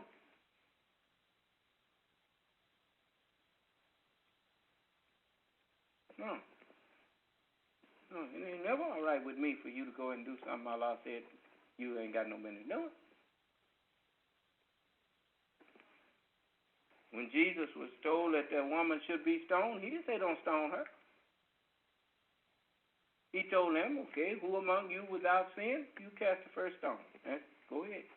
I'm through with it. He was through after that. He didn't say nothing else. Except to ask the woman, well, you still here. Where's those that accused you? He said, none, Lord.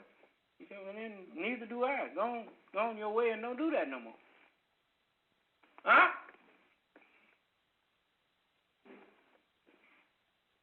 So, we have much that we could share with you. Moses lifted up the serpent. So he gave the serpent certain things. You know? I mean, he didn't teach them righteousness. He taught them devilishly. That's what they were supposed to be taught. That's what they were supposed to rule by. Not by guiding you to right way of doing things. He's not here to guide you right. You see, he openly tell you it's okay to do wrong. Huh? So, I want to say to all of you that you should take advantage of my presence among you. You should tell your people about the conference room.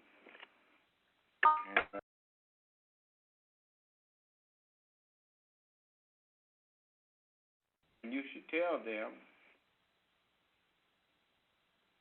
that I said this. It is not any one of us who was given an order to destroy anybody. God is saying what he's going to do to you if you don't correct yourself. That's why he said, now you turn to it and you look real careful at what's being said. Turn to Ezekiel.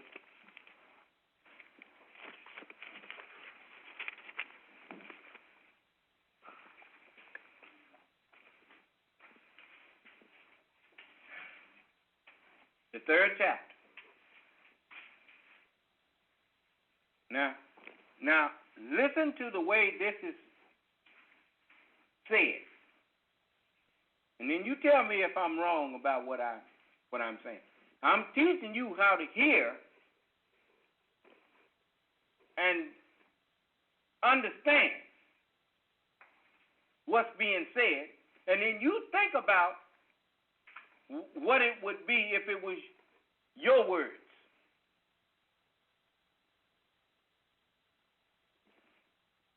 That you were given to somebody to say. In the 17th verse, it says, Son of man, I have made thee a what? Did it say an executioner? I have made thee a what? A watchman. Unto who? Unto the house of Israel. And as Mr. Boehner said, he said he's the speaker of the whole house. I'm a warner to the whole house.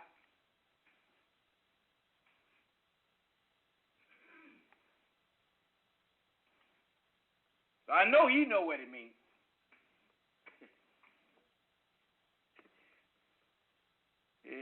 That means your cat, your mouse, your dog, the whole house.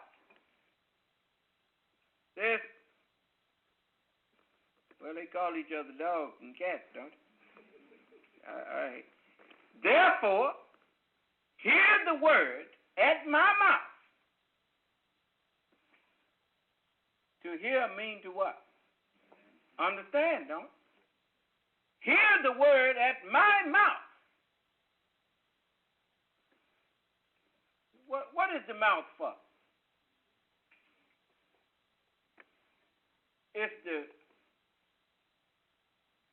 It is the place out of which the word that the mind intends to be heard, it is the place that word comes from, isn't it?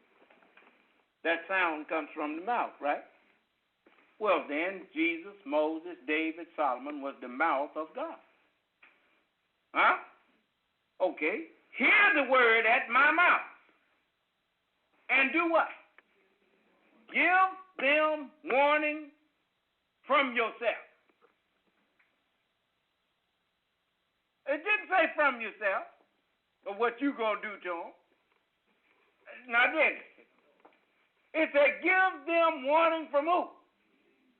Who did I tell him was going to kill him if he didn't straighten it out? I didn't tell him I'm going to do nothing to you. I'm telling you what God said he's going to do to you if you don't cut that abominable activity out. He said they shall surely be put to death. Oh, so you saying that the government should kill all homeless? I ain't told you the government should do nothing. God's gonna do it. He didn't say if give them warning from me, so that if a warning from the government. He said warning from him. Do that sound like he's gonna make somebody else do it?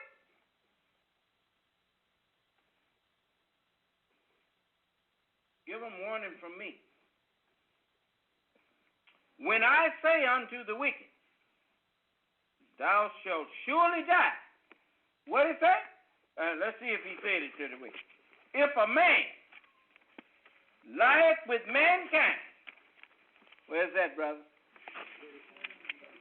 Leviticus 20 and 13. Let's go to that, because I might be misunderstanding something here. I might have it wrong. 20 and 13. There it says,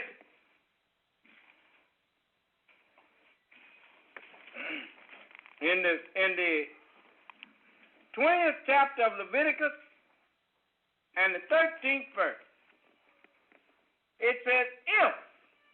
Now think over that. If a man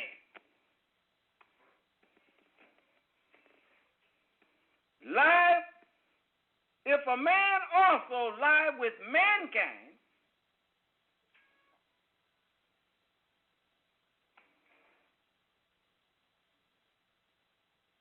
as he lieth with a woman, both of them have committed an abomination.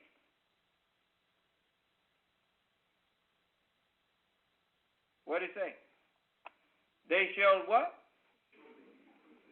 Surely be put to death, and their blood shall be their own fault, shall be upon them. Huh? Now, you see people committing suicide. You saw the little boy, his mama, he was being what did he say, bullied for being a homosexual, right? Came home and told his mother that they talk about him for being that. That's bullying him. And he just couldn't take it no more, and he went and did what? He committed suicide, right? Who killed him? Their blood shall be upon who? Say what? On the parent. Huh? Oh, okay. All right. Oh, excuse me. I didn't quite hear you. Their blood shall be upon them. Huh? Who? Didn't nobody do that to him? Who did it to him? His blood was on who? His blood was on him. Wasn't it? Okay. Now go back over here and read it again. When I say unto the wicked, that thou shalt surely what? Surely mean what? Ain't no doubt in it.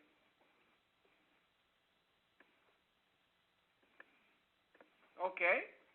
What should his mother have said to him? They're making fun of you, son, because what you're doing is wrong. But she told him, it's all right. Is that what she told him?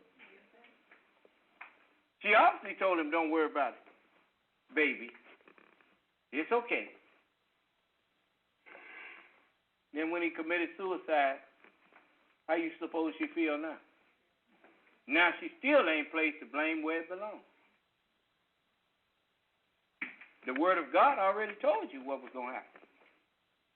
They shall surely be put to death, and their blood shall be upon who? On them. If God turn us over to a reprobate mind, then that mind that we have is going to instruct us how to kill ourselves.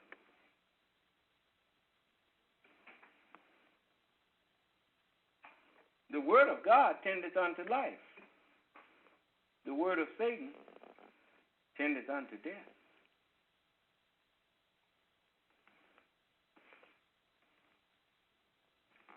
So it says, when I say unto the wicked, this is the 18th verse of the 3rd chapter of Ezekiel. When I say unto the wicked, thou shalt surely die, and thou givest him not warning, nor speakest to warn the wicked from his wicked way, to save his life, the same wicked man shall die in his iniquity, but his blood will I require at thine hand. Yet if thou warn the wicked,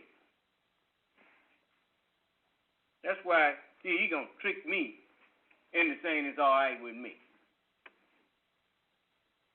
Do that sound like I'm warning him? All right. No. I can't say it's all right with me. No, it ain't all right with me. You got the freedom to choose whether you want to do it or not. But no, it's not all right with me because it ain't all right with God. If Allah don't approve it, then neither do I. Then it says, if thou warn the wicked, and he turn not from his wickedness, nor from his wicked way, his wicked understanding, he shall die in his iniquity. But thou hast delivered thy soul. Yeah. See, it's not like the Son of Man don't need delivering.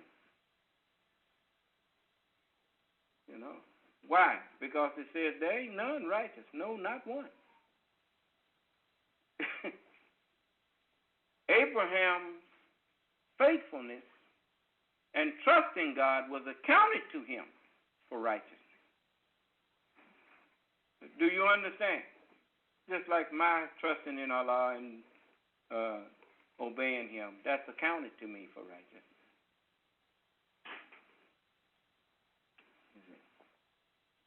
So it says, again, when a righteous man doth turn from his righteousness and commit iniquity, and I lay a stumbling block before him, he shall die. Are there any Muslims other than righteous? Well, then when it says a righteous man, it's talking about those who claim to be Muslims. Do you understand? So it says, and he turned and turn from his righteousness and commit iniquity, and I lay a stumbling block before him, he shall die, because thou hast not given him warning, he shall die in his sin. And his righteousness which he hath done shall not be remembered, but his blood will I require at thine hand. Nevertheless, if thou warn the righteous man, that's why they come up to me, you ought to pull them to the side. You shouldn't get the Muslim. And no, I can't pull all y'all one by one all over the country to no side. Get you all together, and you hear me. And I'm telling you that you was out of order following WD and Farrakhan and all these people. Because Farrakhan and them all followed W.D. Muhammad. And began teaching that the messenger really was not a messenger. That he was a social reformer and all this kind of stuff. Start calling him, talking about he was a master psychologist. Since white people gave us a downer by teaching us that we was nothing, the messenger gave us an upper to counteract the downer. Now, I heard Farrakhan teach that under Wallace. You know, you want to come in here and fall out with me because I told the truth about him.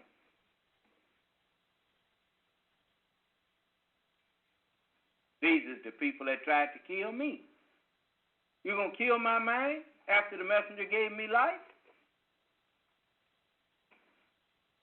The quickest way to kill the mind of the student is to make the teacher appear to not be what he say he is. Because if he wasn't the messenger of Allah, then he was lying.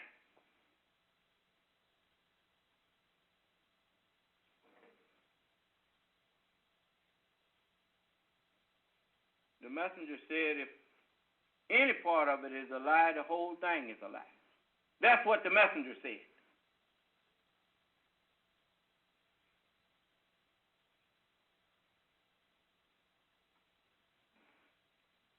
Mighty strange. If he was such a liar, how come you couldn't prove it while he was here? You wait till a man ain't there to defend himself when he gave you an opportunity while he was there? No. You the liar. You the one that ain't what you said you was. Didn't W.D. say he was following the messenger? Didn't Farrakhan and all of them say they was the messenger's followers? Well, then who lied? The hypocrites are surely liars. So, and if they come in here, I won't change what I say.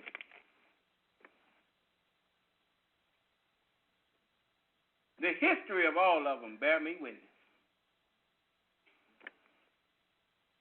The messenger said just this to show you that you're very wicked and low down. You say yes to Elijah when you're in his face. And the minute his back is turned, you try to rob his plans of good for his people. We will fix you if we have to go to war. In righteousness he doth judge and do what? We will fix you if we have to go to war. Don't sound like he's lying to me.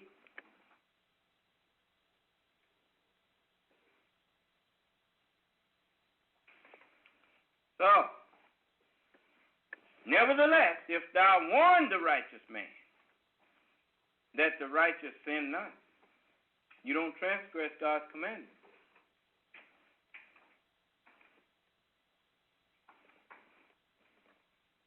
And he does not sin, he shall surely live.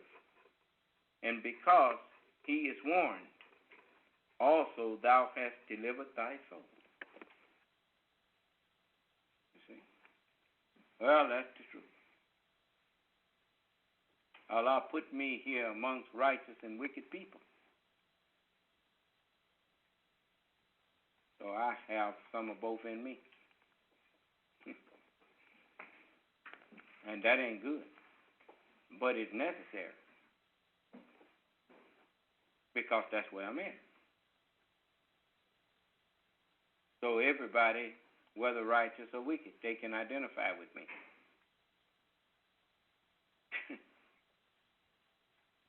So, but it's not going to stay that way forever. Because Allah said he would deliver me.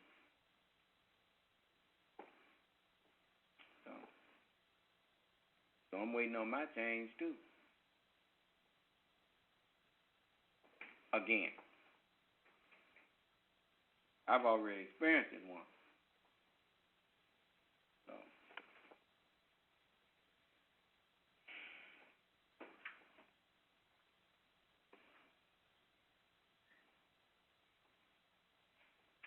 And the hand of the Lord was there upon me, and he said unto me, Arise. Another place Isaiah said, Arise and shine. He said, Arise, go forth into the plain, and I will there talk with thee.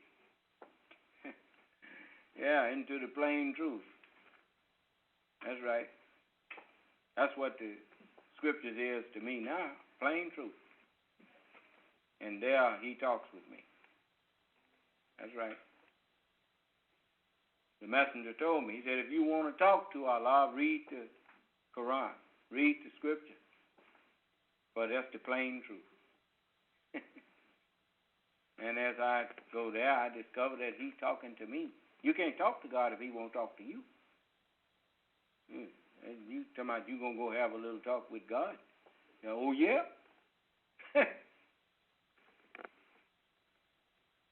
You learn even in this world, you can't go talk to dignitaries unless they were willing to talk with you. Huh? And he already said he wasn't going to give you no pages spread out. He said, by no means. Huh?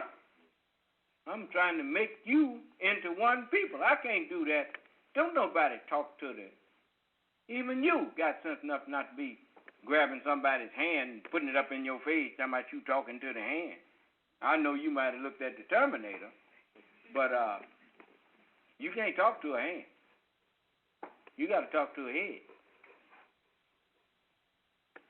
The head of every man is Christ. The head of Christ is God. That's why it's written. Say, I seek refuge in the Lord, the King, the God of men. The body seeks refuge, seeks guidance. That's seeking refuge in the head. Whatever the head tells it, that's what it do. Do you understand? Okay, so when you want to talk to somebody, you talk to the head.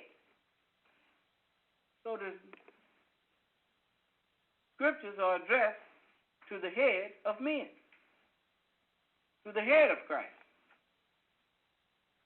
You see? Do you understand?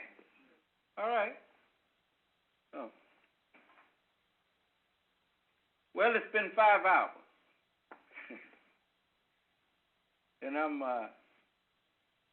my frame is not this untiresome as it used to be. So I'm going to, if you have questions, you can ask. If you don't have no questions, then I'm going to, whatever I said that ain't clear, you feel free to ask me questions.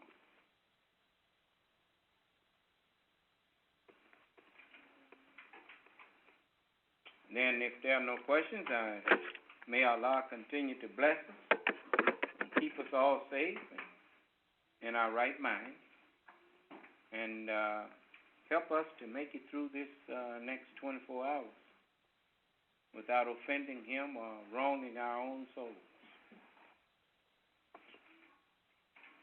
Allah, Assalamu alaikum.